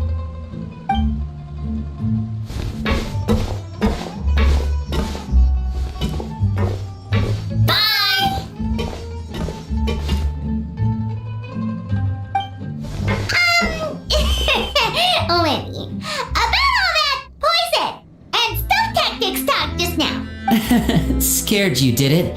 That kind of talk comes with being part of the House of the Hearth. When Foltz was really young, he strangled all of his family pets. Just out of curiosity. He was labeled a dangerous problem child and was abandoned by his family.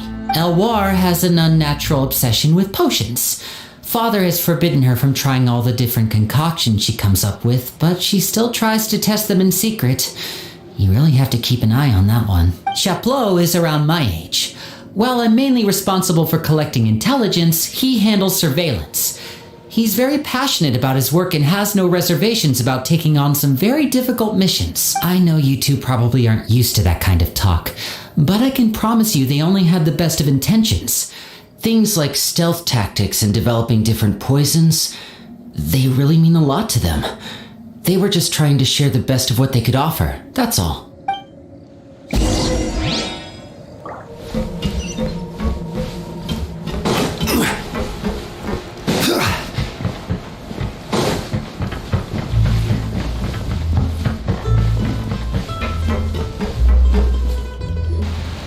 Filio, supplies are here. Thanks. And who are these two? Outsiders? Allow me to introduce you. This is the Traveler and Paimon. Oh, you're the famous duo I've been hearing so much about. It's nice to meet you. I heard you've traveled to all sorts of places. Is that true? Of course! We're making our way all across to that! Oh, good for you. You must be pretty familiar with Fontaine by now then. Have you seen the new opera that started running recently? I think it's called... The 4,000 Thieves? Oh, this is the first we've heard of it. It seems like it's going to be fantastic. From what I've been able to tell from the posters, anyway. You should definitely check it out if you have the time. Oh, and there's The Blind Maiden, too. That one is supposed to have audience interaction. Seems pretty interesting. After this mission is over, I think I'll go get a manicure. Oh, maybe I should dye my hair. Wonder how much it'll cost. Is it just Paimon, or do these two seem much easier to get along with than the others? Looks like the House of the Hearth has some normal members after all. I heard that. Oh! Oops. I'm guessing you're referring to Foltz and the others? Yeah, we're definitely not all like them. I bet those crazies are practically foaming at the mouth right now. I'm sure they just can't wait to get back to Snezhnaya to carry out the plan. That's enough, Filial. Don't talk about family members behind their back, right? Whatever. Let's go. Guess this is goodbye then. If you ever have some time, we should go see the opera together.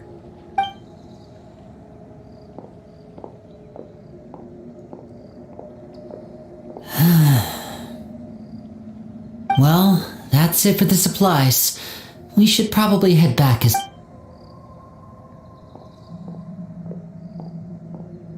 Well, they didn't seem too happy with each other. Seems like there could be something more going on here. You're right. We're only here as guests after all. Oh, Lenny's getting super far ahead. Come on, let's catch up.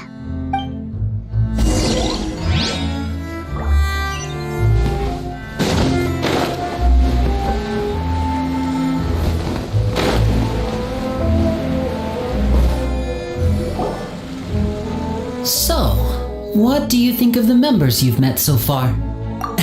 Well, Father is always encouraging us to be strong-willed and independent. So if there's one thing we've got, it's people who aren't afraid to speak their mind. Well, I should probably get cooking. Wanna join? Of course! Then let's head out and...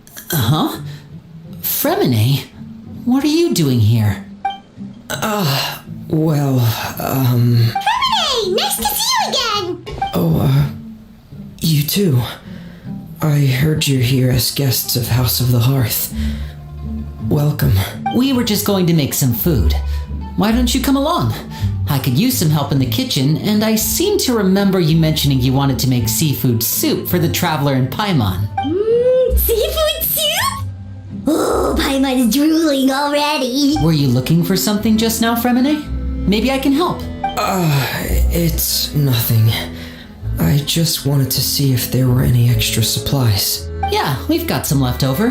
What do you need? Some food and water, and some clean cloth, if possible. No problem. Give me a second here. Food, water, wait a minute. What do you need all of those for? You're not on any missions as far as I'm aware, and you were just going to come eat with us. So what's this all about?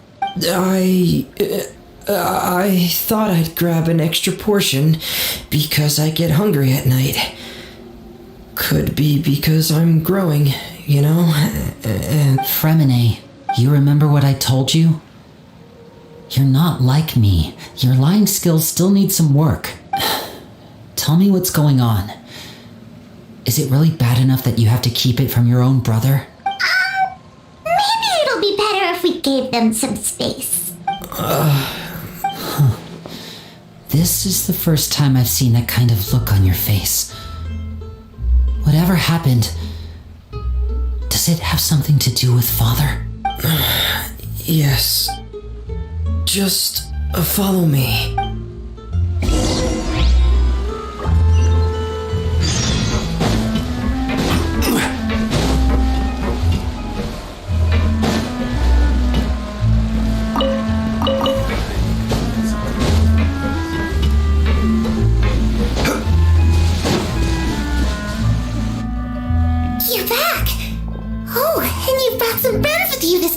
Hello, my name's Linny. I grew up in the House of the Hearth. And you are? Hi, Linny. I'm also a child of the House of the Hearth. Just like you. You can call me Clairvy. Clairvy? It's nice to meet you. Does that name ring any bells, Linny? No, not at all. That's not a name we have on our roster, I'm sure of it. What I'm not sure of, though, is how she managed to sneak in. She must be the phantom child Father's been searching for. From the looks of it, I'm guessing you were the one that found her, Fremine. You, haven't told Father, have you? No, I haven't told anyone. I've just been keeping her hidden. For how long? About half a month now. So ever since we got to Poisson then, do you have any idea what you're doing? I know what I'm doing. Really? Because from where I'm standing, it looks like you're hiding the very person Father has been trying to find. If Father finds out about this, everyone involved is going to be punished. What's up, Naj? Welcome to the channel. I know you do. Father doesn't tolerate any form of betrayal. So why are you doing this? I've thought it. Context, going through a major amount of backlog. Lenny, don't you remember last I think year? this is about 6 months worth. Nearly died after getting poisoned during that one mission. He wasn't able to get back before the poison started taking effect, and not a single person was there to help him. That night, while I was sleeping, I heard a voice telling me to go save him. I opened my eyes, but I couldn't find the source of the voice. I thought maybe I was just hearing things, but I went to look for him anyway. Luckily, I got there with enough time to save his life. That feeling of being haunted, of hearing voices, it's happened many times in the House of the Hearth. I'm sure you've noticed. So what you're saying is, that was her? She was the one who spoke to you that night? Unless there are other spirits roaming around the House of the Hearth, I don't think there's any other possibility. If Clairvy were our enemy, it wouldn't matter whether she was a spirit or an actual child. I would have acted without a second thought, because that's what Father ordered us to do. But she's been living with us, helping us from the shadows all this time. I think that makes her family. I couldn't just hand her over to be dealt with. Not when there's so much we still don't know. So what's your plan then? You can't keep her here forever. Someone is bound to find out eventually. I haven't thought that far yet. I don't want to disobey an order from Father, but I also don't want to put Clairvy in danger. Come with me. There are a couple things I'd like to say to you in private.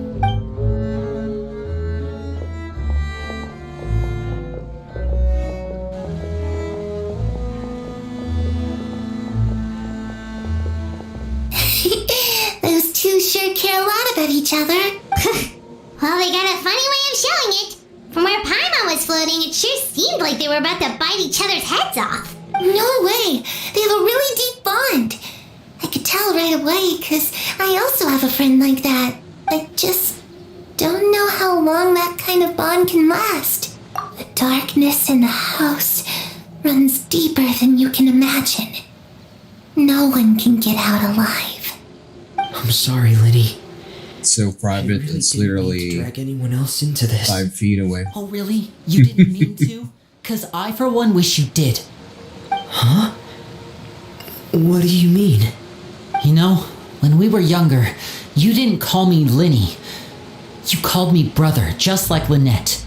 We grew up together, the three of us. We were all orphans, all rescued by Father. Of all the siblings in the House of the Hearth, I think our bond was the closest. Later on, when you started calling me Lenny, I wasn't actually surprised. After all, Lynette and I are related by blood. We've had to depend on each other to survive long before we joined the house. Lenny, The darkest and most difficult moments of my life happened before you and I had ever met. I'm sure that's true for you as well. Even so, Fremine, we've stood by each other for all these years now, and to me, that means more than blood. You and Lynette are the most important people in my life. No one can replace you. So I won't let you face anything alone. Not if I can help it. Oh, looks like things are getting kinda heated between Lenny and Fremine. Maybe we should go check on them. Oh, it's raining. I should put my clothes away. Hey you two! Hope we aren't interrupting anything. Like a fight, or... Oh, wait a minute, Fremine. You're not crying, are you? Is everything alright? Everything's fine. Thanks for asking. Right, sure it is. Friends here, right? We've been through so much together, so if there's anything we can do to help, just say the word. It's just a small family dispute. It's not something our guests should trouble themselves with. In fact, it might be better if your stay ended here.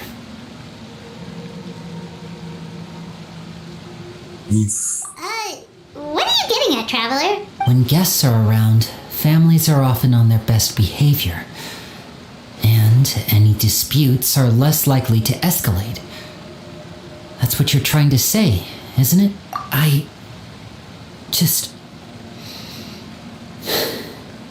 Thank you. I was really hoping to keep you out of it. But even if I could think of some other reason to turn you away, I'm not sure I could convince you. I know things could turn dangerous, so I promise you this. From now on, I'll protect you like my life depends on it. Me too. Well, back to the matter at hand then. Okay, that was If we don't fast. plan on handing Clairvy over to Father, then our only other option is to solve the mystery of her identity before Father is able to track her down. That means finding out where she came from and what she's doing here. Then we can send her on her merry way and pretend like none of this ever happened. I've tried that already. And? And nothing. I tried taking her somewhere really far away, but after some time, she just reappeared. She even came with us all the way to Poisson. It seems like wherever the house is, she follows. I don't know much about spirits. Do you two have any ideas? Let's see here. Paimon remembers hearing something like, if you fulfill a spirit's last wish before they die, they'll let go of whatever's keeping them here and return to the ley lines. Oh, it's just that Paimon doesn't really remember where she heard that, so it's not guaranteed to work or anything. Well, sounds like it's worth a shot. Guess that means we should go ask her about her wish. But first, Fremine, I need you to promise me something. What is it? I need you to promise me that this will stay between the two of us. We're the masterminds behind this whole thing. No one else gets involved. Can you do that for me? Of course. I promise. All right. Then let's seal the promise just like when we were kids. Fist bump on 3. Ready? 1, 2, 3. I swear. Is she? Okay.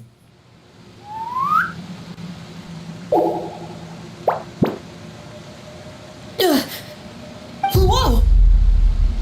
Lynette! Of course, right? But what a surprise! What brings you here, dear sister? And, when exactly did you get here?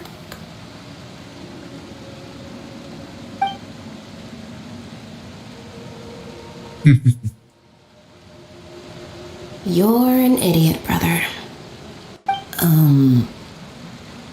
And you too, Fremine.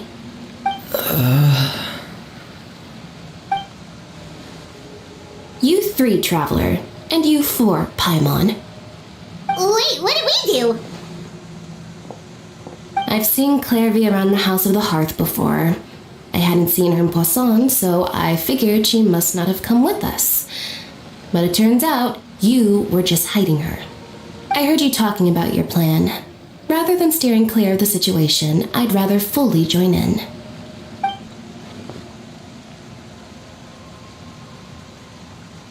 If you don't agree, I'll have no choice but to report everything back to Father.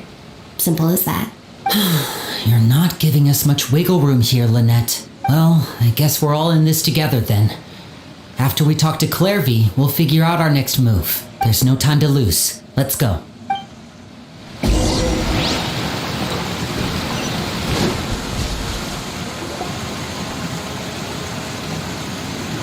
Oh my god.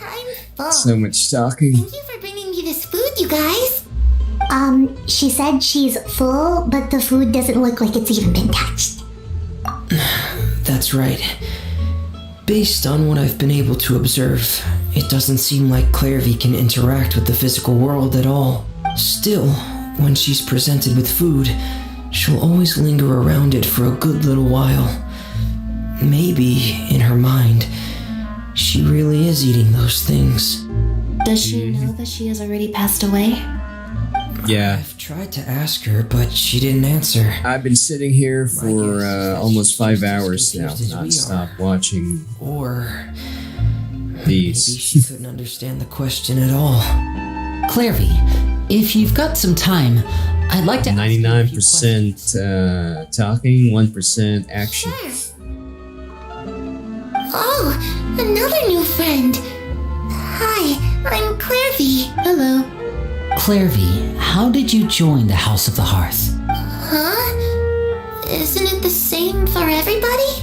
The knave brings you here and then you can't leave. It's just that your name, it's not on the roster. And I've never seen you before. The roster? Oh, I get it now. I think there might be some things you don't know about this place. The people in charge, they're not as nice as they look.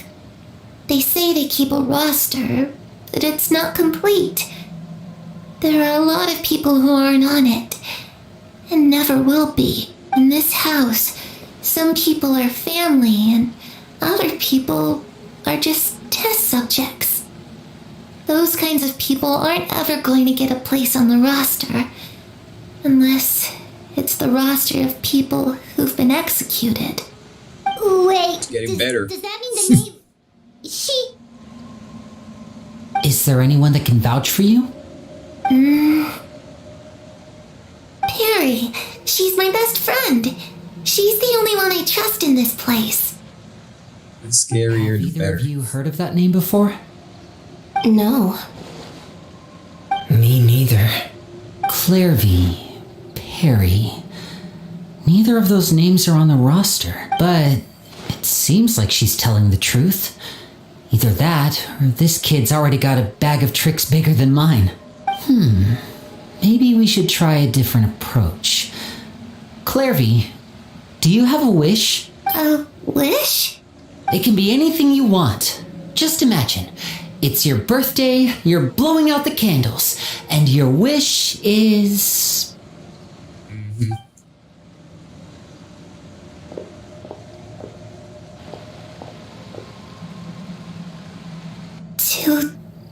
To go outside, where the sun can find me.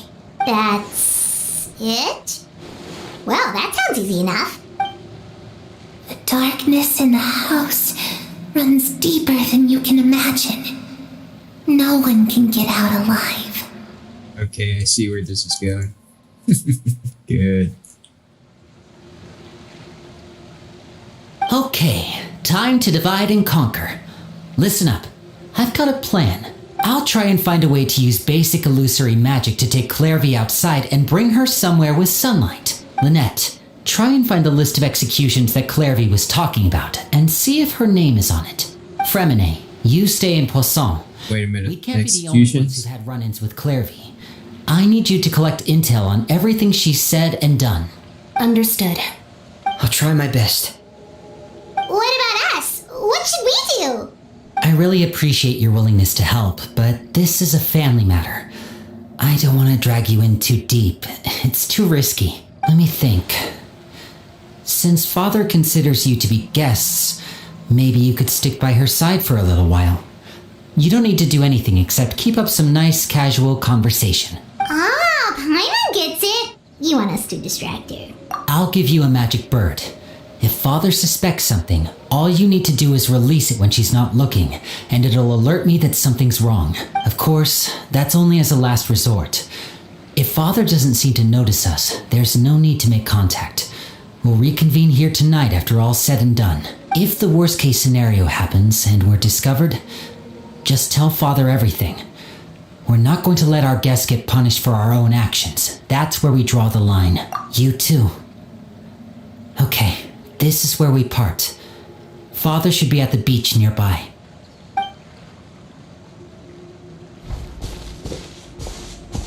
I really hope this goes well. No, it has to go well. That's the only way this can get resolved. Yeah.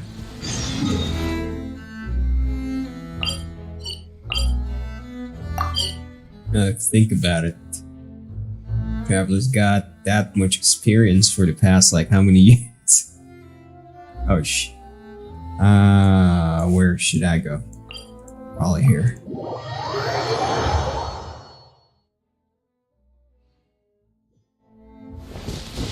Close enough.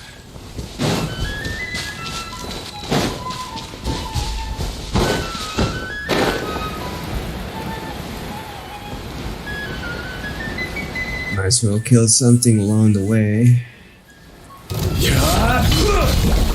Solidify! Come into being! Pull in! Order guide you!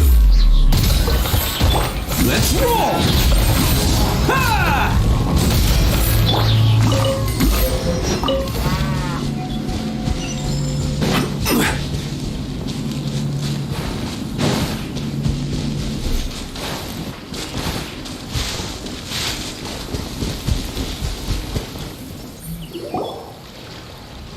It's the knave! And child! Hey, aren't you supposed to be in Snezhnaya recuperating? What are you still doing? No mercy for slimes? Absolutely not. I didn't expect to run into you here. I was unconscious for quite a while after the fight in the Primordial Sea. After I woke up, I realized I was being taken back to Snezhnaya, and well, I couldn't have that now, could I? Not when I've still got unfinished business here in Fontaine. So, I mustered up all my strength and made the journey back on my own. What sort of unfinished business are we talking here? It has to do with Skirk, my master. I really wanted to meet up with her, but by the time I got back, she'd already left. I still have so many questions for her. Without any other leads, all I could do was ask the knave to help me track her down. She must have left behind some traces from her time in Fontaine. Oh, okay, so have you found any clues? Unfortunately, no. While the House of the Hearth is adept at collecting all manner of intelligence, certain existences can still manage to escape our purview. Basically, unless Master feels there's a need to meet with me, she's not going to be found. But that problem has an easy fix. I just need to become stronger, and then... Paimon thinks you should focus on getting better first. The worst of it is over. It's all thanks to that one kid from the House of the Hearth. Elwar, I think her name was. She gave me a bunch of random potions to drink. They didn't go down easy, let me tell you. Pain and chills all over. But they really did help speed up my recovery. And that's good, because it looks like I really do have to head back this time. The old man's been putting the pressure on me. He sent someone to tell me I'm needed for some sort of project. Project Stuja? Yeah, that's the one. I heard Regrator's involved too. I'm not looking forward to having to listen to all his monologuing, that's for sure. Hey, maybe you could think of a way for me to stay in Fontaine for a little longer. Helping Linny and the others brush up on their fighting skills would be far more interesting. If you and I could spar, that would be even better. And what a sweet little daydream that is. But I also have a role to play in all this. I'll be leaving Fontaine shortly as well. Besides, considering how little they see fit to step outside the homeland, being called on to return to Snezhnaya by such illustrious dignitaries, what a great honor. Wouldn't you agree? One I could do without, I'd say. Is it just Paimon? Or does it kind of seem like they're... So, dear guests of the House of the Hearth, to what do I owe the visit? Right! We're super close to Linny and the others, but we still don't know much about you! Is that so? Introductions have already been made, have they not? Well, you see, there's only so much you can learn about someone from a short introduction. At least tell us something a little extra, like, why do you call yourself father? Good question. That's a good question. I'd also like to know. The fact that you have to ask tells me our intelligence work has been quite successful. Telling you the answer to that question would only serve to undermine that success. And we can't have that, now can we? Spoken like a true diplomat. That was some expert sidestepping right there. Well, if there's nothing else, I think I'll take my leave. I still have a small matter to resolve at home. Wait, don't go!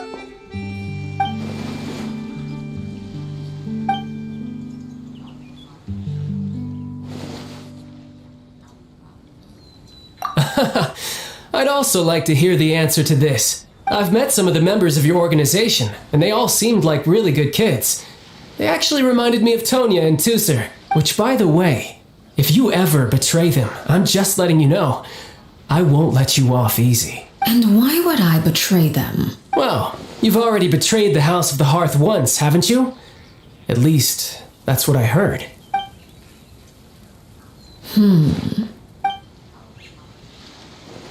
Okay, I admit. That's just what the old man told me. The rooster, I mean.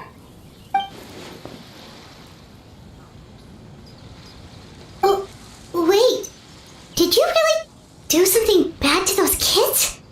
Never mind what I've done. I'm more curious as to what the mighty rooster had to say.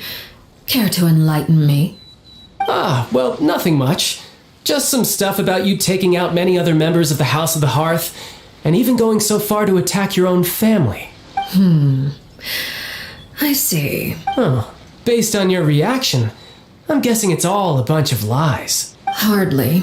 I don't appreciate his particular turns of phrase, but I suppose he didn't say anything untrue, although it would be more accurate to say that there is a certain level of prejudice involved, but I don't intend to clear that up just yet. Prejudice has a funny way of concealing the real truth behind certain things, an attribute that I find to be quite advantageous. Call yourself a Fontainian, for example, and people will assume all sorts of things, when the real truth is that this is simply the land where I was raised. Huh? You're not actually from Fontaine? But then why did you try to help out with the prophecy and everything? I was trying to protect the children born in Fontaine. Claiming that I myself was a Fontainian simply made it easier to operate. People would hardly suspect a fellow Fontainian of having any ulterior motives. Who wouldn't want to save their homeland after all? The primordial sea wouldn't have any effect on me, but it would have caused great harm to the House of the Hearth. Well, you wanted extra information, didn't you? There you go. I hope that satisfied your curiosity. So, you stayed in Fontaine for the kids. I guess I was wrong to believe you'd betray them. Apologies. Looks like I was holding on to some prejudices myself. Good. Like I said, I like it when others have misconceptions of me. Actually, while I was recuperating at the House of the Hearth, there was something else that really caught my attention. I heard that members always resolve disputes and arguments with a friendly spar, and the loser has to back down. Seems pretty cool if you ask me. Would also give them plenty of opportunities to hone their skills. Well, that's only a recent development. In the past, such spars weren't nearly so friendly. The losing party would lose everything, including their life. They were that high stakes? Whew, at least that's not a thing anymore. Well, the current atmosphere's not half bad. I'm a bit jealous, actually. You've got so many family members around you, and you even get to live with them. Having a lot of family around means dealing with a considerable amount of bickering and scheming. Once Tonya and Tusser enter their rebellious phase, I'm sure you'll understand. Just imagine. Tusser becomes obsessed with plucking out strands from the rooster's mustache, or Tonya decides to dye her hair 42 different colors. Okay. I get the picture.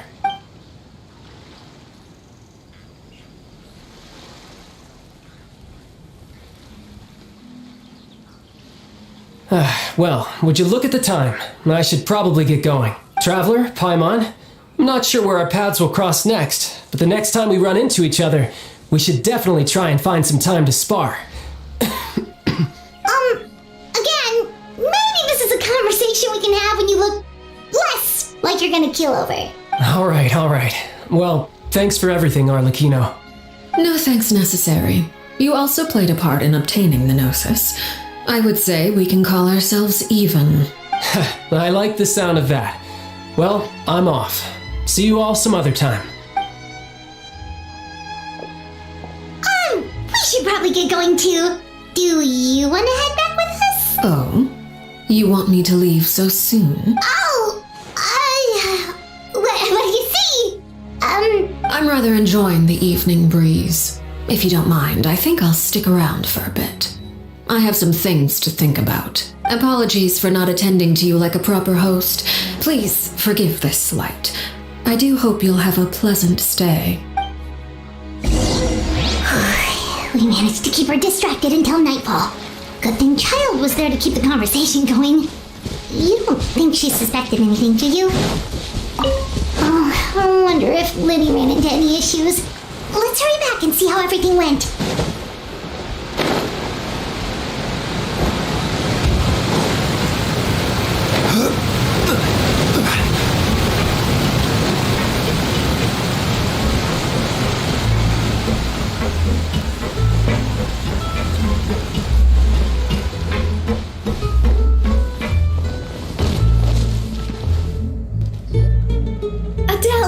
We're back!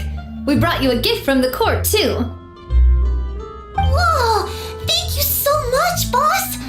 Oh, shit. Don't call her boss, okay, Adele? Oops. Just Miss Navia would be fine. That triggered another quest. Oh, it's all right.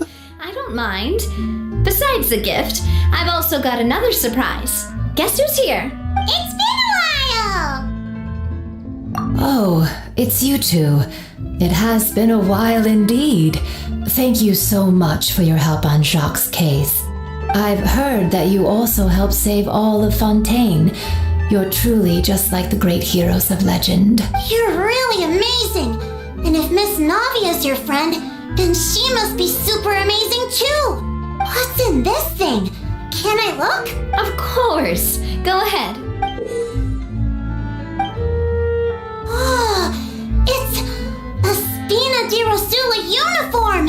Is it for me? But isn't it a bit big? Well, it's a gift for future you. When you first told me that you were interested in joining the Spina, I was overjoyed. But it's the Spina's responsibility to protect everyone as well. Being a member means becoming involved in all kinds of dangerous situations. And since you're still young, I don't want your mom to have to worry about your safety. So I turned you down then by telling you that you'll have to wait until you're older. But this uniform is a promise that you can join us once you're old enough to wear it. Espionage, our Fontaine story quest for this conversation. I'll work hard and grow up as fast as I can! What's a nice way to put it? But you can't really grow up faster by working. You gotta make sure you got a lot of snacks ready before you start one of these quests. That you remembered my daughter's wish and took it seriously. That's a whole lot of watching. Of the Spina. Even though her father's no longer with us, we've still felt plenty of warmth and security. Oh, it's the least we could do. Yeah, I've been at this for 2 days doing the Fontaine quest, story quest, and Part of the family. Boss! we're still here. Huh? Is something up, Laurent? We're talking hours, dude. To report. Hours. And his folks have gathered outside Poisson and even shipped in a huge pile of explosives. What? Explosives? What do they want? It seems like they've been planning this for some time. We started investigating as soon as we received your letter yesterday. But Romeu and his folks must have gotten wind as well, because they abandoned their former posts before we could even check on them. We investigated their tracks and found out that they're after Poisson. They have smartened up since we caught them red-handed at the court? Seems like they've got no interest in sitting down and talking at all. We should have gone straight to the Maison Gardiennage. Sorry, I underestimated the situation. Well, too late now, I suppose. Florent, where are they keeping their explosives? On the hill to the east of Poisson, near the Clementine line. They want to blow up the Clementine line? Certainly sounds like it. Romeu and his followers hate the Spina and everything to do with Callus. and the Aquabus was the source of their contention. If they manage to blow up the Aquabus line, all that rubble will come crashing down the hill and straight into Poisson. Are they insane? No problemo. Innocent people in Poisson. Yeah. If they've been planning this for ages, You're gonna need a lot of not going to let this snacks opportunity slip by. and a whole playlist for whatever anime you want to watch or YouTube videos. Entrance as possible. That should save them from the worst of it. Let's get everyone onto our ship. That should be the safest place. My dear partner, can I leave the Clementine line to you?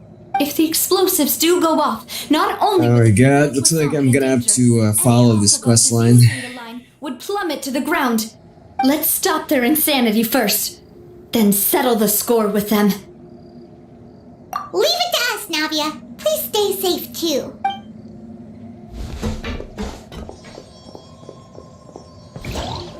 Got triggered. Let's go, you two. We've got to act fast. Miss Coralie, please take Adele to the ship.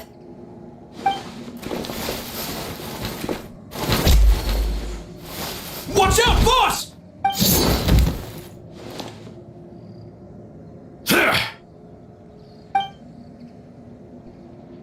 What do you think you're doing, Coulter? Plot twist. I thought all the annoying little hindrances had left, but I still couldn't get rid of you. You mean this was all a trick? So that you'd be left alone with me?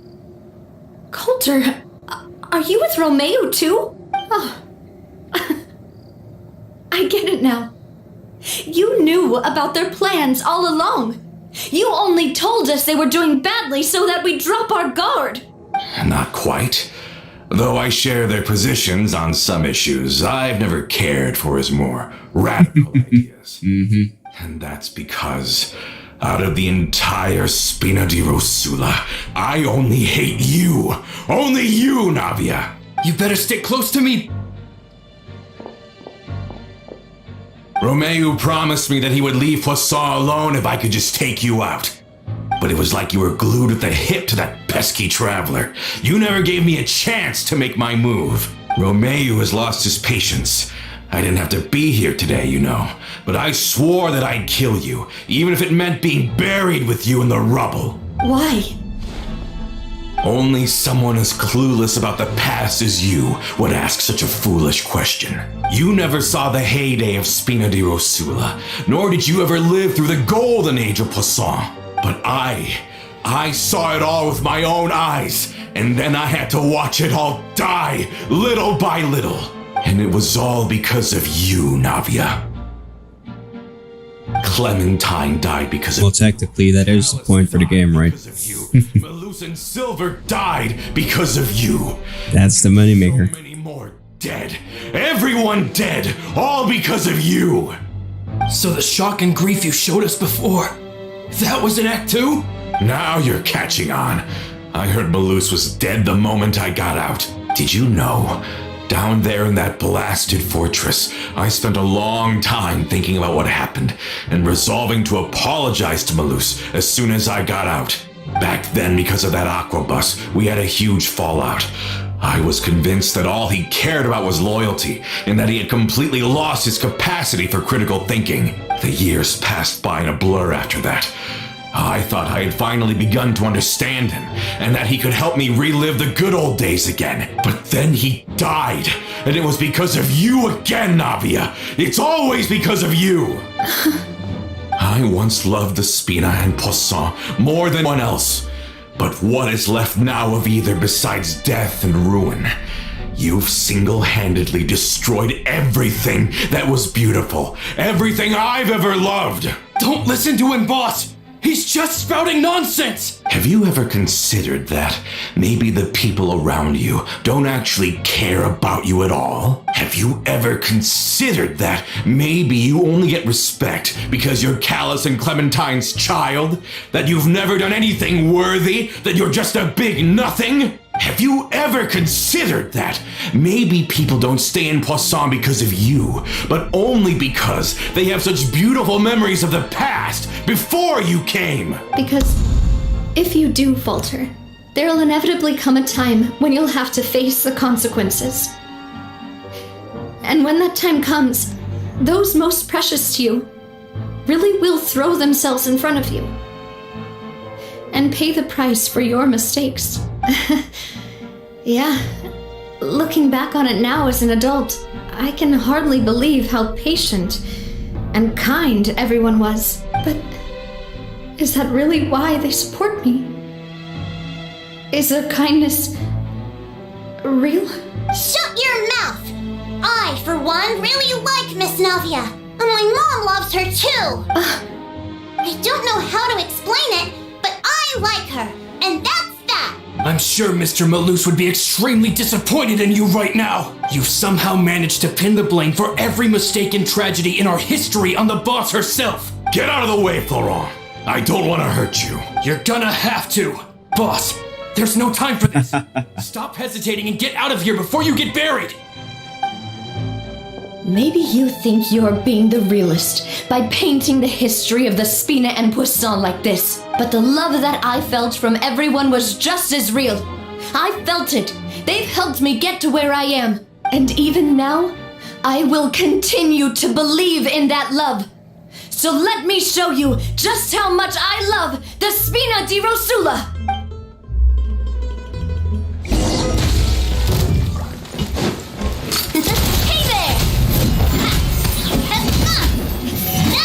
Never used this before. And don't know how it works. A proper send-off from the Spina with love. Boom. Oh, it's a great sword. Watch out!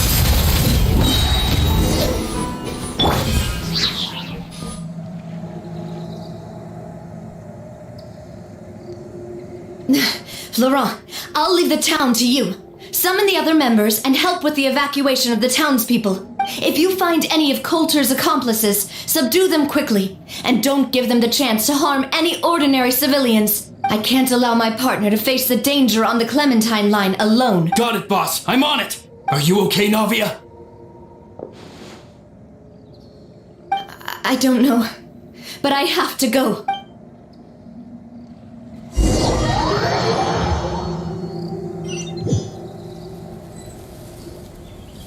Let's hurry up there! We have to protect the Clementine line! If they're gonna blow up the waterway, they must have planted the explosives next to the support pillars!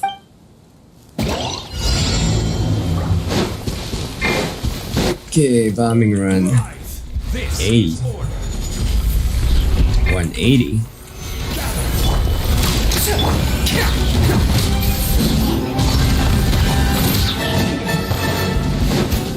Attaboy!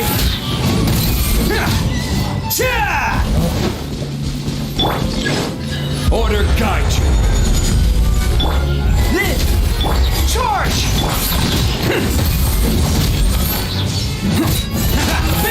He certainly brought a lot of muscle. They're really slowing us down. But if we're meeting resistance, we must be heading in the right direction.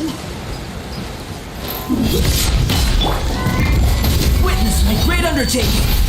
Quake! I will have order. Pull in! Rally!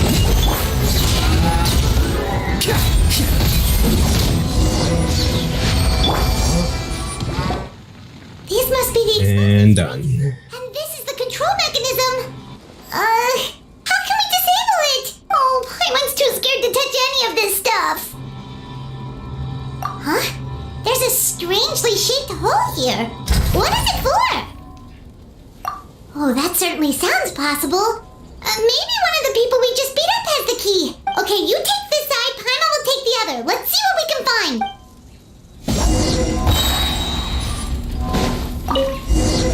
Oh, you found it! That's amazing! Amazingly convenient.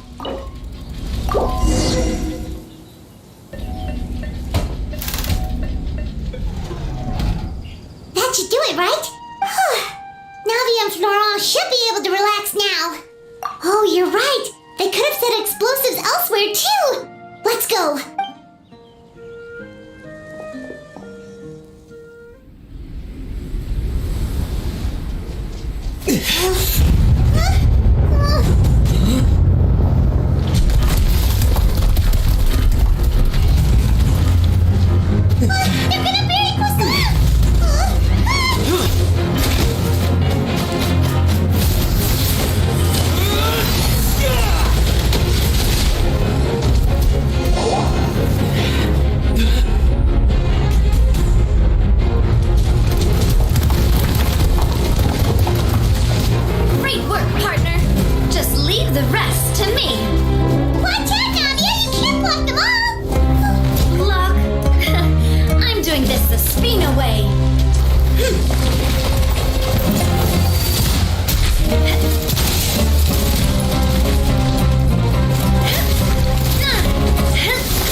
I heard from Thierry that even they're your enemies now. They were once a part of Spina di Rosula. Do you plan to settle this privately with them? I have nothing more to say to them, regardless of whether their hatred and anger towards me or the Spina was justified. Anyone who's willing to endanger innocent civilians is no longer sane enough to even be worth trying to talk to. Please prosecute them in accordance to the law. Spina di Rosula will not raise any objections. Sounds good. We're very appreciative of your help. Without it, the consequences would have been far worse. All right, this operation is a wrap. Take him away. We won, Nadia! We saved everyone! And you were so cool! Yeah. Luckily, we were just in time. It's probably because I expended too much elemental energy at once. I'll be fine. Don't worry about me. But you usually glow up whenever other people compliment you. Paimon's not used to seeing you like this. Boss, we managed to catch all the infiltrators in the town. The Maison Gardiennage is taking them away as well. Seems like Romeo really went all in on this mission. If he sent literally everyone he had, though, that also means we've caught them all too. We won't have to worry about them from now on. Got it. That's good at least. Coulter, I can understand how you feel. The things that we lost, they're forever beyond our grasp now. And that makes them appear even more precious. I am not callous, and I will also never become him. The Spina and the Poisson that you loved are both gone. But I will not change how I feel about our future. I still believe that this is a great opportunity to start anew. I will spend more of what the Spina earns on the betterment of Poisson. What's more, I'd also like to propose some changes to the Aquabus routes, so that one day, the people of Poisson will enjoy the boons it brings as well. I know what you're trying to say. Mr. Callus would never have said anything like that. There are too many things in life that are just beyond our control. In that, we are the same. Henceforth, you are no longer a member of Spina di Rosula, but once you're discharged from the fortress again, you're welcome to pay another visit to Poisson. Thank you, Navia.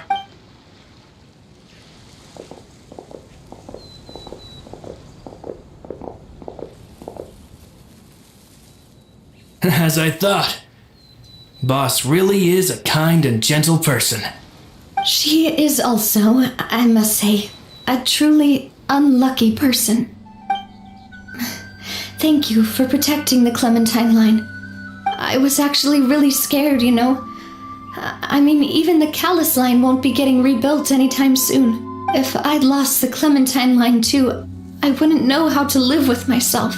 A name is a way to etch a memory onto the world. Losing the line that bears her name, that I can see every day, would be like losing my mother all over again. Seeing it still standing there, tall and proud, it makes me really happy. What happened while you were gone? Honestly, you look more upset than tired or anything. Just give her some time. Thank you so much. Can you give me a hand? I really don't have much strength left. Traveler, I want to ask you something. And please, tell me the truth. Do you really see me as your partner? Of course. That's good then. Hearing that, it brings me more relief than I can say.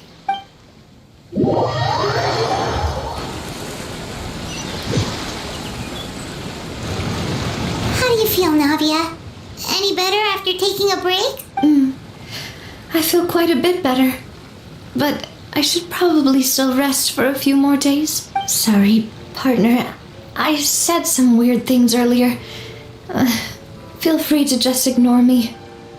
I used to think that I'd never doubt myself. But you could say I've discovered that I'm not as strong as I thought I was. Coulter mentioned my parents, as well as Malus and Silver. It's all thanks to them that I've made it this far in life. Do you think they ever regretted the choices they made? Has my existence made this world a better place? Don't think like that, Navia. You've already done more than enough. No matter what others think, we'll always support you to the end of the world.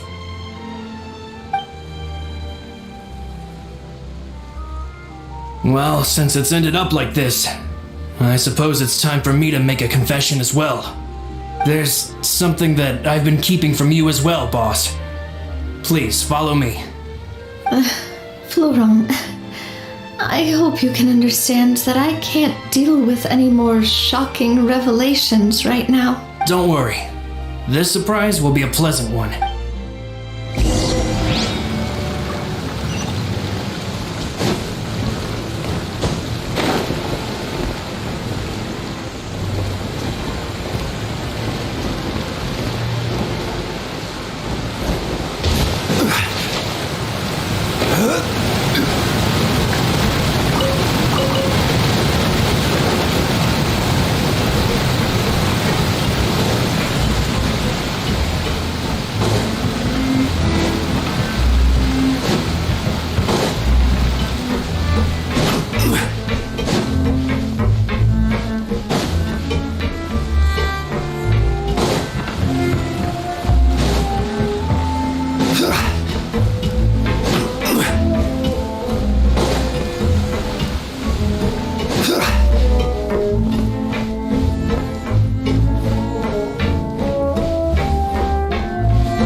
Everyone gathered here.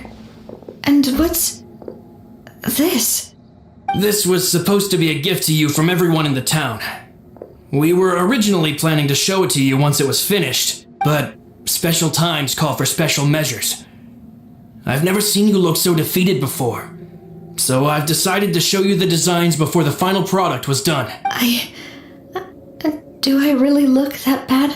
Well, if you're ready, I'll unveil the present.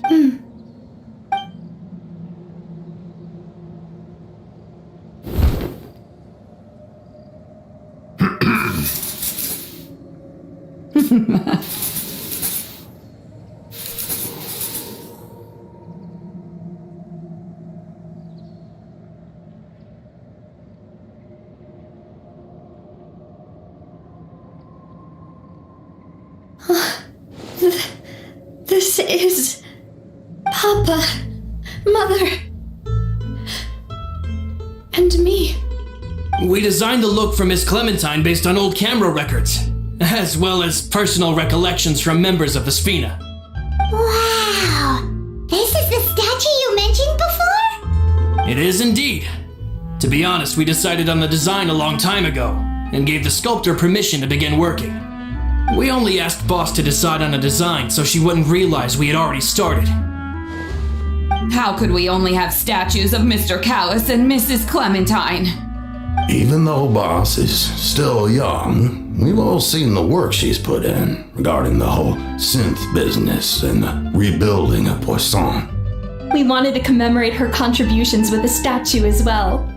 I don't know what Spina di Rosula was like in the past, but I know it's a great organization now. With Navia around, we're not worried about this place's future. We're gathered here today to tell our boss that we support you and believe in you wholeheartedly. I believe everyone is here for you, not the glory days. That's what we believe as well. Thank you so much, everyone. Then I'll be brave and just accept everyone's support for what it is. This This really is quite the surprise. I never thought that I'd have the chance to stand next to my mother. Not even in my wildest dreams.